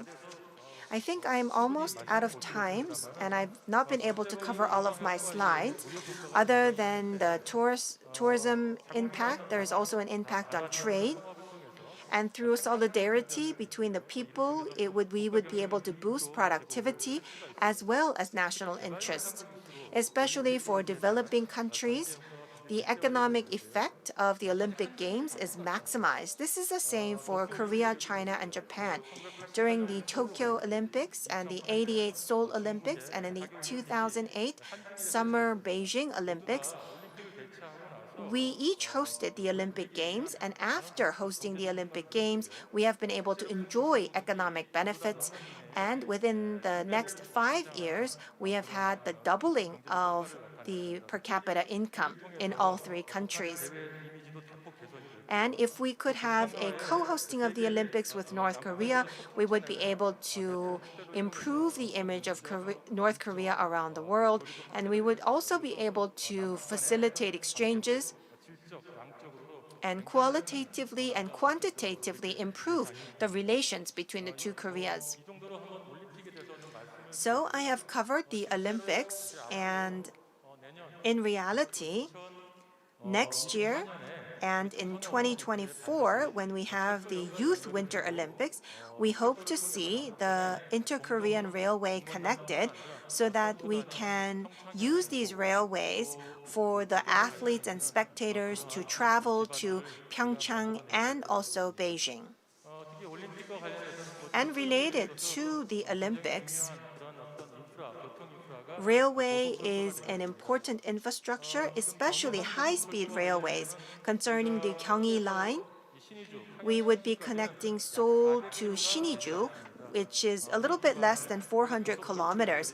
But if we could connect this with the high-speed railway, then we would be able to connect our rail with the 35,000 kilometers of rail in China.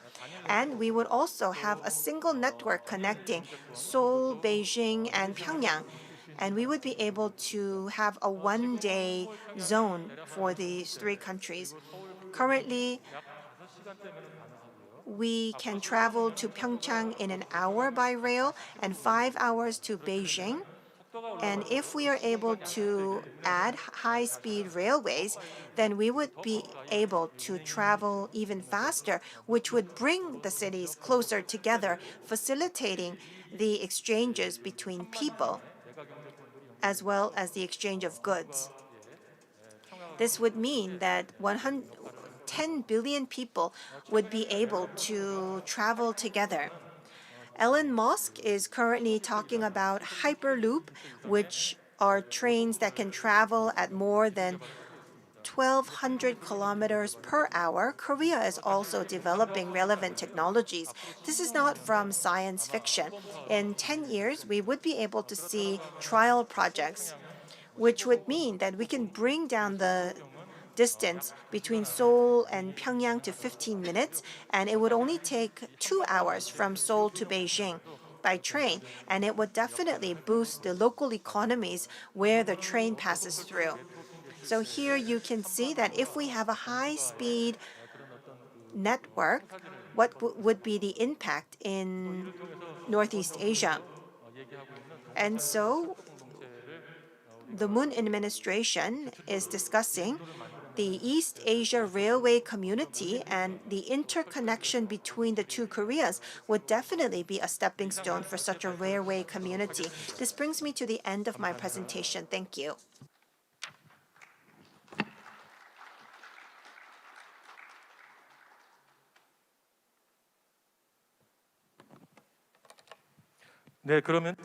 Now,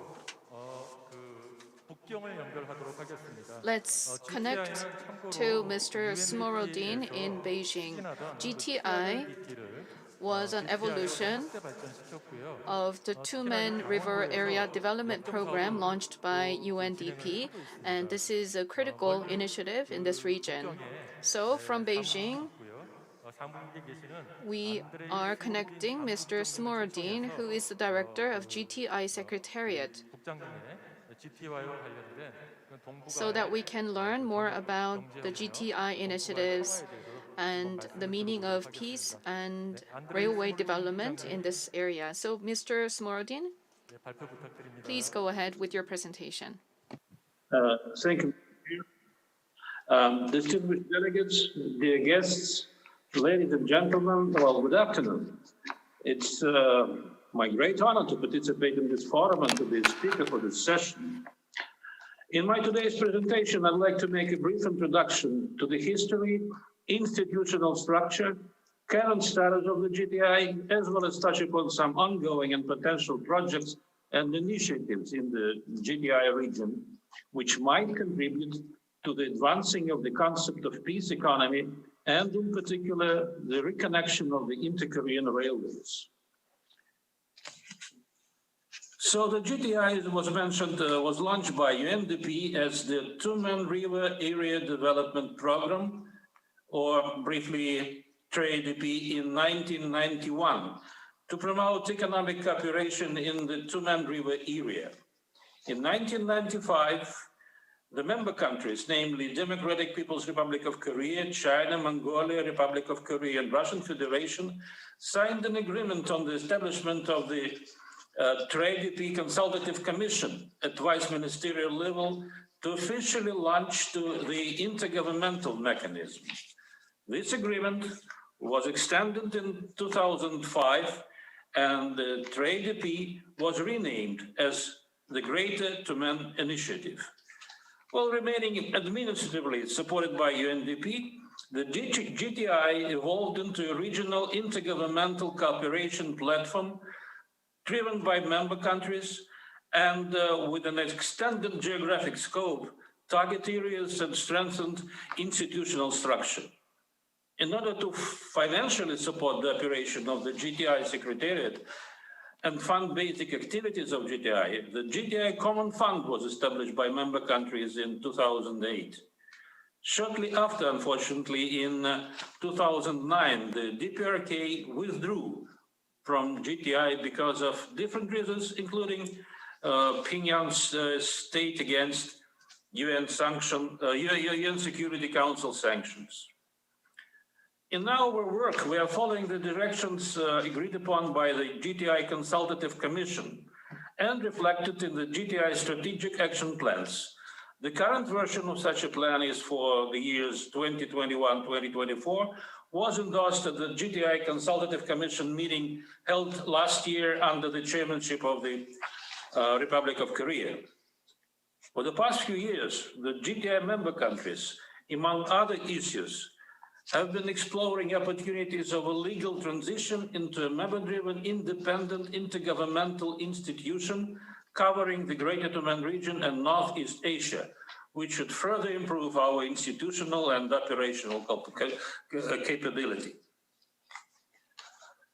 The decision-making institution of the GTI is a consultative commission composed of vice ministers, level officials, representing each member country. The national coordinators are responsible for coordination between the Consultative Commission with line ministers and Secretariat. The Secretariat is to provide support and execute the decisions of the Consultative Commission. As for now, we have 6 sectorial boards and committees to strengthen cooperation and coordination on policies and projects implementation in the priority sectors, as well as 4 affiliated platforms. In 2005, 5 priority sectors, namely transport, tourism, energy, investment, and environment, were identified by the Consultative Commission. In 2007 to 2010, respective intergovernmental structures, namely boards and committees, were created to coordinate sector-specified activities and projects. Later, in 2011-2016, several affiliated platforms of the GTI were established, namely the Northeast Asia Local Cooperation Committee, in order to strengthen local economic cooperation and central local coordination and dialogue. A GTI Exim Bank Association, a development financing mechanism to support the implementation of regional projects, and GTI Research Institutions Network. It's a kind of a brain trust to promote economic cooperation and integration in Northeast Asia. Agriculture Committee was created in 2016. So you can see that GTI institutional structure keeps expanding. Most recently, in 2019, the Memorandum of Understanding was established of there was a memorandum establishing the Northeast Asia Business Association, and it was signed by the stakeholders from GTI member countries. This structure should provide more opportunities for the involvement of private sector in the GTI activities. Well, also Marine Cooperation Subcommittee and the Local Cooperation Committee had its inaugural meeting last year in 2020.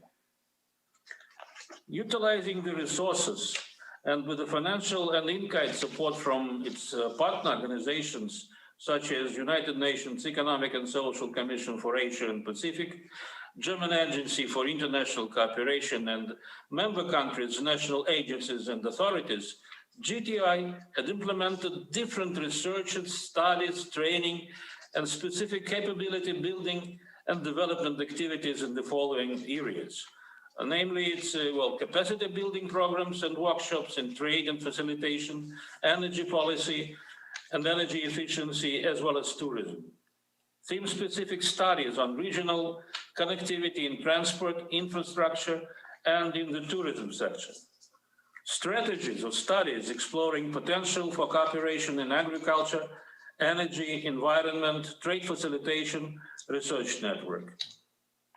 The GTI has been pushing for a regional economic cooperation policy dialogue and improvement of the business environment of Northeast Asia countries.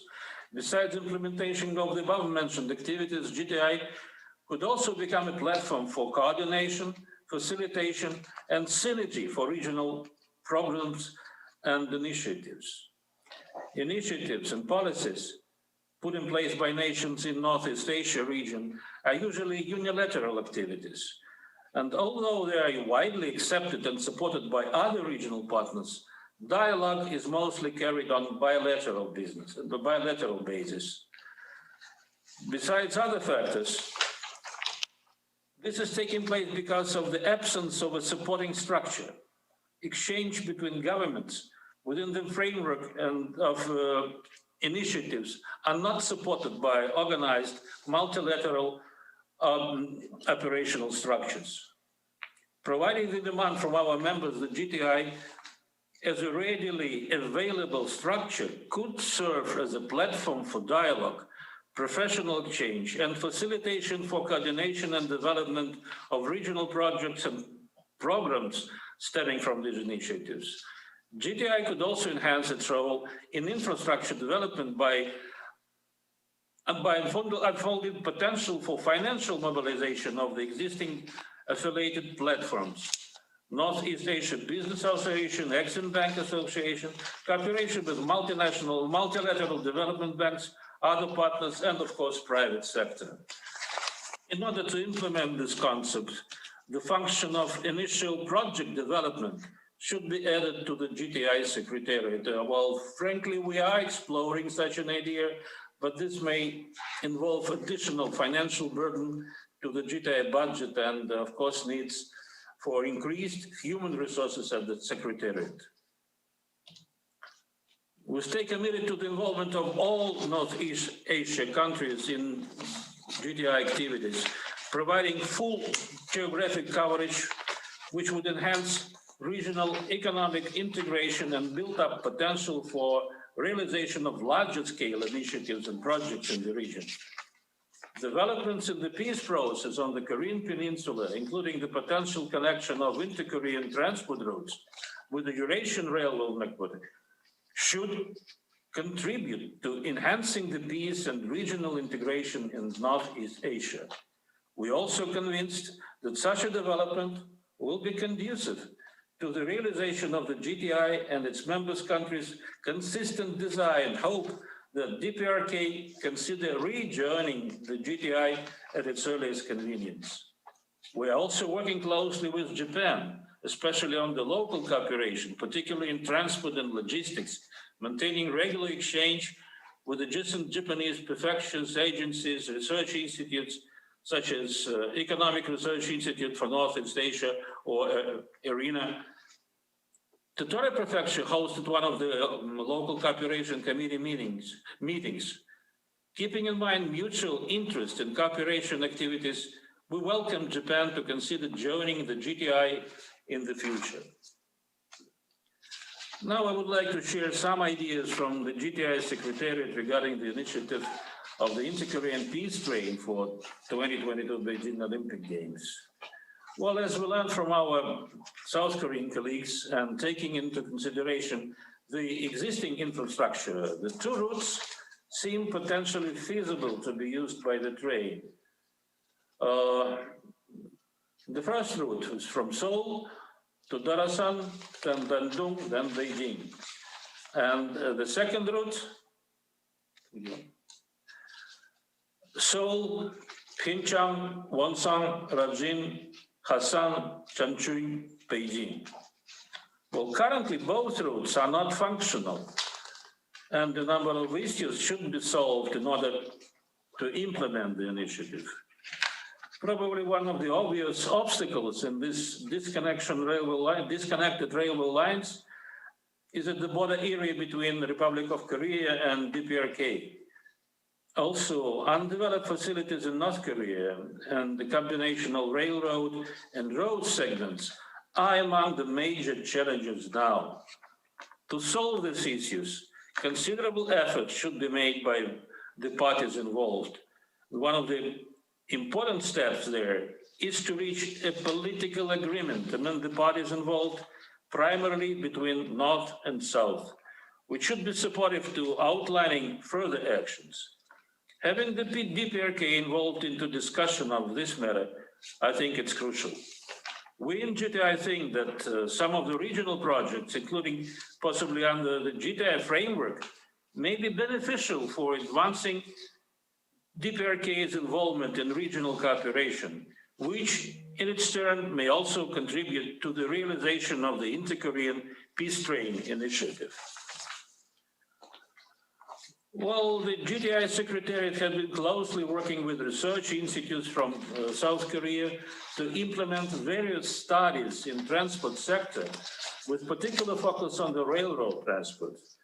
Currently, the Korea Railroad Research Institute is implementing a collaborative project with the GTI titled The Review of the Feasibility of Commercialization of Dual Gauge Bogie in the Greater Tumen region.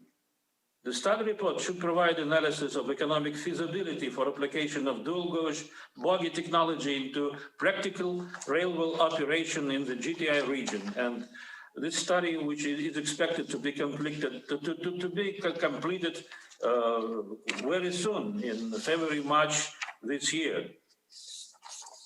We also heard from this institute that they are going to follow up on this work with a project titled The Review of the Feasibility of Commercialization of Continental Railway in the Greater Tumen region this year. Implementation of the dual gauge bogie technology in the region may solve the existing obstacles related to the difference of gauge width, ensuring a seamless cross-border transportation. We are also currently working with Korean Maritime Institute to launch a feasibility study on the pilot project for the mutual access of manless trailers in multimodal transportation in GTI. There are some examples of so-called hot projects and initiatives between GTI member countries and DPRK. Well, I would like to mention the Rajin Hassan project. As you know, well, during the period of from 2008 to 2014, as a result of an investment project by the Russian railways, 54 kilometers of the double-track railway between Hassan Station in Russia and Rajin Port in DPRK was reconstructed, and transloading terminal in Rajin was built. Under the Intergovernmental Committee for Trade and Economic Cooperation between Russia and DPRK, reconstruction of DPRK's railway system, construction of missing lines, and design of mining and processing plants, exploration and production of minerals in DPRK was discussed. Another project under discussion is the construction of the Trans-Korean gas pipeline to transit natural gas from Russia to Korea. So another area of cooperation for possible DPRK's involvement is the environmental sector. For example, such projects as the Wild Animals and Birds Protection Program, other initiatives related to wildlife preservation, water and environment protection. On some of those directions, there is already ongoing cooperation on bilateral basis, such as on tiger protection between China and Russia. During the last GTICC meeting, Korea Water Resource Corporation, so K-Water, presented proposal of a study on management plan for water environment in Tumen Railway area, which will be further considered by our members. We could also look into the possibility of extending those initiatives to other directions or activities, such as policy coordination of member countries for wildlife protection, shooting a documentary about Tumen Railway nature, or studying feasibility of establishment of a protection fund under GTI cooperation mechanism. To respond to current challenges in the face of the COVID-19 pandemic, our member countries have also expressed their readiness to work together in the healthcare sphere, which is also one of the possibilities for stimulating DPRK for cooperative activity in the region. With continued support and initiative from our member countries, the GTI will pursue its goal of deepening the regional economic integration, contributing to the peace and prosperity in the Greater Tumen region. The initiative of Inter-Korean Peace Train for 2022 Beijing Olympics is seen as a positive effort towards mutually beneficial developments on the Korean Peninsula from the bilateral perspective as well as region-wise. Prospects of DPRK's involvement in the regional cooperation will of course depend on political issues to be solved during corresponding high-level negotiations.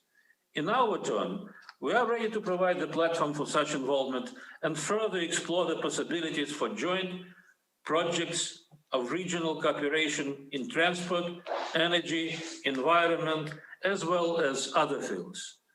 So I believe that issues raised and the initiative proposed during the forum should help us to set the ground for further cooperation. I wish to deliver my heartfelt appreciation to organizers and participants, and of course, wish the meeting a success. Thank you. 네, 감사합니다. Thank you very much. Thank you very much. Thank you for your presentation. Under the GTI, we had a presentation by Director Andre Smorden of GTI. Thank you for that outstanding presentation. Especially, we look forward to GTI becoming the core of the peace community in Northeast Asia, as well as the economic community in the same area. Thank you very much for your explanations. During the discussion portion, we would like to continue our dialogue with Director Smorden. We look forward to your participation. And we also have with us Mr. Chang Do-han, who is working at the GTI. Thank you very much for that cooperation. Let us go to the last presentation of the session, Professor Lee Jeong-chul of Sungsil University. He will talk to us about the peace economy. Let me start my presentation. As have been introduced, I am Lee Jeong-chul of Sungsil University. I'm a professor of political science. Today, I would like to talk about peace economy. I have studied political science, and so concerning GTI and peace economy, I am more interested in the geopolitical surroundings. So my title is The New Korean Peninsula and the Peace Economy Platform. President Moon, during the centennial anniversary of the March 1st independent movement, he used this new word of New Korean Peninsula. How can Korea create a new Korean peninsula? That is linked to peace economy and the platform strategy.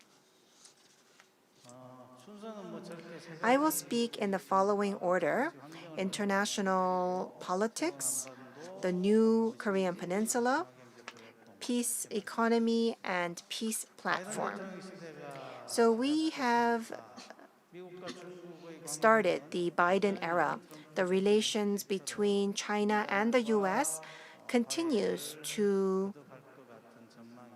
escalate in tension. Maybe it will go from tension to reconciliation and back and forth. In order to discuss peace economy in Northeast Asia, we need to take a look at the geopolitical strategy of the powerhouses. There are usually two traps. First is the Thucydides trap. As you are well aware, with the growth of a new power, then inevitably there is fierce competition and conflict between the new powerhouse and the existing powerhouses. We also have to take a look at the Kindleberger trap. This trap states that when a new emerging power grows, then the old power usually gives up that spot very easily, and you would expect that the emerging power would fill that spot, but the emerging power is not able to fill that spot, and when that emerging power is not able to produce public goods, then those who sided with the emerging power would fall into the Kindleberger's trap. So these two traps are the traps that we are faced with in Korea. The US and China, they are in conflict over power, and when that happens, what do we need to do? At the same time, will China become the hegemony in East Asia? And what if they're not able to produce public goods? So we inevitably need to take a look at these two traps, and these two traps are the most important premise for geopolitics in East Asia. And I believe that the new Korean Peninsula system And the platform strategy is what we need to overcome these two traps. Unlike the past, East Asia can no longer afford to maintain the status quo. All things are changing very quickly in East Asia. And in that process, we also need to take a look at how each country will respond.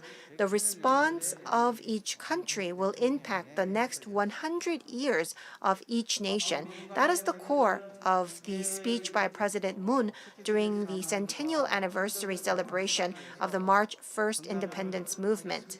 So we will go back and forth between these two traps, but how well will we be able to overcome the difficulties? North Korea recently had the 8th Congress of the People's Workers' Party, and the slogan was self-sufficiency.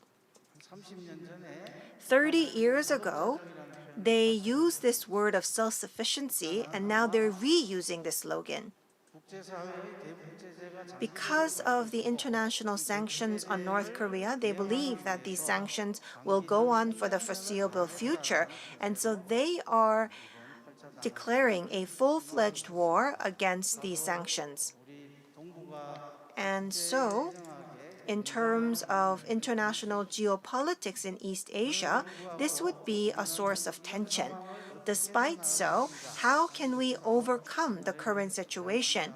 That is the most important topic for today. So, the new Korean peninsula, how are we going to overcome the current situation?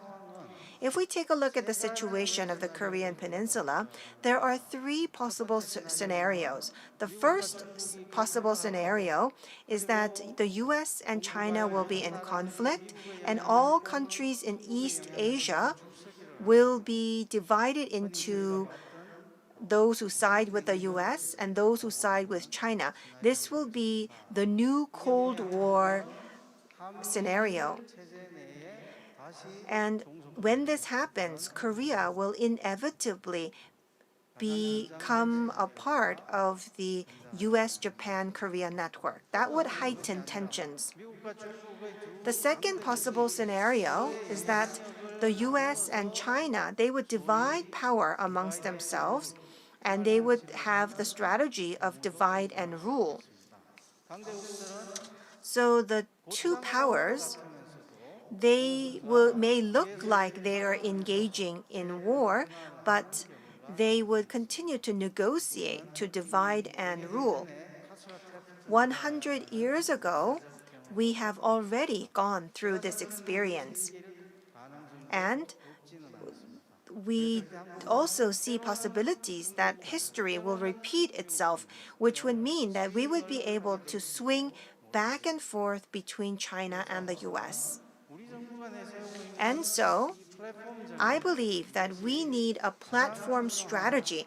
I believe that the government's platform strategy would be the best option for Korea. In terms of politics, security, and economy, we would each have platforms, and given the three platforms, we would be using the new Korean Peninsula scheme and the inter-Korean strategy and the new Northern policy and the new Southern policy. These policies would come together to create Korea as a platform. We have already taken the first step in this direction. The US has their Indo-Pacific strategy, and this is pressuring Southeast Asia.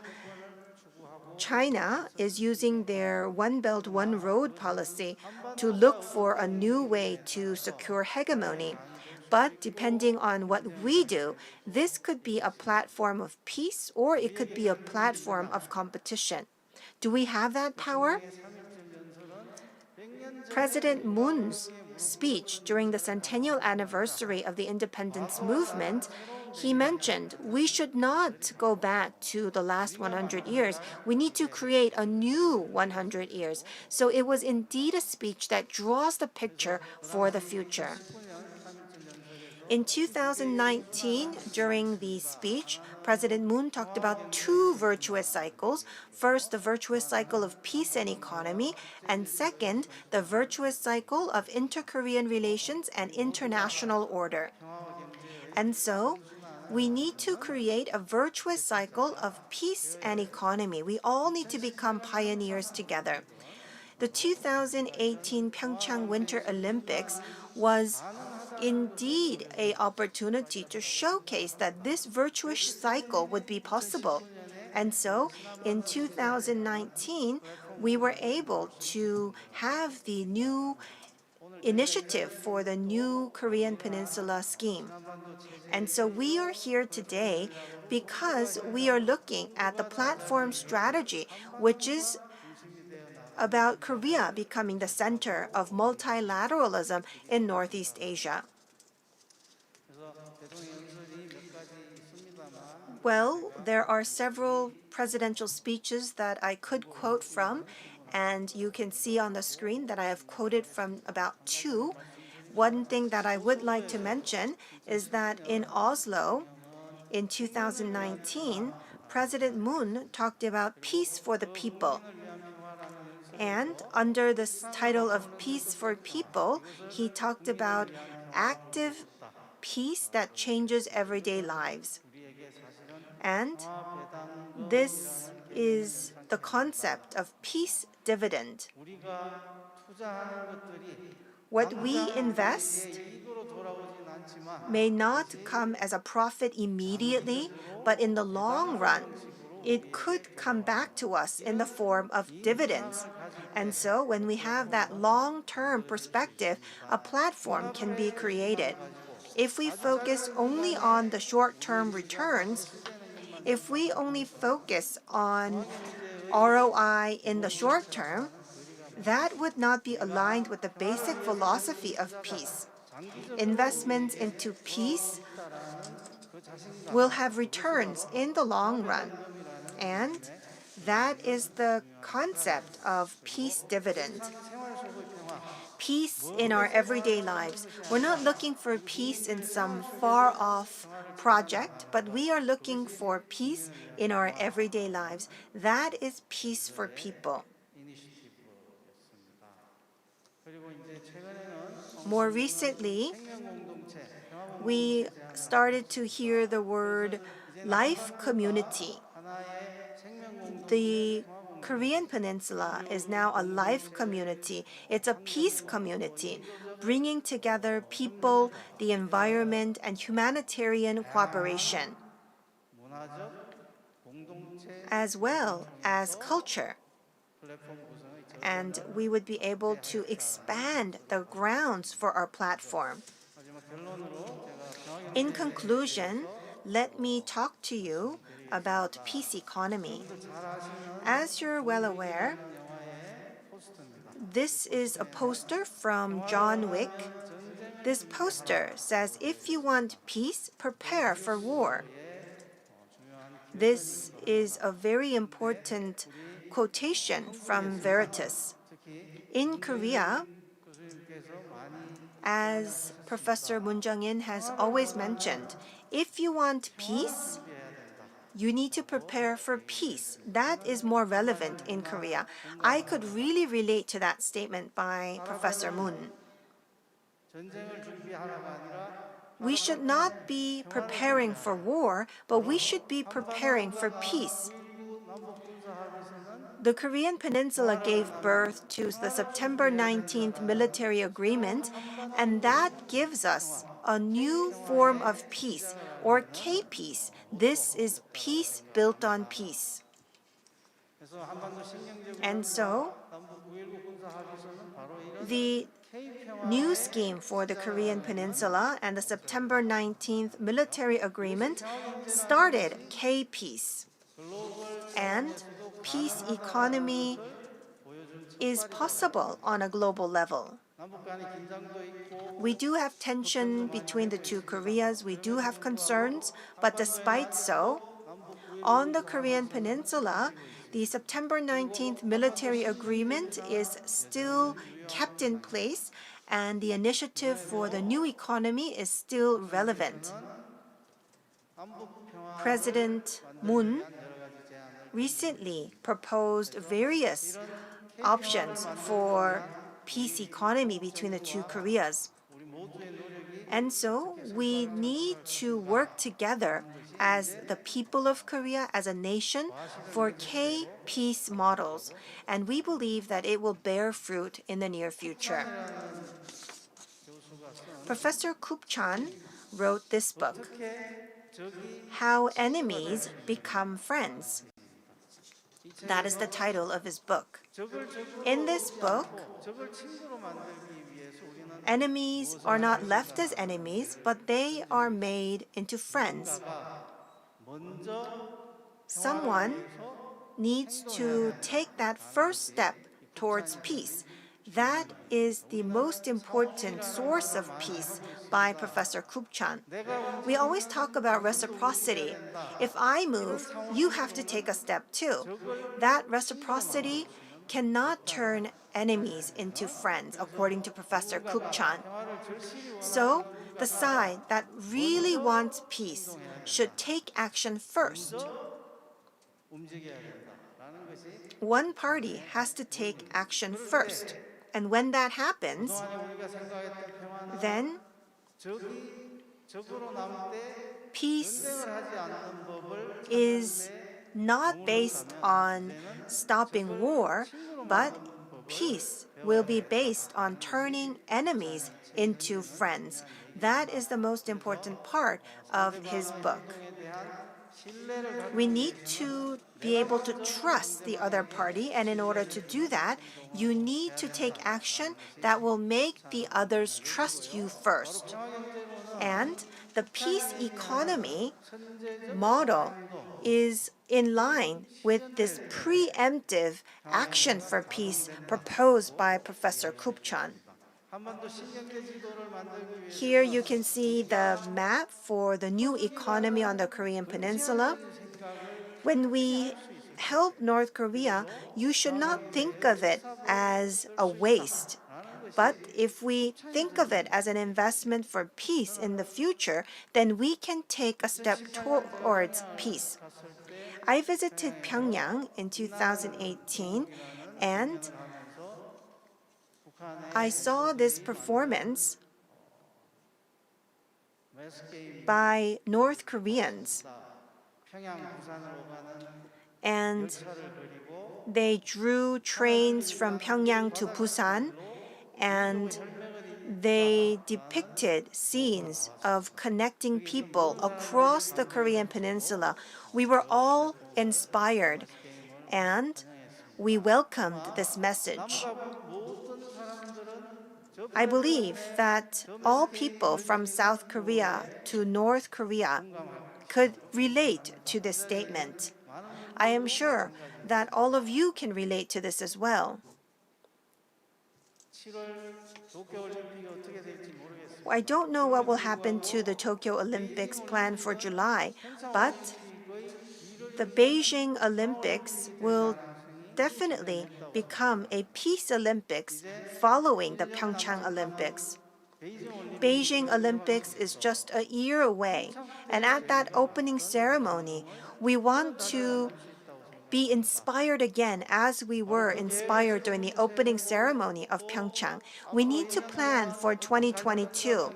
Of course, in the next year, we could have tensions, but we need to make efforts to overcome these difficulties. And when we do so, we would be able to make sure that the Korean Peninsula becomes the center of the Beijing Olympics, just as we were the center of the PyeongChang Olympics. This is a picture that I received from Director Na, and this is something that I always show my students. The geopolitical situation that we imagine does not look like this. This is what it looks like. From Seoul to Moscow, railways will be connected, and when that happens, the distance between Seoul to Moscow will not be this distance, but this will be the distance. joining hearts goes hand in hand with connecting infrastructure. We need to take that first action for peace, make that first investment for peace. When that happens, then this natural geography can become this humanitarian geography. That is the peace from railway, and that is the future of Northeast Asia depicted by the peace economy. And this will create a life community and economy community on the Korean Peninsula. Thank you.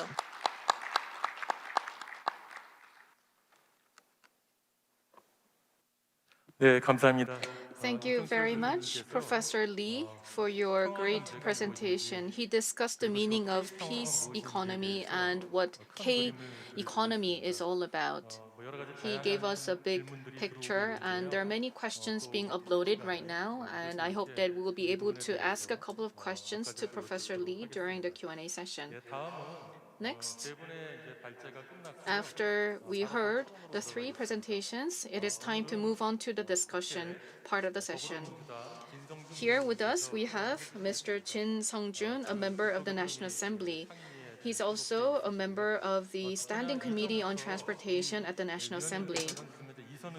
And he is a two-term National Assemblyman, but even before that, he's been very interested in inter-Korean economic cooperation. And when he served as a vice mayor of Seoul Metropolitan Government, he was very much interested in promoting inter-Korean economic cooperation. So I look forward to his comments. Please go ahead. Good afternoon, ladies and gentlemen. I am from Gangseul District. My name is Jin Sung-jun. Today, we're having the PyeongChang Peace Forum 2021, and I'm very privileged to be part of this panel discussion. Last year, during the government audit, I asked questions to the Ministry of Land, Transport, and Infrastructure, and I talked about promoting inter-Korean railway connection, and at that time, I talked about creating an international stage or international station, and I made a proposal for policy and for this initiative. And at that time, I also discussed how we could go to Beijing 2022 Summer Olympic Games and how both the South Korean and North Korean Olympic supporters can ride the train together and go to Beijing together. And I made a proposal that the ministry could do something about it. And at that time, Minister Kim Hyun-mi agreed to my proposal. However, there was no action that followed. But Governor Choi Mun-soon of Gangwon province, I don't know if he saw these dialogues, but he picked this as an important topic for PyeongChang Peace Forum. So here we are with this session where we discuss the inter-Korean peace train for Beijing 2022 departing from the PyeongChang International Station. It is a very meaningful session. As you know, there are many challenges. Chairman Kim Jong-un, at the 8th Party Convention held in January this year, Chairman Kim said that the inter-Korean relations have gone back to the pre-summit era. And if there's no breakthrough, it will be very difficult. It may not be possible for us to have such summit meetings and exchanges once again. We also have to see how North Korea is going to respond to the US and also to South Korea. He talked about conditional negotiations. However, this also means that he wants to have some safety net in case negotiations fall through. This means that the mood on the Korean Peninsula is not very optimistic, and there are concerns that we may go back to the pre-summit era where there was a lot of tension. As was mentioned in Professor Lee Jung-cheol's presentation, in order to build peace, we need small but preemptive actions for peace. Either side has to take these actions unilaterally, without conditions. Such action, unilateral action for peace, will be done, and then the other side may react. Then we can make small but meaningful progress step by step, and through a series of interactions, we can make meaningful change. And there have been a lot of observations about that, and I think this is what we need.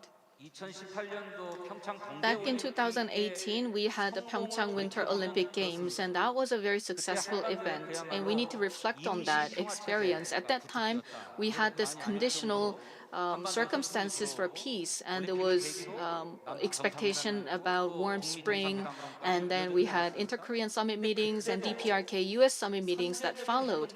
At that time, there were proactive and preemptive action taken by the government. In December 2017, there were going to be a joint US ROK military exercises, and President Moon said that he could consider delaying or postponing these exercises. And in January of that following year, Chairman Kim of North Korea said that they will do whatever it took to make PyeongChang a Peace Olympic, and there were working level meetings, and then North Korean athletes were able to participate in the Olympics in PyeongChang. So this really shows that one side has to take a step first. It may not be beneficial at first, but preemptively and boldly, one side has to take action and take these steps forward, and then these will lead to a breakthrough. In that sense, making PyeongChang Station as an international station could be the first step. And from this international station, we can envision a train that will depart from PyeongChang International Station all the way to Beijing, where the Olympic supporters from the two Koreas can ride and they can go to Beijing together. This can be a meaningful preemptive step. But once again, just us making this declaration will not be sufficient. There should be some practical discussions between the two Koreas. And for that to happen, Gangwon province and other municipalities can make bold moves, but at the same time, the government has to facilitate and coordinate between DPRK and the US. Just like the case of postponing US ROK military exercises before the Olympic Games, we can do something like that. In March this year, exercises are going to happen, but due to COVID-19, there are many constraints. And at the same time, we have to find a way to make a breakthrough in inter-Korean relations. So in this regard, what we can do is to declare that the ROK-US joint military exercises can be reconsidered that are scheduled for March. So if we take this preemptive move, then in response, either PyeongChang Station or Seoul Station can be designated as an international station, and many preparations can be made to turn them into an international station for customs clearance and visa processing. And after that kind of designation, we can continue on with this initiative of creating an inter-Korean peace train, and this can be indeed a breakthrough to improve the inter-Korean relations.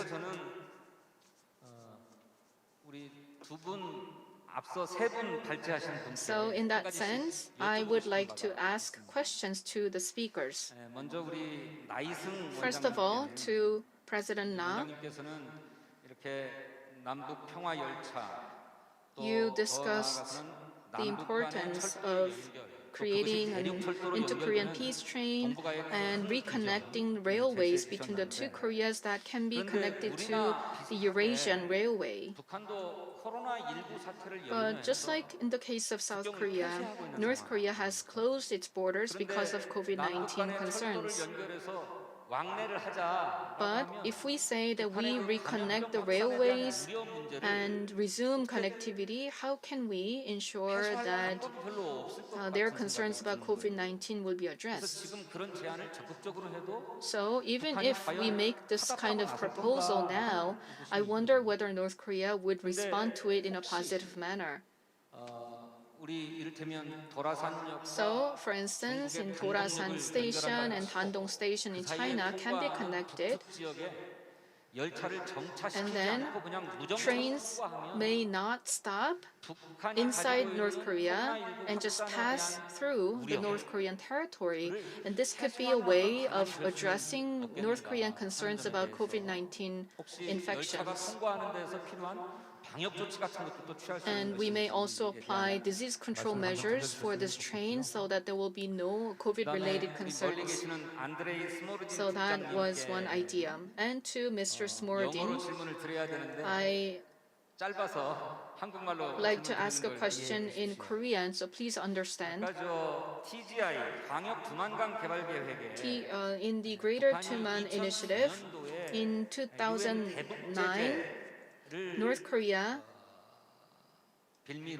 withdrew from the GTI because of UN sanctions. I believe it is crucial for DPRK to come back to GTI. Whether it is GTI initiative or reconnecting railways between the two Koreas, whatever that is, the participation of DPRK is crucial. But this is not easy because of all these sanctions imposed on DPRK. There may be talks, and there may be some planning and preparations. We can do all of these things. However, implementing our ideas and proposals may not be easy because of the UN sanctions. Then, how can we go around the sanctions? So how can we overcome these sanctions-related issues so that we can promote DPRK participation? So I'd like to ask that question to Mr. Smorodin. And finally, to Mr. Lee Jung-chul. I served as an advisor for political affairs to the president, and many of the ideas that I've already had were covered in Professor Lee's presentation. But once again, in South Korea, when we discuss investments in North Korea, they may benefit South Koreans in the form of unification dividend or peace dividend. Some people are opposed to the idea of investing in North Korea, but there are many political arguments and because of ideological issues.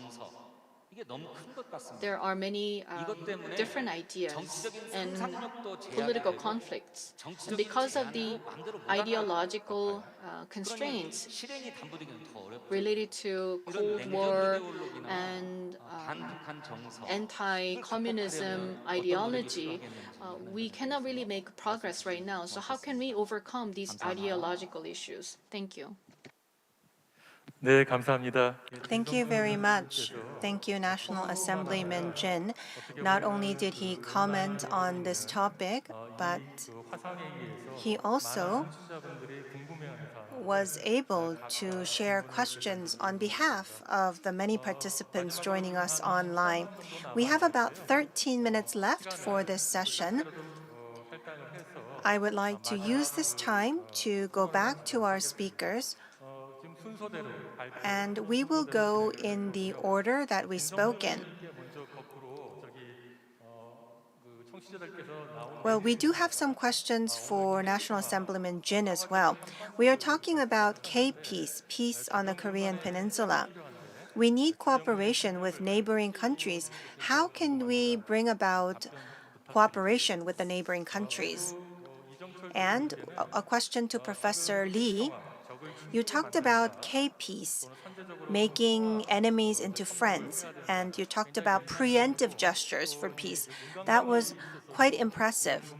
And the person who asked the question mentioned that it would also be important for interpersonal relations as well.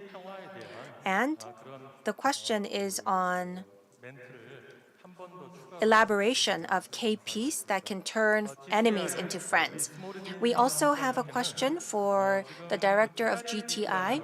So we have TRADP, and that actually started in the 1990s, and it surprised the world at that time. And it started to surprise the world at that time. That is the well-known story. Of course, inter-Korean cooperation is not easy, but I also hope that I want to know if there are any initiatives by GTI that can take the two Koreas and East Asia by surprise. So GTI is a cooperation body bringing together vice ministers, but in order to have a more stronger executive power, maybe we would need ministerial meetings or summit-level meetings. And so have you ever considered upgrading the collaboration to the ministerial level or the summit level? The Olympic peace train would have a large impact on tourism and trade. That's something that I mentioned. And someone asked me to elaborate on the impact on trade and tourism with examples. So, because people need time to think, I will start with the answers concerning tourism and trade. The Olympic peace train, how will it impact trade and tourism?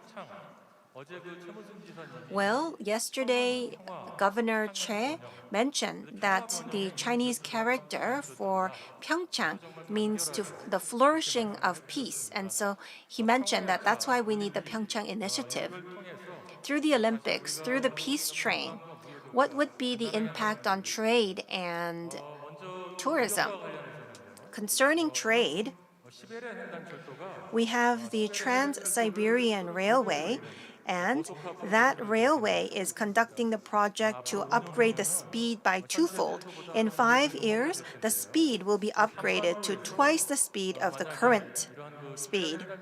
And so, if we would be able to have an infrastructure that can match the new speed of the Trans-Siberian Railway, then we could actually have the TKR and the TSR project connected to create a logistical innovation in Asia. This is something that many multinationals are interested in, but we are the actual parties involved.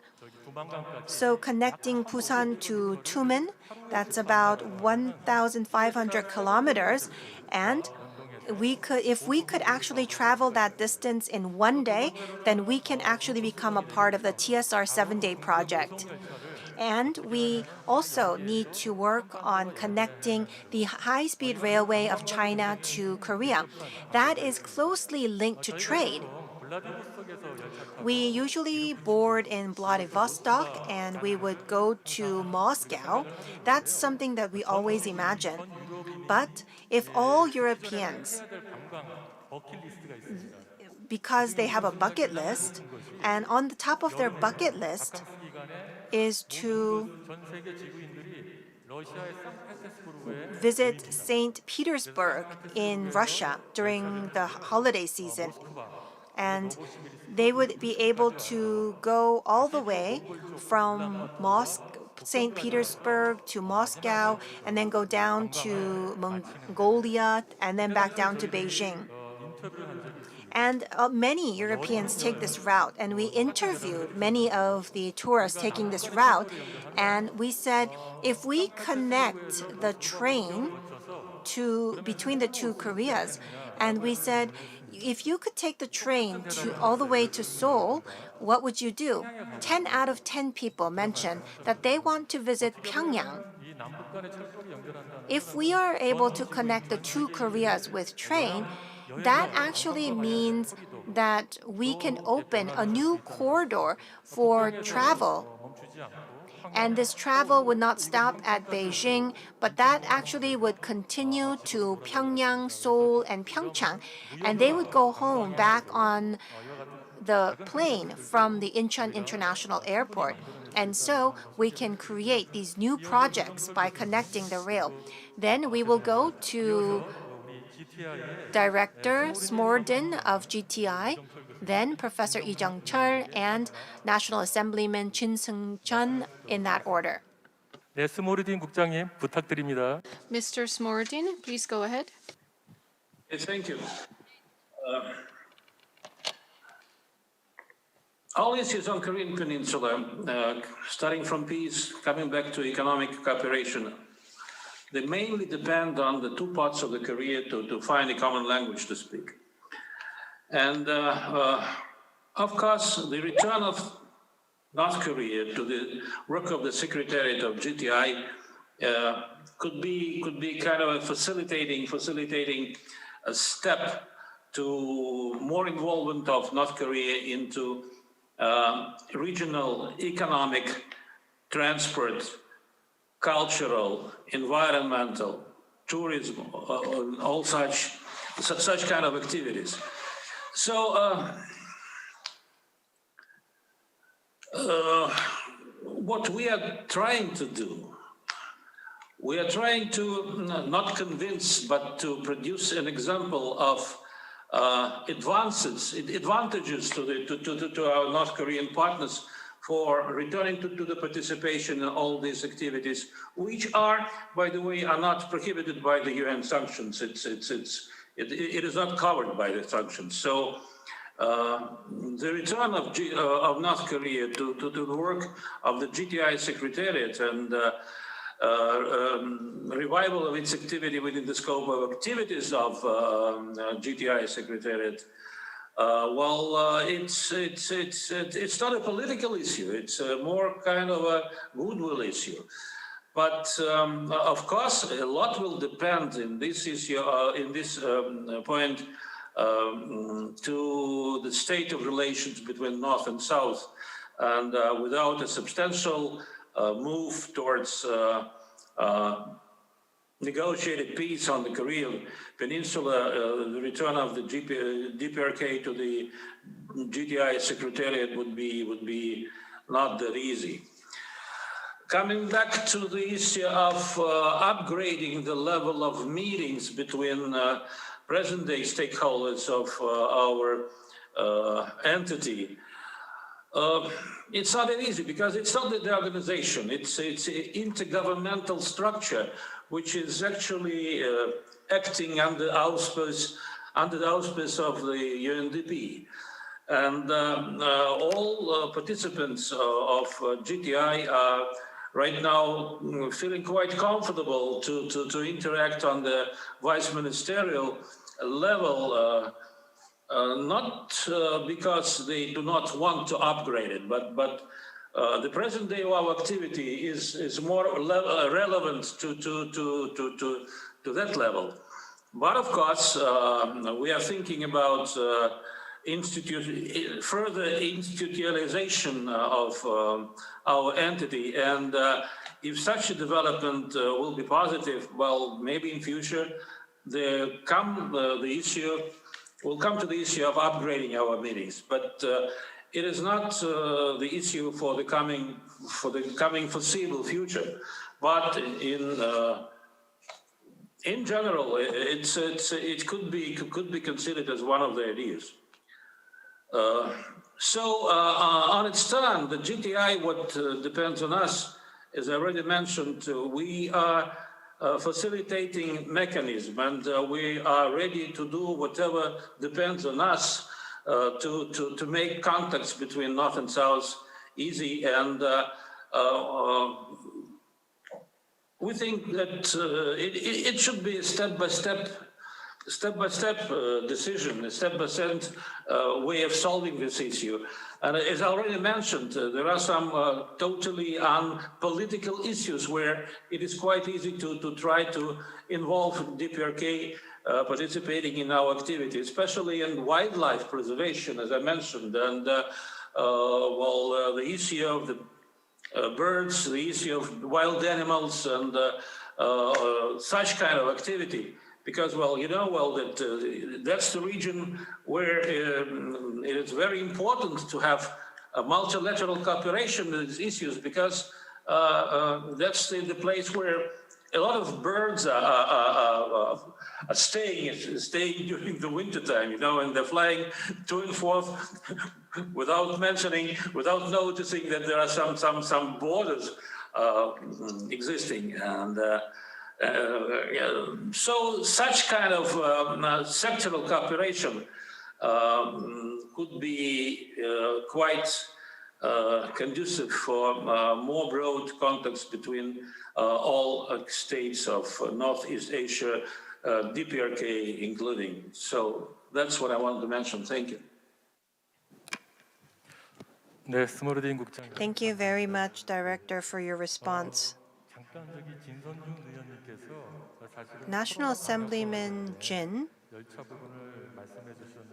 did mention a statement concerning COVID-19, and Korail in Korea is working our best to do disease control, and up until now we have not had any cases of confirmed COVID-19 cases contaminated through the rail.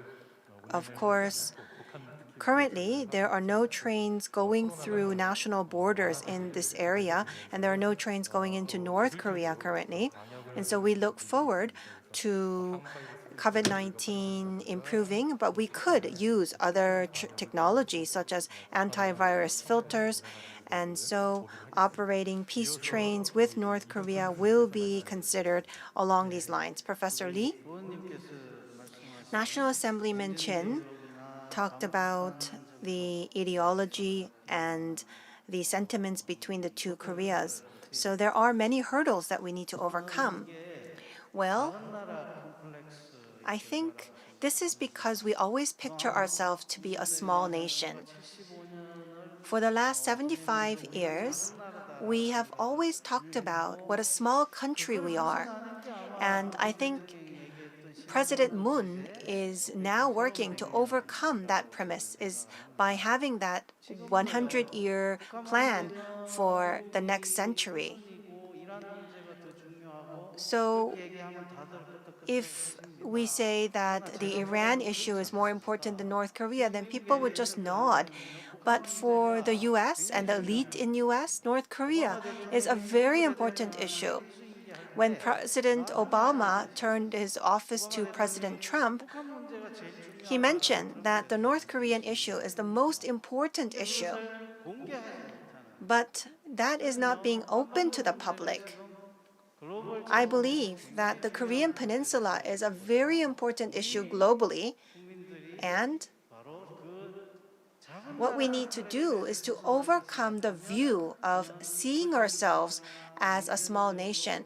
Then we would be able to overcome sentiments saying that we are giving to the North and it's becoming a waste, or the issues of ideology, K-disease control, K-peace. We have this series of K things, and now we have the K generation.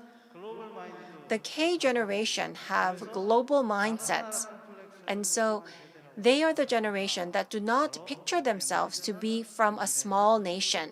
And so that's why I believe that our future is bright and we are able to overcome the sentiments of anti-communism.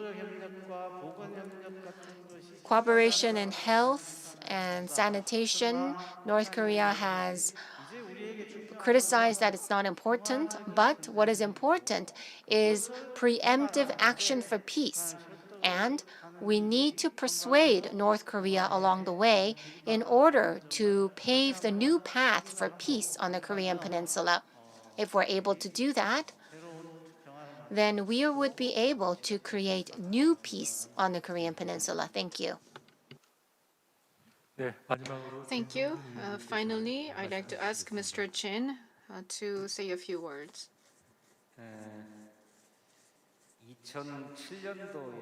Back in 2007, the then President Roh Moo-hyun and Chairman Kim Jong-il had a summit meeting. And there was the new declaration, October 4th declaration, and Article 6 said in 2008 for Beijing Olympic Games, the two Koreas would send their supporters by using the Inter-Korean train.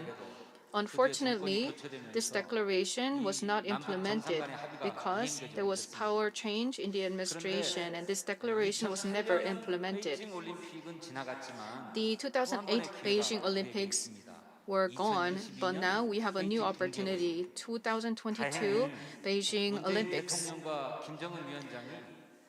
Chairman Kim Jong-un and President Moon Jae-in met in 2018, and at the Panmunjom Declaration, the two leaders said that the two Koreas would pursue agreements that were made on October 4th of 2007.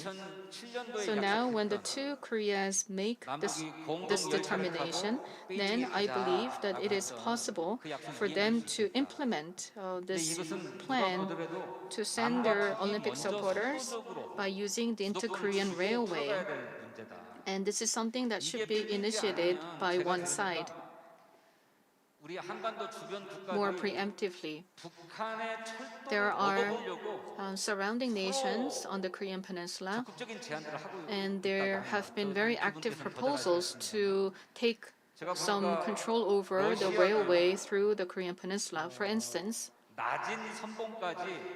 all the way to Najin and Seongbong, the Trans-Siberian Railway can be connected to Rajin-Seongbong, and this proposal was made by Russia. And for China, there is going to be a high-speed railway to Dandong, and from Dandong to Pyongyang, there can be a highway constructed with China's money. And recently, there are talks about underwater tunnel between Japan and Korea, and some politicians are making proposals to build railway connection between the two Koreas. So it is about time for us to make a preemptive gesture and take preemptive action to gain hegemony and gain control over this Inter-Korean Railway. This session, I believe, is the beginning, and I hope that there will be second or third round of discussion so that we can implement this in reality. The PyeongChang Winter Olympic Games were very successful, and when the inter-Korean relations were sour, Gangwon province continued on with sports exchange with youth soccer games, and I believe that's the power of Gangwon province. And in carrying out this project of inter-Korean peace train, Gangwon province can do its part, and I look forward to that. Thank you. Thank you very much. We are pressed for time. We have 4 gentlemen on the panel. Thank you very much for your proposals, especially for the PyeongChang Initiative. The PyeongChang Initiative for Peace and Prosperity, I hope, can be announced at the PyeongChang International Station next year, and I hope a train can leave from PyeongChang all the way to Beijing next year. And I hope that this will become the start of the PyeongChang Initiative for Peace and Prosperity. Thank you very much to Director Smorden for your participation despite the distance. Thank you very much and Happy New Year.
네, 여러분 반갑습니다. Good afternoon, ladies and gentlemen. Welcome to PyeongChang Peace Forum, DMZ Peace Zone Session 1. I am Moon So-ri. Thank you very much for your participation. And I would like to share the stories of peace with all of you. Due to COVID-19, we are joined by participants both online and offline. In this session, we're going to discuss the meaning of DMZ Peace Zone, and this is session number 1 for this topic. The theme of the session is New Climate Peace Regime and the Rights of DMZ. DMZ is the area where we can start the process of peace. Here in the session, we have with us Kang Geum-sil, the Executive Director of People for Earth, who will moderate the session. I will hand it over to Ms. Kang. As introduced, I am Kang Geum-sil. Last year, at the PyeongChang Peace Forum, there was the DMZ session. And once again, this year, we're having the DMZ Peace Zone session number 1. I'm very happy to be part of this discussion on promoting peace in the DMZ area. As you can see in the title of the session, New Climate Peace Regime and the Rights of DMZ is what we're going to discuss. You may think that some of the concepts are not very familiar. In the session, we're going to discuss the location of DMZ that is at the center of the Korean Peninsula. This was, in the past, the area for division, but now DMZ is becoming a space for peace and reconciliation. And how can we approach the DMZ area in connection with the Korean Peninsula and peace? We're going to discuss specific proposals and new methods, especially in the framework of new climate regime. As you may know, by 2060, China said that it would become net zero, carbon zero, and President Biden said the US would go back to the Paris Agreement and address climate change actively. Now we have this new climate regime putting in place, and this means that cooperation among countries around the world is necessary to respond to climate change. And DPRK is also a signatory of the Paris Agreement, as well as South Korea. So from the perspective of climate change and environment, we can discuss the implications of DMZ for this cause. And this is once again about implementing this new peace and climate regime on the peninsula and connect this to our discussions on peace. At 10 a.m. this morning, there was an ecological session with young people, and we discussed the issue of climate change. And at that time, we had Lee Na-kyung, a climate activist, and she made something very interesting. In the militarized areas, we have to recognize carbon emission situations. And this really shows that there's a nexus between demilitarization and environment and climate change. And so, new climate regime is something that the international community has to promote together because it is very much related to peace and environment on the Korean Peninsula. In that sense, the rights of DMZ is something that we need to consider seriously. And this is related to the Earth governance regime that was introduced last year at PyeongChang Peace Forum. Now, the Earth is the ecological environment where we live in. We should approach the DMZ from an ecological perspective under the notion of Earth jurisprudence. In that sense, we can consider adopting this new approach to the DMZ by discussing its relations to new climate regime. And as we are addressing global challenges and the political and social issues and the Korean Peninsula issues and inter-Korean issues, in addressing all of these global challenges, we can zoom them on to the DMZ area. These attempts are quite new. As such, we will have an opportunity to listen to the speakers discussing these very new notions and how we can apply these new notions in addressing global challenges. You may think that our discussions are rather abstract and high level, but I hope that you will continue to provide us with your support and interest. Before we move on to the presentations, let me introduce the speakers.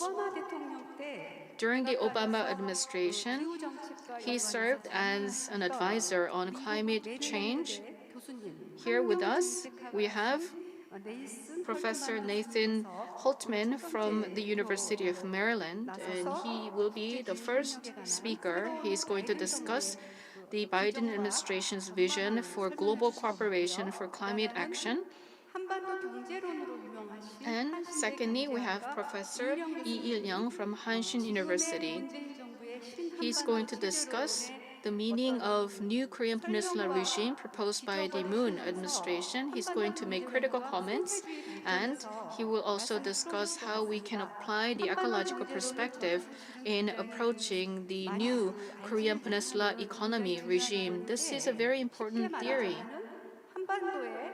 It means that on the Korean Peninsula, there are many overlapping international issues, and we can address these issues by utilizing networks and cross-border discussions. And I look forward to his presentation. And next, with respect to the rights approach to the DMZ, we have with us Professor Louis Kotze from Northwest University. He's going to talk about the potential of the Earth jurisprudence and Earth framework, and he's going to discuss the global approach to this topic. And we have with us Professor Rakhyun Kim of Witwatersrand University. He is doing research on global governance for environment, and to be more specific, he's going to discuss how migratory bird passages can be utilized in promoting peace in this region.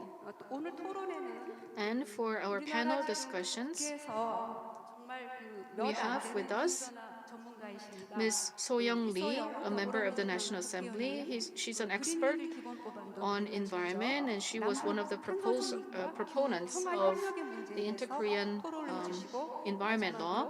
And so there will be a discussion by Ms. Lee So-young. And finally, we have Professor Byung-jin An from Kyunghee University. He is the one who proposed this topic for the DMZ Peace Zone Session 1. He's going to discuss the political implications of new climate peace regime. And when we have time, we're going to have some Q&A session, because you can ask questions on the board, or we will facilitate dialogues among the speakers and the panel members. My introduction was rather lengthy, so let's go right into the presentations. Thank you.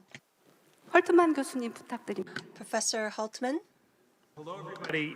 Thank you so much to the organizers for convening this wonderful forum. I'm very excited to be part of such an excellent series of talks and conversations, and I really affirm and support the goals of the forum and the way in which you're having conversations and encouraging dialogue. So it's really my great pleasure to be here. My name is Nate Holtman. I'm the director of the Center for Global Sustainability at the University of Maryland. I work on climate change. I've worked for the previous administration, the Obama administration, in the White House on our climate policy.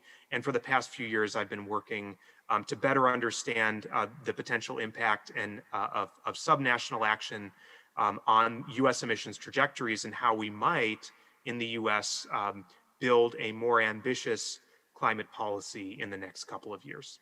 So thank you again for having me, and I'm excited to share my talk with you. Thinking about our world and thinking about the opportunities that we have this year is actually a very exciting prospect. We are facing a number of challenges, but we also face a number of potential opportunities through collaboration and cooperation. And one of those areas is climate change. And I've been working in the topic of climate for a while. I worked in the Obama administration for a couple of years on our climate policy, and for the past few years have been working with the US subnational community and the international community on advancing climate action. So I'm very excited to be at this moment with you all and with the global community to be thinking about what we might do together in 2021 and beyond. So the way I think about this is that we are currently facing at least, maybe more, but at least 4 linked crises. Climate change is one, which is of course the subject of this talk. But we also are very much facing deep problems across our world in other ways. A global pandemic of COVID-19, the economic recession and other economic impacts that are affecting people around the world, and also global justice and democracy. Thinking about making sure that those around the world have opportunities and rights equal to all. And it's in the context of these 4 crises that I think we need to start our discussion about climate change. Obviously, climate change has been a problem we've known about for a long time, but I think there's a particular moment right now that we're facing. And the main point that I want to say about these 4 crises is that we cannot solve any one of these crises without thinking about and making actions to address all 4 of the crises. And so climate change is appropriately seen in the context of our own national strategies to deal with all of these linked crises. And I see 2021 as a moment of opportunity in this context. We've been working toward climate action, again, as I said, for many decades. What I'm showing you here on this slide is from not quite a year ago, a little over a year ago in 2019, when we saw the youth movement around the world take action to call attention to climate change, to call world leaders to do something more. And what I think we're seeing in 2021 as we emerge from the pandemic is a harnessing of this energy helped by our youth around the world, but also taken up by everybody around the world, including those a little more senior, to pick up this action and actually have the opportunity to make decisions and to drive forward on a collaborative spirit of action this year. And I will tell you a little bit more in the talk what I mean by that. Putting this in a little bit of scientific context, a couple of years ago, the Intergovernmental Panel on Climate Change released what is now a famous report telling us how rapidly we need to adjust our global economy to respond to the urgent crisis of climate change. And what you see here on the left-hand figure is essentially an indication graphically of how rapid we need to take our emissions down to 0 or near 0 by the middle of this century, somewhere between 2040 and 2055. What you see there on the left is the historical record of emissions up to about 2020, where we are today, and then a rough approximation of how rapidly we need to draw down global emissions to reach our scientifically informed climate goals. On the right, I'm not going to spend a lot of time on this, but on the right, what we see is a rough estimation of how much we need to reduce different kinds of emissions, so CO2 or carbon dioxide, but also that implies how rapidly we need to reduce, for example, energy from coal, implying something like an 85 to nearly 100% reduction in energy from coal, and probably more than a doubling of renewables. So the point of this slide is just to underscore the urgency of action, and also to note not just the urgency, but the sustained rapidity or speed of that action. That will mean that we all feel and see changes in our economies and in our day-to-day lives between now and 2030. Things like that would mean, for example, that we're taking electric vehicles instead of gasoline vehicles. In my own country, General Motors, a really big car company, just announced it's going all electric as of 2035. You may have heard of other such announcements, and several in Europe and around the world. Some manufacturers are even looking at 2030 as a moment where they will stop manufacturing traditional internal combustion engines. And that's just one example of the many kinds of changes that we will be experiencing. So I'm excited about 2021 because we are seeing different trends coming together to allow us to refocus global climate effort on making changes this year. And I put these in a couple of categories. First, there are international actions taken in the global community. For example, under the Paris Agreement on climate change, which is our current international agreement that governs how countries behave and how countries commit to taking climate action, countries around the world are asked to reduce their national emissions and report on what their national targets are to the international process this year. There's now an integrative focus led by the COP presidency, the international body presidency, to focus on subnational action, nature, finance, adaptation, resilience, and more. And there's also a global movement toward net zero targets.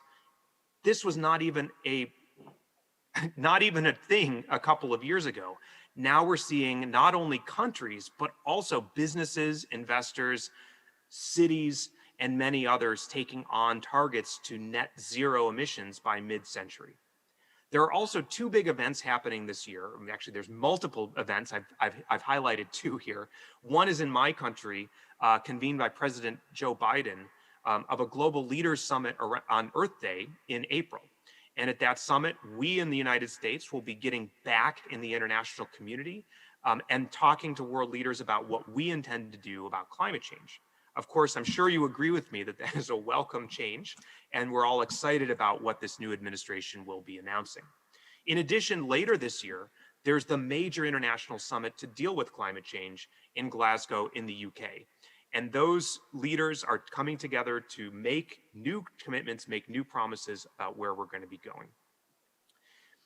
So I'm not going to spend too much time on this slide, but I wanted to underscore that this is a year where we've actually already been seeing a tremendous number of actions being taken by other countries. China just came out just a couple of months ago, and President Xi made a commitment to a goal of net zero emissions by 2060, or carbon neutrality by 2060, and a peak by 2030. I'm just going to give a few highlights here. The UK has said it will go 68% below 1990 levels by 2030. Denmark, for over a year now, has set a target of 70% below 1990 levels and has also agreed to go net zero.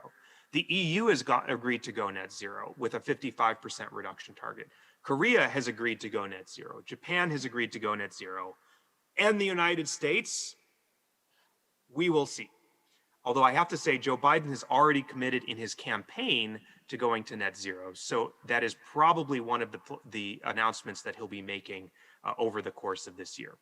But I wanted to take a moment and explain to you a little bit about what I see is happening in the United States, because I know a lot of people have been curious about what's been happening here, and also what I see as the prospects for how we might re-enter into the climate, into the world of climate action in the very near future, and what that means for climate action more broadly. So we have a pretty consistent view. I think there's a standard view of what climate action has looked like and will look like in the US. And what you see here is 3 photographs of the different presidents. You all know them by now. So we have, of course, Barack Obama, known for being a very pro-climate active president. We have Donald Trump, who is also very well known, but in this case for going the opposite direction. Here's a picture of him saying he's withdrawing from the Paris Agreement. And then finally, in recent days, we have the new president, Joe Biden, also taking actions to address climate change. Now, in many places around the world, what is seen is the leadership at the top, and it's understood that the leadership at the top matters. That is absolutely true. I will not argue with you at all on that. I firmly believe it. But what is harder to see is what goes on beyond the leadership. So the conventional way to look at this is that under Barack Obama, we had increased climate action. Donald Trump reduced the climate action. And then, of course, the expectation is that Joe Biden will ramp it up again. Now, that's to some degree correct, but I want to give you a more subtle story of what's been happening in the US. And that's what I want to show you on the next 2 or 3 slides.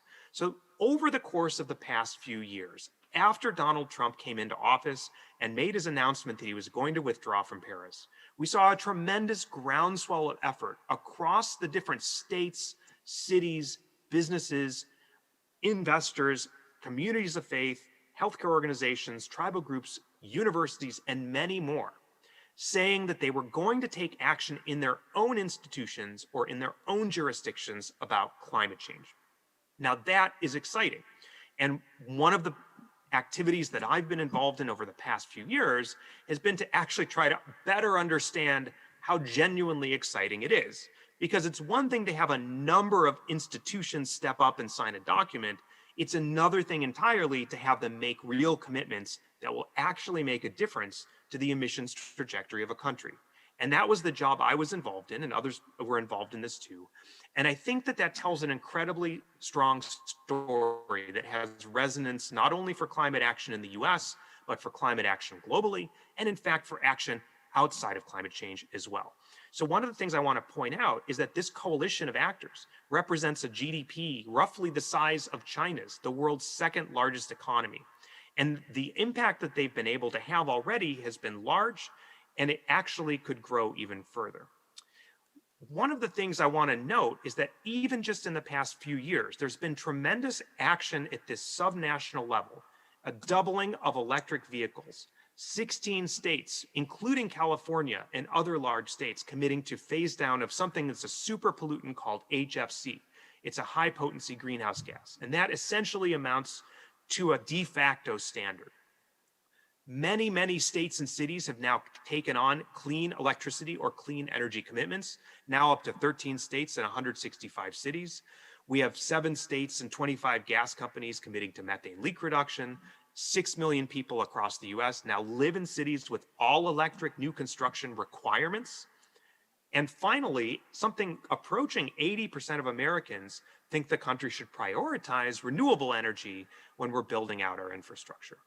So what I want to say in very brief is that this tells a different story. And the work that I've been involved in indicates that this subnational part of the US federal system has not only been sort of carrying climate action during the Trump years, but is also in fact building a better basis for additional climate action now.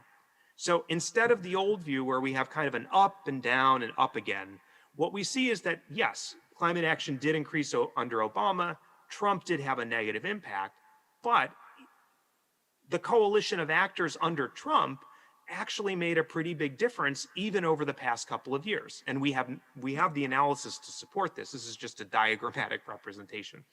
And then that gives a stepped up basis for accelerating action under the federal government now that Joe Biden is in control and now that there's a democratically controlled Congress.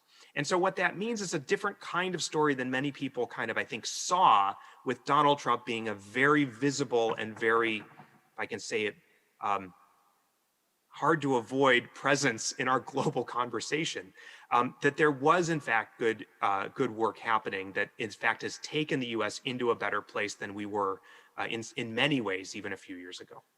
And so what that means is that we can actually reduce our emissions by something like 50% by 2030, which is somewhat in line with those other targets that I told you before. I'm not going to spend a lot of time on this figure, but I would refer you to the report if you're at all interested.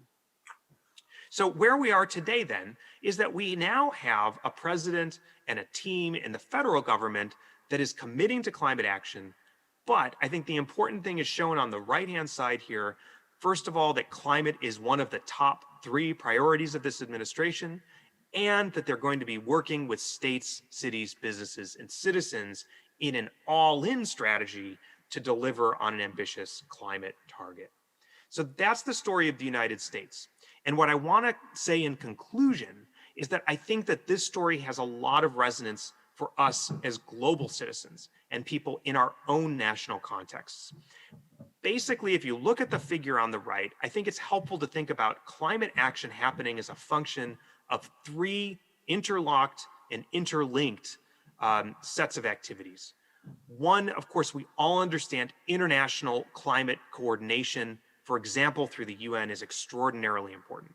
That's always been the case. It always will be the case because climate is a global problem and we do need to be working with each other to solve it.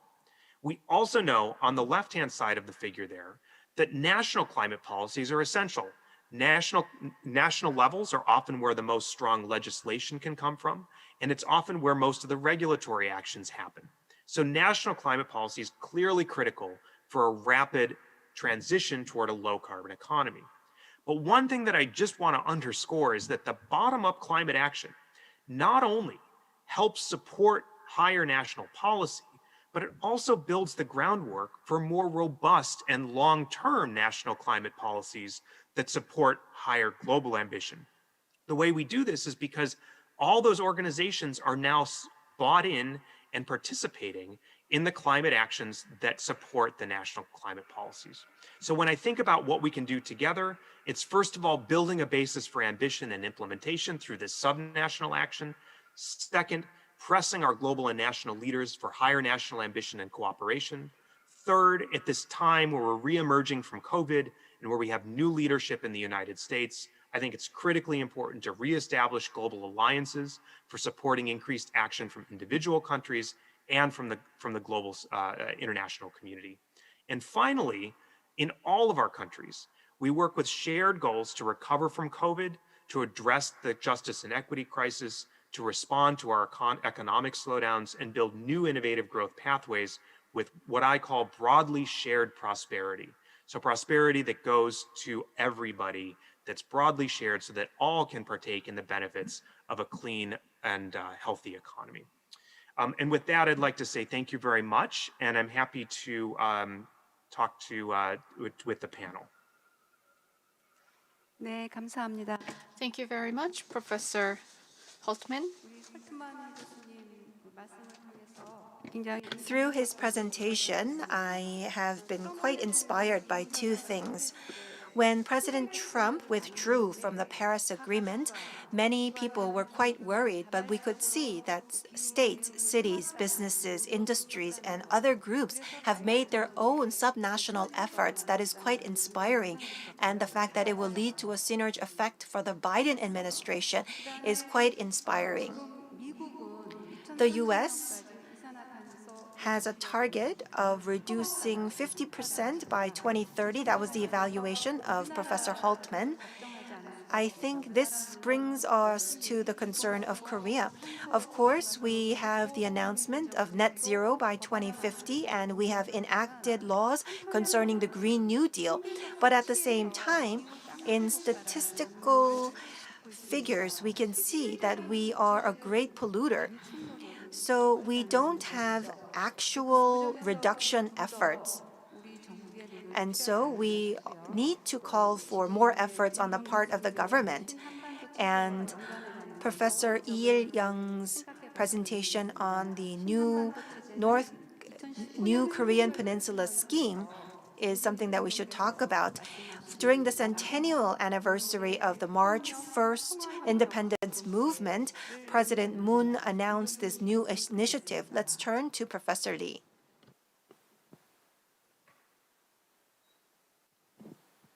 네, 교수님. Professor Lee.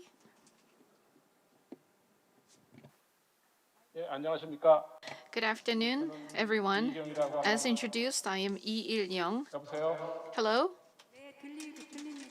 We can hear you. Yes, yes. So please go ahead with your presentation. And would you maybe look up a little bit? Thank you very much for your invitation to PyeongChang Peace Forum. What I'm going to discuss in my presentation is our understanding of the new Korean Peninsula regime. I'm an economist. But when I introduce myself, I don't want to stay within the realm of economics only, but I would like to also look at more of a holistic implications of phenomenon in our economy by looking at the social aspect as well. In 1988, there is a journal called Outlook and Trend, and I've been involved with this journal, and for a long time, I have been doing some critical analysis of economic policies.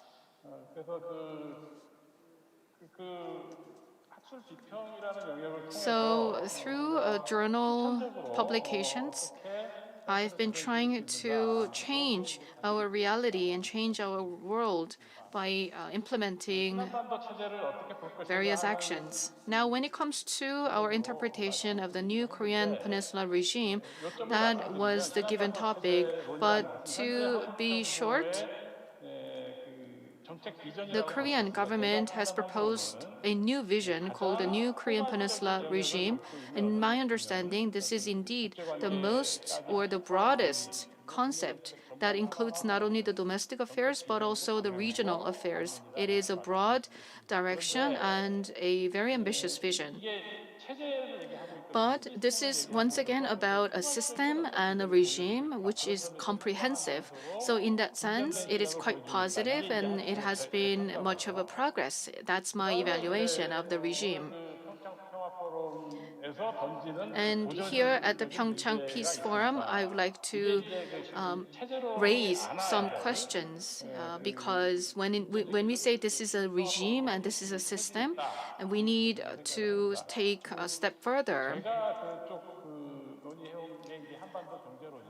I've been proposing the Korean Peninsula economic theories, and I believe that this new Korean Peninsula regime does include some elements of the Korean Peninsula economic theory.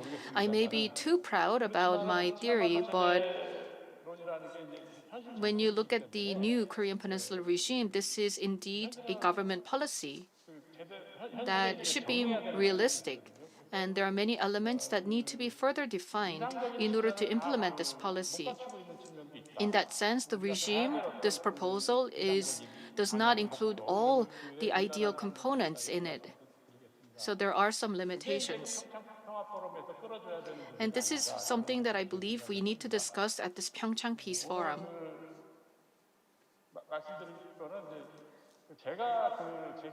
Therefore, in my presentation, I'm going to raise some issues and questions about the new Korean Peninsula regime, and then I'm going to discuss what implications these issues have for the regime. And then I'm going to move on to the ecological perspective and the ecological objectives. In what direction do we need to advance this regime, and what else do we need to do to complement this regime idea?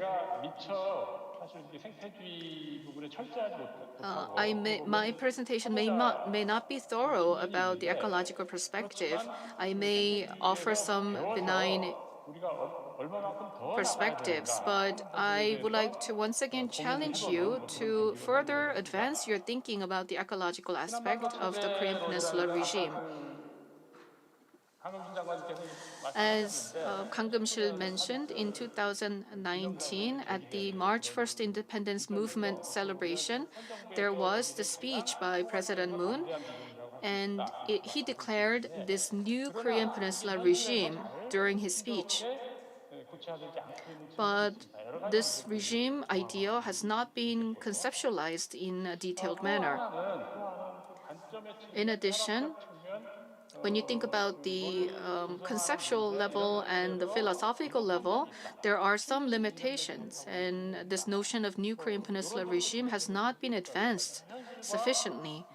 And there are gaps between the reality and the theoretical aspect of the regime. As someone who's offering critical analysis of economic policies, this is something that I can say.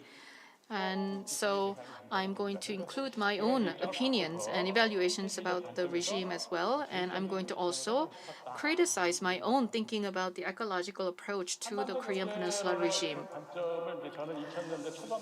Since early 2000s, I've been discussing Korean Peninsula economic theories.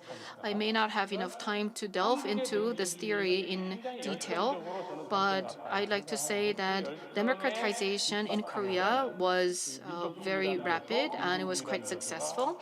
And there are elements of nationalism that have been a driving force behind democratization. In 1987, there was a lot of progress in democratization, and in the 1990s, globalization was a global trend, and there were many challenges in this regard.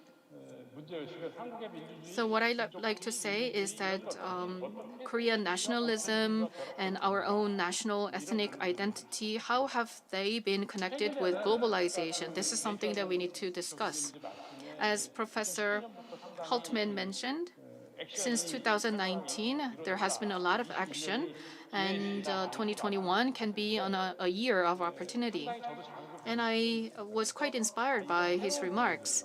And this is indeed a new year, and this is a year where we can take on new challenges and be more critical in our thinking.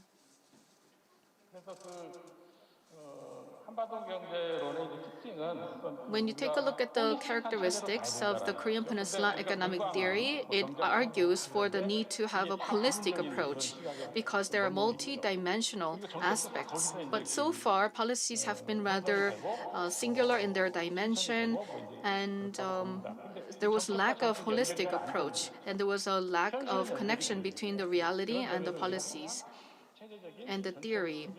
So we need to have a holistic approach and apply a holistic perspective in promoting economy on the Korean Peninsula. And as Holtman mentioned, national level policies are important, but we need to go over the beyond, or go over the limits of national boundaries, and we need to move beyond nationalism to have a broader vision for the region. And in that sense, we should pursue network approach and regionalism and Korean Peninsula as a large system. As I mentioned, in 2019, President Moon proposed a new Korean Peninsula regime. And before that, there were some efforts to improve the inter-Korean relations, and these efforts were reflected in this new proposal. But when you take a look at the messages of the Korean government, there are two different levels, and they may contradict each other. But in reality, our reality is filled with contradictions. And this is what we have to accept as part of the reality, because our world is not neatly defined as we would try to do it on the whiteboard. And there are many contradictions you can find in President Moon's speeches on many different occasions, because there are messages given to the Korean people versus messages given out to the international community. For instance, when you take a look at President Moon's speech on March 1st, Independence Day, he said that Korea will be a leader, and he discussed peaceful cooperation community and economic cooperation community. But when you take a look at the written message of President Moon to a German newspaper, he discussed the greatness of being ordinary and a peace of ordinary people and inclusive global order. So in this article, he did not discuss the leadership role of Korea, but rather he discussed being more global and pursuing global order. And at Oslo Forum, President Moon talked about peace that will transform our everyday lives. So his ideas were quite liberal, but moving on to his domestic message, you can see that to the Korean audience, President Moon once again invoked nationalism. On the Liberation Day celebration, he talked about being one nation that cannot be shaken. And so he talked about the nation, the state, the country, one Korea that will be achieved through unification and peace. So when you take a look at these messages, on one hand, he would invoke the idea of nationalism and being one state, and on the other hand, he would talk about inclusive messages and being liberal and open and inclusive. So there are some contradictions. So I've been raising issues about these contradictions, especially in international relations and political science. You have to really talk about the state as a notion, as a unit, because this is, of course, very important for international relations. But moving on to President Moon's remarks, he's been talking about the notion of community that goes beyond the scope of a nation or a state. But who constitutes these communities? They're once again states, national states. So there are, of course, national states in our reality, but then we have to expand our imagination to go beyond the scope of national or sovereign state. And this is what I've been emphasizing over and over again. Now, we have to overcome the limits of a sovereign territory, but you have to think about the components of a community. Then there could be many different actors, and relations among these actors would be very important. And that's how we can expand our discourse on this regime idea, and that's my idea. As we're talking about the new Korean Peninsula regime, this is a regime, this is a system, but once again, if we emphasize Korea as a state or as a country, then it may be viewed as part of nationalism. So this is something that we need to be careful about. And once again, this can be very sensitive, and some people would capture this contradiction, and especially those who are specialized in ecology would point this out very accurately. And of course, a nation state would have to take the leadership role, but at the same time, it has to listen to the voices of other stakeholders and actors, and we have to let them voice their opinions and take some leadership role as well. And in doing so, it should not be just the central government, but also local government. And at the same time, Korea can be a leader in the regional community. And in doing so, we should build networks. And there are people who are out there who are even more sensitive towards this compared to myself. And there are people who are ecologists. And I would rather be seen as conservative compared to these people who are quite progressive. And so we have to keep their voices in mind. When you go down to the level of strategies, you can find a lot of these areas where there can be some limitations and contradictions. There may be several strategies behind the new Korean Peninsula regime. They are the peace strategy and economic strategy, and of course these strategies are important. And as I was proposing for peace economy, you can see that North Korean and South Korean economies are connected within the system, within the regime. And peace economy would be achieved within this regime. And so in that sense, I believe that the understanding and the perception of the Korean government has been expanded. Of course, government officials may not recognize this, but in my understanding, I can see that there has been an expansion of the understanding. So when you take a look at the overall discourse, I believe it is important progress and advancement that they're talking about a regime or a system instead of staying with the notion of a national state. So in that sense, it is a lot of it is progress, but there are limitations because there are notions of nationalism and sovereign state. And if you only stay within these concepts, then you cannot move beyond these boundaries. You fail to reach out to the global level. So far, there have been a lot of discussions on inter-Korean economy and making Korea a big nation that cannot be shaken by external forces. So in these discussions, you can see the notion of a sovereign state. But I think we have to broaden our notion, broaden our understanding. We have to talk about global and regional community. Together with North Korea, we should promote a new Korean Peninsula economy that is much larger than the Korean Peninsula. And when you take a look at this new Korean Peninsula regime, you can find some overlap between the new Korean Peninsula regime and ecological theories. But nevertheless, right now, the virtuous cycle of human rights and environment have not been put in place or have not been firmly established. And this is something that we need to all reflect on, especially for my theory of Korean Peninsula theory as well as the new Korean Peninsula regime. And I would also like to point out that the new Korean Peninsula regime is rather abstract, and we should work to make operational concepts. So these will be the critical evaluations of the new Korean Peninsula regime proposal.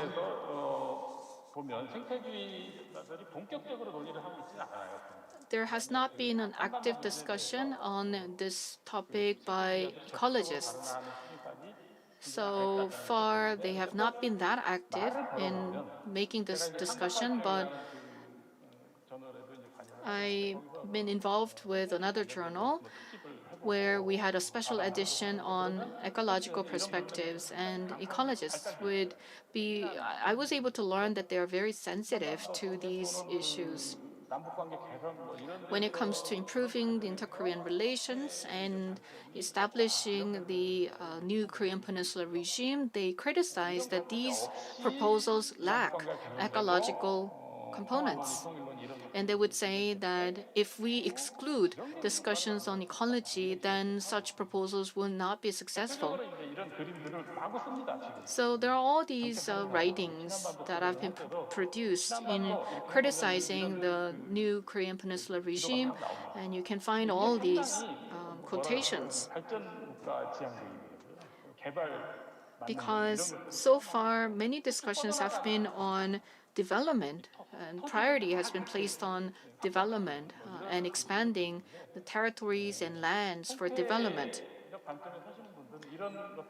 And in response to this, ecologists would be very critical and they would oppose to the existing discussions because we need to cater to ecological aspects. We need to put priority on environment as well.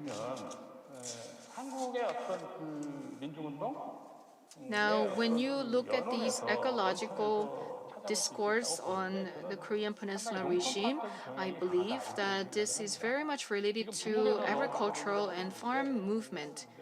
And in the US and also in China, there are discussions on how to advance agriculture in an ecological manner.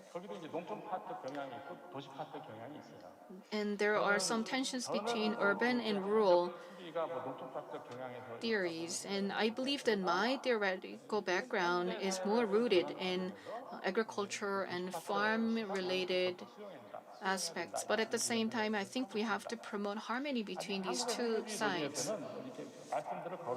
In Korea, when I talk to people who are studying ecology, they seem to favor and idealize micro-farming and organic farming and small farming and the value of small farming. And I think we can apply this notion in an urban setting as well. And recently, Michael Davis published a book called the Anthropocene, and was talking about what kind of arc we need to build in this new era. And in the urban settings, we need to find elements of farming and agriculture. And that way, we can promote harmony between rural and urban areas. So I've been trying to apply ecological perspectives to the new Korean Peninsula regime, and there can be several proposals. I've been thinking about this for a long time, and we need to make further progress. In Korea, nationalism is something that we cannot avoid. But when you think about the inter-Korean relations and China, Russia, and the US, these large companies are surrounding the Korean Peninsula. So we have to also address international existence. And we are a sovereign state, but at the same time, we're a member of the international community. And at the same time, we belong to Earth jurisprudence.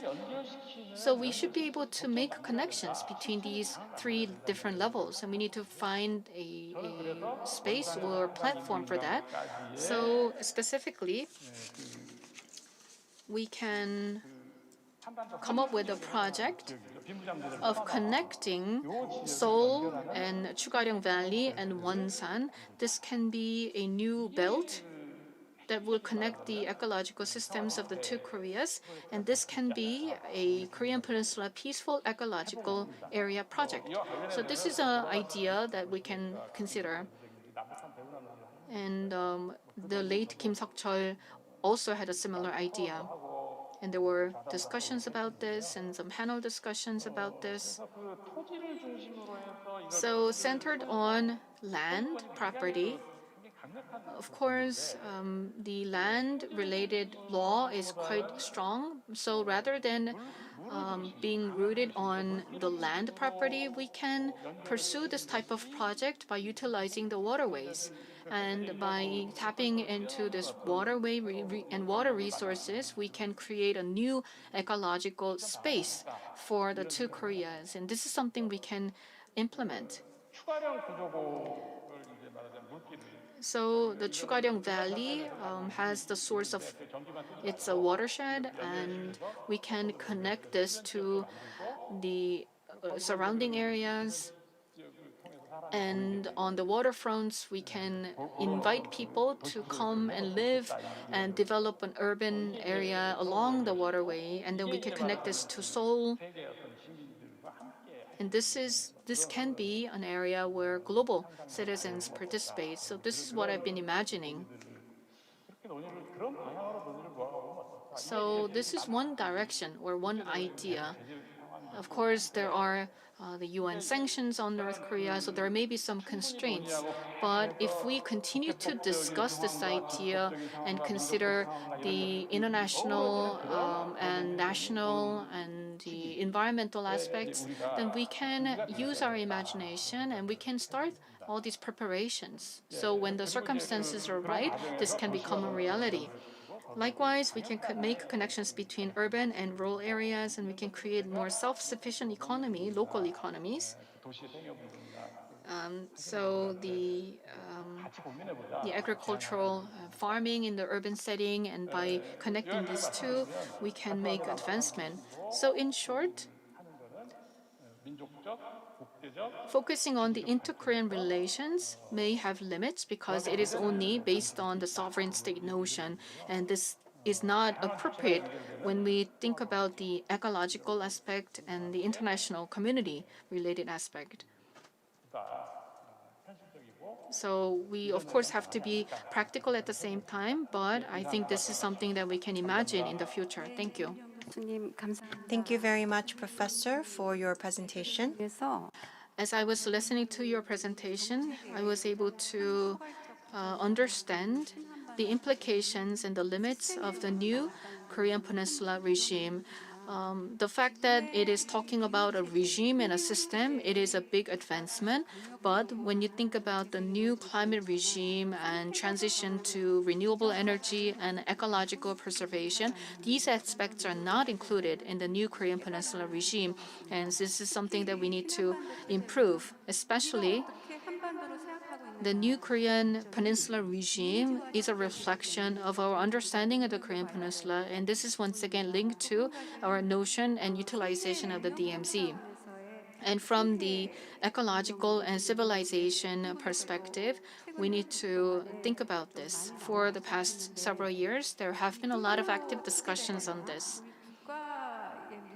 Now, when you think about the Korean Peninsula issues and the national issues, how can we address these issues from an ecological perspective?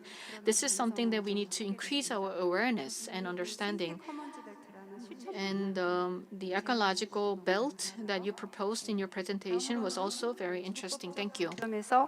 Next, we would like to talk about the potential of the Earth system. We have with us Professor Louis Kotze. Professor? Yes, thank you very much.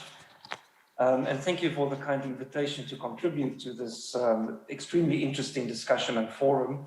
I wish to reflect a little bit further on what Nathan Holtman has highlighted in his presentation, one of the key aspects, namely that of global justice and democracy. And I hope to share with you, admittedly from a fairly conceptual, theoretical perspective, what I think would be key in trying to strive towards more peaceful, a more peaceful coexistence with one another in the Anthropocene.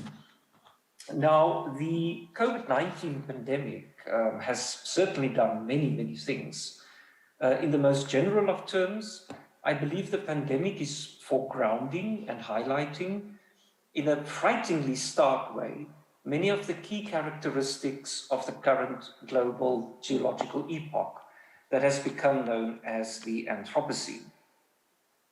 We actually needed a global pandemic to remind us that the human-dominated period in geological time that we are living in is in fact characterized by unprecedented and pervasive levels of injustice, global unevenness, ruthless exploitation and suffering, which we cannot continue to ignore simply because it is convenient to do so. Ignoring these concerns will perpetuate and even aggravate, I think, those conditions that are threatening the fragile state of relative peace we have been experiencing since the end of the last World War.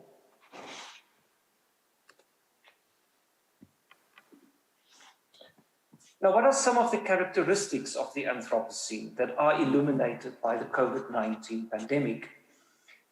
I think that the pandemic has exposed the significant divergence and diversity in our abilities to find safety, security, and protection, not only against the virus itself, but also against loss of livelihoods.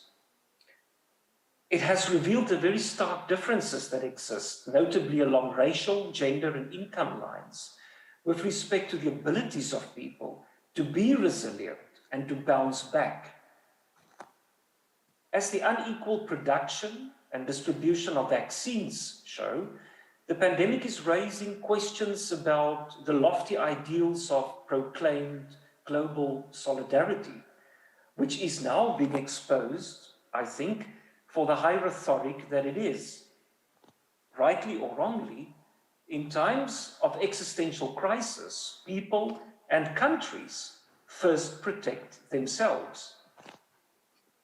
The pandemic is again highlighted the central importance being placed on the perceived ability of money or economic development in the language of the Sustainable Development Goals to quickly solve all structural problems and shocks.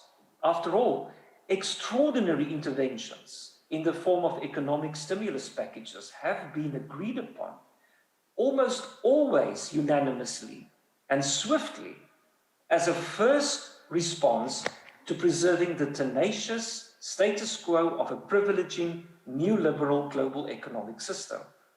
Money, indeed, seems to make the world go around. Relatedly, I think the pandemic has exposed the, shall one say, disingenuous and unrealistic falsehoods of the global financial system, including specifically its pervasive power to artificially keep up appearances, with global stock markets being at an all-time high, despite the fact that there is little economic activity to justify such exuberance. Airlines are not flying, shops are closed all over the world, and millions of people have become unemployed. So there is no rational connection between what is happening on the ground and what is reflected in global stock markets currently. I think the pandemic has also exposed the capacity and the power of humans to bend rationality in order to accommodate hierarchies of power, as Angela Harris says. This is evident in rising populist politics and anti-rationalism movements that are spurred on by the rejection of objective science. Relatedly, the pandemic is also destabilizing sacred political ideals of human rights protection, liberty, democracy, and sovereignty, as the tumultuous Trump years have shown. while it also delegitimizes the patronizing hegemony of so-called world powers to demand from other states a level of acceptable behavior they are themselves not prepared to follow at home. Now, the pandemic has shown us that there are links between life and the Earth system. Life exploits its abiotic surroundings, as Sarah Connell says.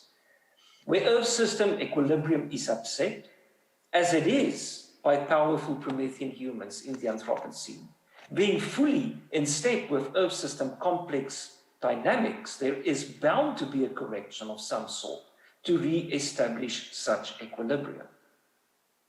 And perhaps on a more positive note, the pandemic has also shown us that we can, in fact, do what we thought impossible and change our ways if we are forced to do so. We can stop flying around the globe to attend a one-day workshop or a meeting. And we can buy local products instead of important ones, for example. But the one thing I believe the pandemic has managed to do particularly well is to show us that we are not all that powerful and invincible as we thought we were. The Anthropocene's powerful Promethean human is also a vulnerable subject. It is vulnerable not least because it impacts Earth system stability to such an extent that the quality and longevity of all life on Earth are being jeopardized, its own included. So if vulnerability could be understood in overtly simplified terms as the precarity found on the ground when hazards arrive, a precarity which also bears on the susceptibility of something or someone to damage, then humans have created a range of profound, potentially irreversible disasters, such as climate change, that dislodge Earth system harmony and cause precarity and damage to which humans and non-humans are increasingly susceptible. Even Anthropos, the Anthropocene's powerful human, cannot escape such vulnerability.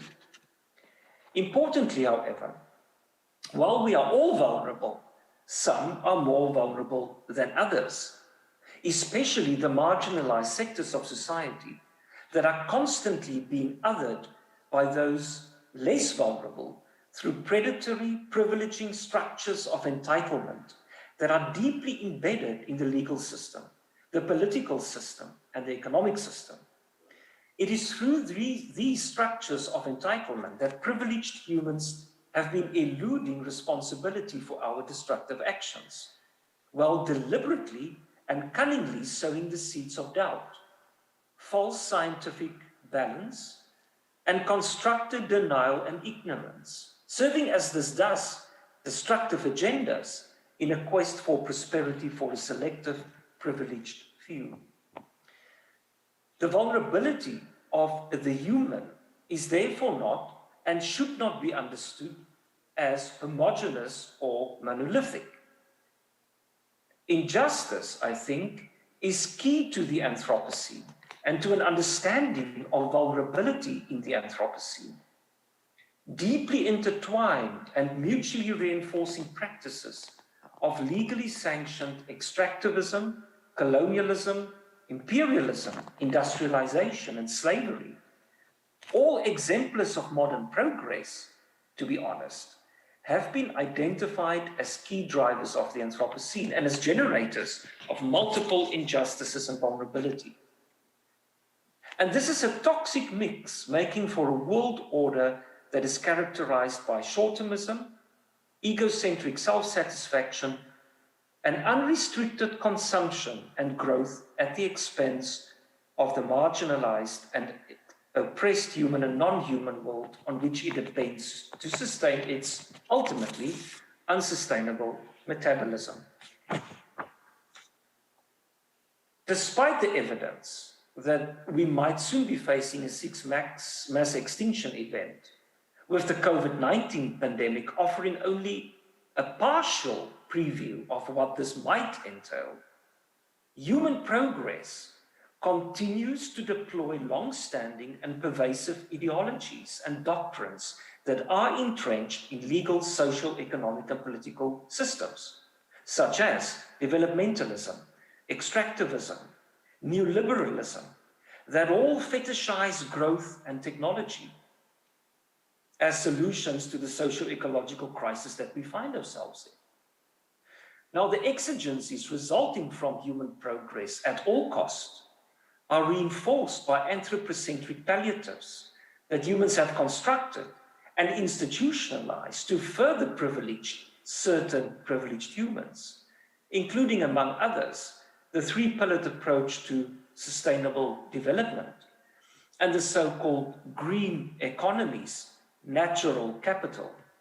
All of these concepts are deeply embedded and have significant normative and political power, as we see, for example, in the Sustainable Development Goals.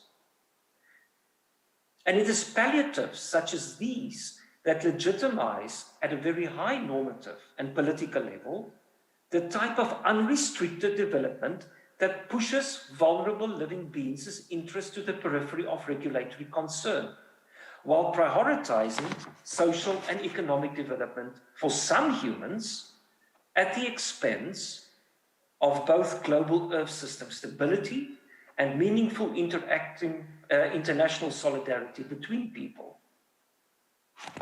So despite the noble intentions that might have accompanied the initial adoption, auditory ideals such as sustainable development have been captured by irrational, elitist, and powerful economic and political forces to promote a new liberal agenda, which in turn causes inequalities, discrimination, exploitation, and ultimately a range of very deep, pervasive socio-ecological injustices.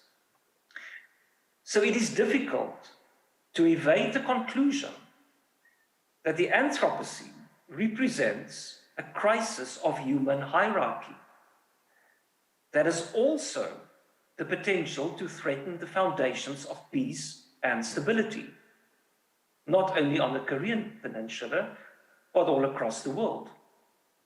For better or for worse, this is a crisis that the ongoing COVID-19 pandemic is now forcing us to confront head on, whether we like it or not. To conclude with perhaps a bit more of an optimistic view, I would suggest that a first step in confronting this crisis would be to recognize and fully embrace our collective vulnerability, and then to find ways to respond to such vulnerability. And one way to respond to our collective vulnerability could be to include within our social systems, such as the laws that we have, a guiding principle that recognizes Earth system vulnerability and our shared vulnerability as a living order. Unlike the principle of sustainable development, which, as you've heard, I'm deeply skeptical of, a principle of Earth system vulnerability has instead the potential to do three things, I think. First, it could level the playing field by foregrounding our shared vulnerability. We are all vulnerable, and therefore we are all equal. Second, the principle of Earth system vulnerability could demolish human-made hierarchies and illuminate pervasive patterns of human mastery over particularly vulnerable people and also over the non-human world, which would enable us to do something about this vulnerability. And thirdly, such a principle could foster, I think, a fertile scientific or epistemic, normative, and ethical space for thinking about the creation of other principles of care that could replace the predatory principles of sustainable development, neoliberalism, and so forth. And some of these principles we still need to think about, but just to identify a few, I could think of the principle of sufficiency. If you have what is enough, that should be okay, you don't need more. the principle of humility, the principle of planetary integrity, of global solidarity, of interspecies justice, and perhaps even the principle of happiness. It is only once we recognize that we are all vulnerable that we can do something about this. And it is arguably only then that we can more constructively pursue a peaceful coexistence. Thank you very much. 네, 교수님 감사합니다. Thank you very much, Professor. So we say that we have conquered the world. So during the Anthropocene, people are dominating the earth. But from the perspective of vulnerability, you have presented a very new perspective, and this new approach is quite inspiring. So there is a book titled Imperfect Humans and Power. So we are vulnerable, and although we are vulnerable, we are becoming the movers and shakers of the earth, making everything else vulnerable as well. And one of the ways to find solutions is not a way to open more inequality, to make the powerless more powerless and the powerful more powerful. I think that really resonated with us. And so you talked about sufficiency and humility as your ideas for the future, and earth integrity as well as interspecies justice. Thank you very much for your presentation. Next, we're going to hear from Professor Rakhyun Kim, who is going to discuss ecological perspective and the Earth system. 네, 소개 감사드립니다. Thank you very much for your introduction. I am Rakhyun Kim. I am teaching global environmental governance at Utrecht University. What I'm going to discuss in my presentation is how the two Koreas can be reconnected along the global flyway. I want to start my presentation with the word 분리 or division or separation. By definition, it means that the two sides are separated and divided. So they used to be one, but they're divided, and such division causes many problems. There's a disconnection between humanity and the environment, causing environmental problems, and this connection between people would lead to violence, pain, and conflict. And there are many reasons why we have these disconnections and divisions. And the answer is quite simple.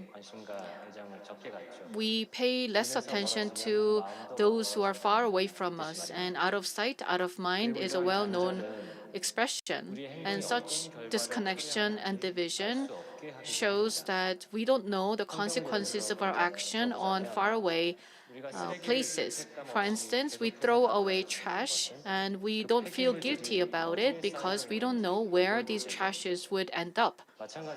Likewise, we don't feel guilty about consuming meat because we don't know what kinds of circumstances these animals are situated in, and we don't know much about them.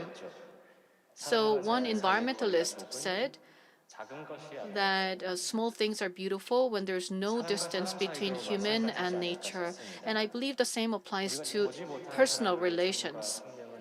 When you think about people's lives, lives of people who are far away from us, we don't seem to care too much about them. And these kinds of perceptions may lead to war and violence. Once again, it really shows us that we should get rid of divisions and barriers. One such an example is the DMZ and the dividing line between the two Koreas. And this is the dividing line between people. 70 years, more than 70 years have passed since the division, but we have very limited channels of communication. There's lack of communication. And as we have lack of communication, we have not been able to build trust. And as a result, the two Koreas are still pointing guns at each other. And here in the DMZ, it is not only dividing the two Koreas, but also It is isolating North Korea from the rest of the world. And from North Korea, when they look outside, they would only see the barbed wires, and that's all they see. And as a result of isolation, there's trust, there's mistrust, conflict, tension. And from this perspective, in order to build sustainable peace on the Korean Peninsula, we need to reconnect the two Koreas. And one step further, we need to allow North Korea be reconnected to the rest of the world. In order to do so, we need to break down the barriers, but there's no communication. So as time passes by, our commitment to breaking down the barriers is weakening. Germany used to be a divided country as well, but there was one small mistake by one person, which ultimately led to the collapse of the Berlin Wall. And finally, the East Germany and West Germany were reunited. On the Korean Peninsula, such serendipity can happen, but this is also the result of continuous efforts. So we need to all make efforts together until such things happen. Now, what can we do right now? We have this barrier called the DMZ. We may go around it, or we may make some hole for communication and connection, and we have to expand the size of it. Indeed, in the past, many people have been working hard to open up this channel of communication, not only at the government level, but also at civil society level with humanitarian aid. Many activities have been carried out. And more recently, there's growing attention to the Green Détente, which is about building peace through environmental cooperation to preserve environment and promote sustainable peace. This is the topic that I'm going to delve into more in my presentation. The DMZ divides the two Koreas, but when you look at these wild birds, they do not recognize the DMZ. On the screen, you see very well-known cranes. These are rare species, so they deserve protection. They spend the summer in China, and when it gets cold, they fly down south through North Korea to South Korea. And for these birds, they do not know the dividing line on the Korean Peninsula. They fly between the two Koreas, and in order to protect these species, we need inter-Korean cooperation. These cranes are indeed a symbol that can connect between the two Koreas. When you zoom out from the DMZ and take a look at the globe as a whole, you can see that there are the great flyways of migratory birds along East Asia, and this is East Asia Oceania flyway. So it goes through Southeast Asia all the way down to Australia and New Zealand. And within the flyways, migratory birds will move around, and they will spend the summer here and spend the winter there. And the Korean Peninsula is in a very important position in this great flyway because the Korean Peninsula is considered to be the hub for many wild birds. So when you take a look at the DMZ closely, you only see the dividing line, but from far away, you don't see the dividing line, but rather the Korean Peninsula is at the center of this network of flyways and migratory routes. As the connecting point of flyway, we have the DMZ, and this is the new perspective that we need to have in examining our DMZ. Within the DMZ and within the flyway, there are several important locations, especially the Han River estuary. The wetlands of Han River are homes and very important destinations for many migratory birds. What you see here is the Toyo bird, and they fly more than 10,000 kilometers, and they fly non-stop for a whole week, and they arrive at the Korean Peninsula. These long bills fly a long way, and even by airplane, it takes 12 hours. And then when they start, they will fly nonstop for a week and they will lose a lot of weight. So at the estuaries of Han River, they would stay and they will eat, and then they will get rest so that they can fly all the way to their final destination in Siberia. But as you can see in the example of Saemangum, the wetlands of Han River, if these ecosystems are destroyed, then these longbills would lose their habitat and they would be extinct. As a result, the DMZ and the Han River is very critical for ecological purposes. And also, this area is significant for peace. On the right-hand side, you can see the demilitarized zone, and on the left-hand side, you can see the north limit line. But there's no dividing line in this river area because this is the only area where there's no official dividing line. It is a common waterways for both Koreas. According to the Armistice Treaty, it stipulates that there should be freedom of navigation along these waterways.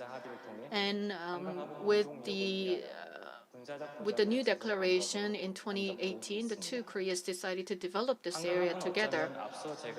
So I talked about sustainable peace and breaking down the barriers, and this can be a space where we can move away from the dividing lines and pursue joint interest. And what can we do? This is my idea. Here, we can consider this as the important place for the Great Flyway, and this downstream area of Han River can be preserved and preserved together between the two Koreas. To be more specific, the entire downstream area of the Han River can be designated as the Ramsar wetland or the transboundary Ramsar wetland. We can try to list this area as a Ramsar wetland. Ramsar is one of the longest environmental convention, especially it is all about protecting wetlands for wild birds. In 1997, Korea joined it, and in 2007, we hosted the COP convention for Ramsar Convention. And after several years of preparation, North Korea joined Ramsar Convention several years ago, and it is making all the preparation to be a full-fledged member. And designating the Han River as a Ramsar wetland can be a very important forum to facilitate Indo-Korean cooperation. And this would also provide a forum for the two Koreas to work in a multilateral way with many surrounding countries. So this will provide very good opportunities. The Great Flyway International Partnership Secretariat is located in Korea as well, so this is all the more meaningful. For two Koreas to designate this area as a Ramsar wetland, what do we need to do? And if such designation happens, what can we expect? First of all, the two Koreas need to have a joint survey of the ecological systems of the Han River estuary, and this would require working level cooperation between the two Koreas. And in addition to that, we need to have a channel of dialogue for environmental protection, and this channel of communication should be guaranteed its availability. Just because the husband and the wife have an argument doesn't mean that they should neglect their children. Likewise, even if there are political tensions, such channel of communication should remain open, and we should constant monitoring of this area after the designation of Ramsar wetland, and this can also provide a good opportunity for the two Koreas to continue to break down the barriers. And through such exchanges, we can reopen the waterways along the Han River. There have been a lot of talks and projects about reconnecting the railways between the two Koreas. There were some successes, but there are many setbacks. But in reality, reopening the waterways may be easier than reconnecting the railways because, as I mentioned, the downstream of the Han River is open to both Koreas, and there's no official division line. And if we open the waterways, then we can facilitate the development, economic development of the local economies. And as we designate this area as a Ramsar wetland, you may wonder how we can utilize the waterways for transport. But even though it is designated as the Ramsar wetland, the convention allows efficient and smart utilization of the water resources, and it includes sustainable economic development of the local community as well. So we may promote ecotourism by opening up the waterways for transport. So we can utilize the downstream area of the Han River and designate this area as a Ramsar wetland, and we can open up the waterways. Then this can be a symbolic place for inter-Korean relations, and it can also be promoted as an eco-tour destination, and this will lead to regional and local economic development, and this will also improve the pride of the local residents as well.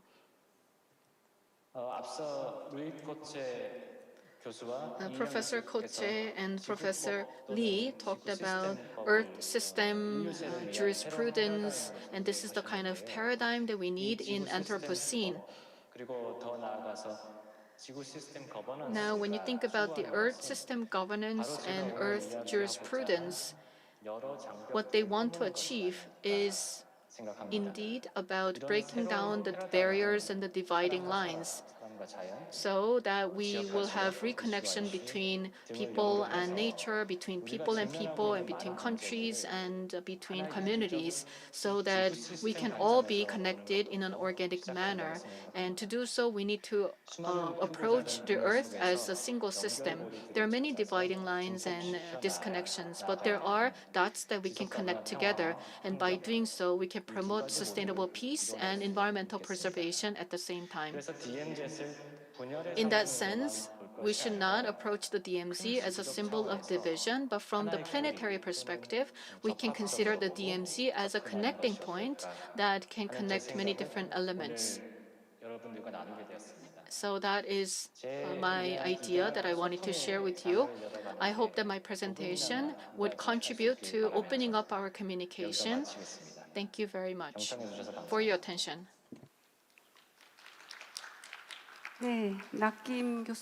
Thank you very much, Professor, for your presentation.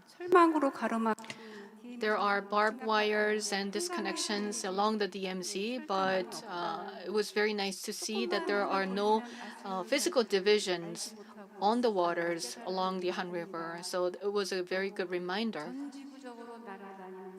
There are birds who are flying across the borders, and they would come to the downstream of Han River, and they would take a rest, and they would stay there and make them their habitats. So from the ecological perspective and from the environmental perspective and from the planetary perspective, we can address these problems. Then we can make great achievements. And at the same time, he helped us open up and apply a new perspective by promoting the green detangte, or reconciliation. So it was a wonderful presentation. So we have listened to very new and innovative presentations. We will continue without a break, but we will end before 6:20. So, connected to green detente, we will continue with the presentations or discussions on inter-Korean cooperation. We have with us National Assemblywoman Lee So-young. Can you hear me well? Good afternoon. Yes, we can hear you well. Well, it seems that I am very large on the screen right now. Good afternoon. I am Lee So-young, member of the National Assembly, and I am working in the committee related to energy. And within the ruling party, I am one of the people in charge of the policies until 2050. The topic for today is the net zero emissions by the two Koreas. Well, already in October, we have announced net zero by 2050. We are in the process of coming up with the implementation plans. So today, I would like to talk about how we can work together on the part of North Korea, South Korea, and the US to achieve net zero for North Korea. The new climate peace regime is the topic for today, and I believe that this is very relevant. Well, I would like to use the word South Korea and North Korea so that it's easier for the translators. Well, I have always talked about how we need climate cooperation between the US and the two Koreas. And I've talked about this since the presidential elections in the US last year. I believe that if we start cooperation concerning climate change, not only will it save humanity, but it could also help us pursue peace between the two Koreas. As you're well aware, the two Koreas thus far have conducted various economic cooperation, but we have not been able to receive full support from the international community. And because of political instabilities, we have not been able to continue our cooperation. But if we have climate cooperation between the two Koreas along with the US, it could be different for the following reasons. First, this is a trilateral cooperation. So we need to talk about the US perspective. President Biden, during his election, he has always talked about how the whole world needs to strengthen their response to climate change. And to quote from him, he said, he will encourage the world to respond to climate change. He will encourage states to strengthen their goals. And he has also stated that he will hold a climate summit within 100 days of being inaugurated. And he will prioritize climate issues for diplomacy, politics, and economy. So we need to make sure that North Korea takes climate action. And if we could encourage that, I believe that it will contribute to President Biden's efforts to have a climate structure. From the North Korean perspective, they are a signatory to the Paris Treaty, and they have handed in their NDC twice already. But the NDCs are based on support from advanced countries, and they do not have any detailed climate action yet. Chairman Kim has set various goals related to forestry, but there are no tangible results up until now.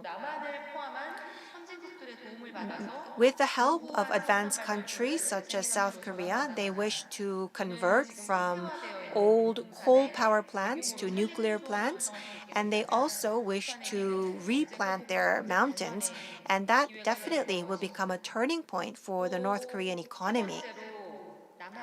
And if we take a look at the perspective of South Korea, with the support of the international community, we would be able to have economic cooperation and peace cooperation with North Korea if we could earn the support for climate cooperation. We have our MDC for 2030, and the international offset can be utilized for climate cooperation with North Korea, which would mean that we can minimize the financial investments for climate cooperation with North Korea, which can win the understanding of the people of Korea very easily. So, I believe that net zero climate cooperation between the US and the two Koreas would be a win-win-win choice for all three countries. Let me add some details. I believe that these contents can become a meaningful agenda for the April 22nd summit. Of course, the South Korean government is not officially considering this agenda yet. We don't have detailed information about the North Korean situation, but based on the open data, as of 2013, they are ranked at number 7 in terms of climate vulnerability. So they're very vulnerable. And as of 2019, they actually are emitting 42 million tons, which is about 6.5% of the emissions of South Korea. And compared to the US, it's about 0.8%. And the energy consumption is relatively low. As of 2018, if we take a look at energy provision, it's only 4.6% of South Korea. It's less than 5%. If we take a look at generation amount, it's about 4.4% of South Korea. So they actually emit about 7% of what South Korea emits, and they produce energy at about 5% of what Korea produces. North Korea handed in their NDC twice, and if we take a look at the 2016 NDC, they have set the goals for 2030 to be 3 to 4-fold increase compared to the BAU. So the tons will be at 168 million tons, and their goal is to reduce 8%. 8% is not an ambitious goal, but with the support of the advanced countries, they say that compared to the BAU, they will be able to reduce additionally 32%, and that will bring the total to 40%.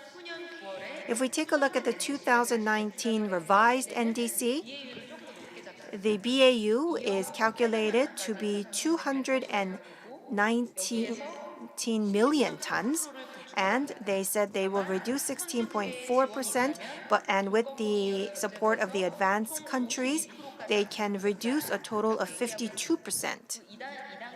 And at that time,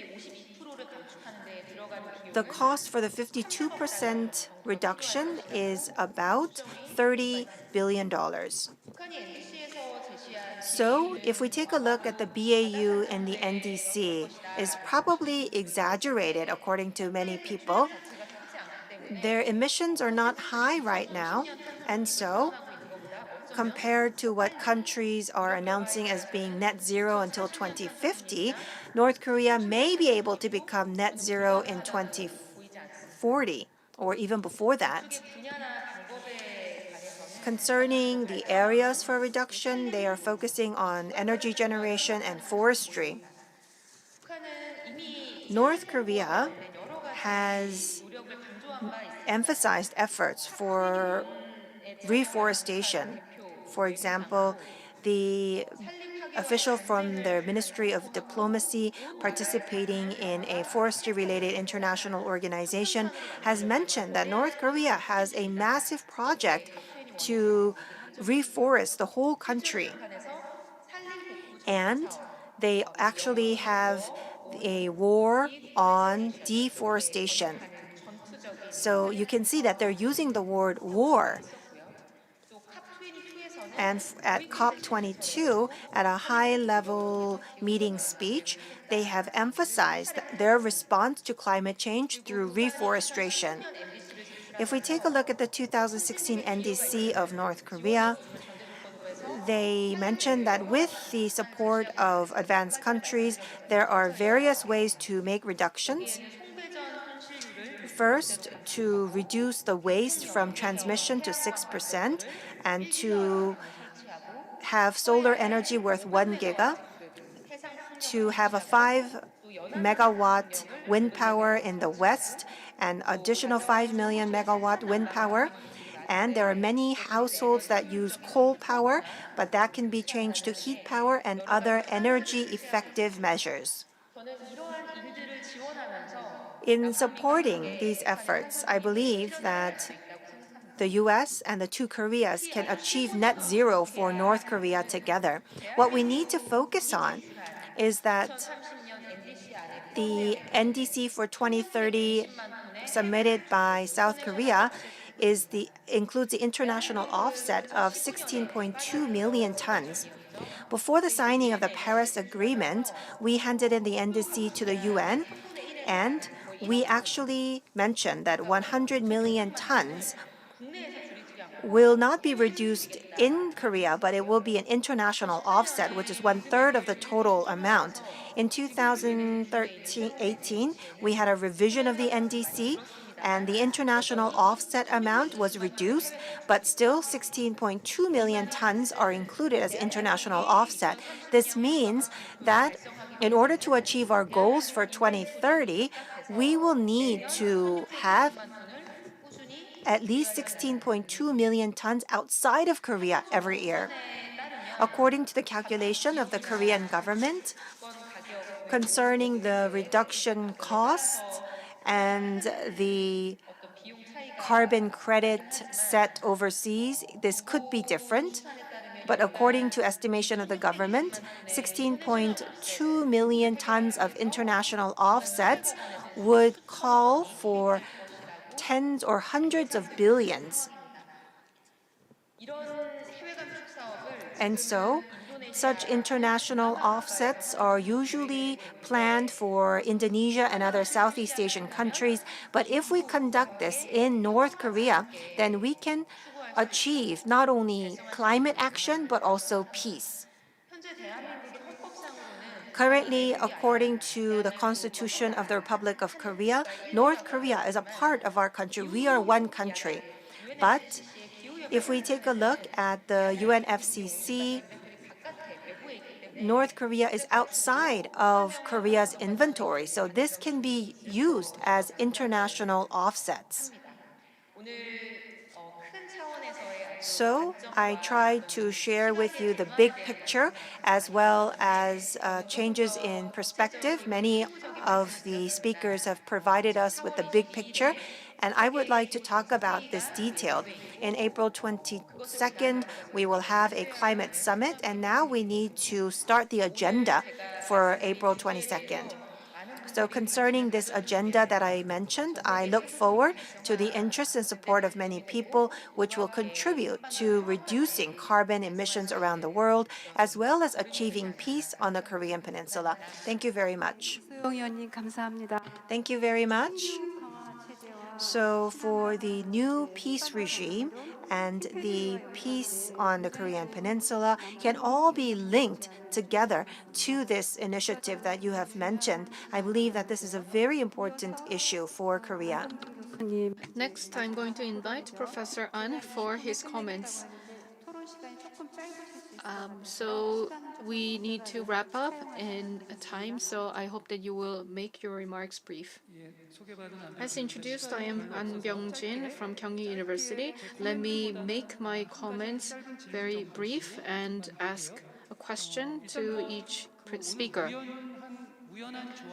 It may be by accident, but we're discussing the new normal in the COVID-19 pandemic, and there are many different aspects that have been covered in this panel session. So this can become a very nicely edited book because we talked about a new philosophy and the politics of vulnerability proposed by Professor Ko Chae. And then between the US and China, there are many strategic cooperation we can pursue, which was mentioned by Dr. Holtman. And when it comes to the new Korean Peninsula regime and its limitation, there was a critical evaluation and a bold proposal by Professor Lee. And then there were some strategic proposals by Professor Kim Lak-hyun and National Assembly person Lee So-young, very interesting proposals. So when we put them all together, it can be a very nicely orchestrated, edited book of different chapters. And if we have time, I don't know if we have time for this session, but next time, I hope that we will be able to discuss the philosophical aspect that was mentioned by Professor Ko Chae. He mentioned about vulnerability. Professor Ko Chae has written the Global Environmental Constitutionalism, which is a completely new framework. It is a completely new legal framework that he wrote a book about it. Now, this new philosophy about vulnerability and the guiding principles, I wonder how these can lead to a new legal framework. It could be linked to human rights conventions or other aspects, and I wonder how it can be expanded. I would love to talk about this for hours, but I hope that Professor Ko Chae will one day write about this in his book. Professor Boshelman is also a friend of mine, and Professor Nedelsky talked about the limitations of the U.S. Constitution. And maybe we can apply the notion and the philosophy of vulnerability in discussing these very important topics. Moving on to Professor Lee's presentation, I can say that his idea is very different and very new when you think about all the existing discussions. We have upcoming elections and there is growing bipolarization in the Korean politics, and his idea can be a new vision for all of us. And I think that we can discuss how to promote this new idea that can encompass both political ideologies. And so maybe National Assembly person Lee So-young can make this proposal to President Moon. We can add and improve the new Korean Peninsula regime by reflecting all the comments that were made in this session. And finally, Professor Kim Lak-hyun's proposal was very interesting. Recently, in the areas of environment, North Korea has been quite reluctant in participating in global cooperation, but this is something that we can try. And Professor Holtman, he sent us a pre-recorded video, so I will not be able to ask a question to him. And next time, I hope that Professor Holtman will write an article or publication in the future. Thank you. 감사합니다. Professor An, thank you very much. I hope that the discussions that we have started today will not end here, but we hope that it will continue into the future. So for a flying bird, there is no division. For a river flowing, there is no DMZ. We need to take a look at the DMZ from the perspective of nature. We need to take a look at the DMZ from the perspective of the animals living there. And only then can we expand our concept of inter-Korean cooperation. That is what we have seen through today's session. We have taken a look at the new climate peace regime, as well as the issue of overcoming the different systems and institutions that we have in place. We have had many participants online, and they did ask some questions. And I would like to introduce a question from them. That is related to the new climate peace regime that we are discussing here today. And the Green New Deal that Korea is preparing for. The Green New Deal is a global transformation, and I believe that all of this is linked to the ecosystem, and I wonder how we can find solutions. So we are pressed for time, but at the same time, this question is very difficult to answer at this point in time. So let us leave that as food for thought and continue our dialogue into the future. Thank you very much to the speakers and panelists for your participation, and I thank you for your participation.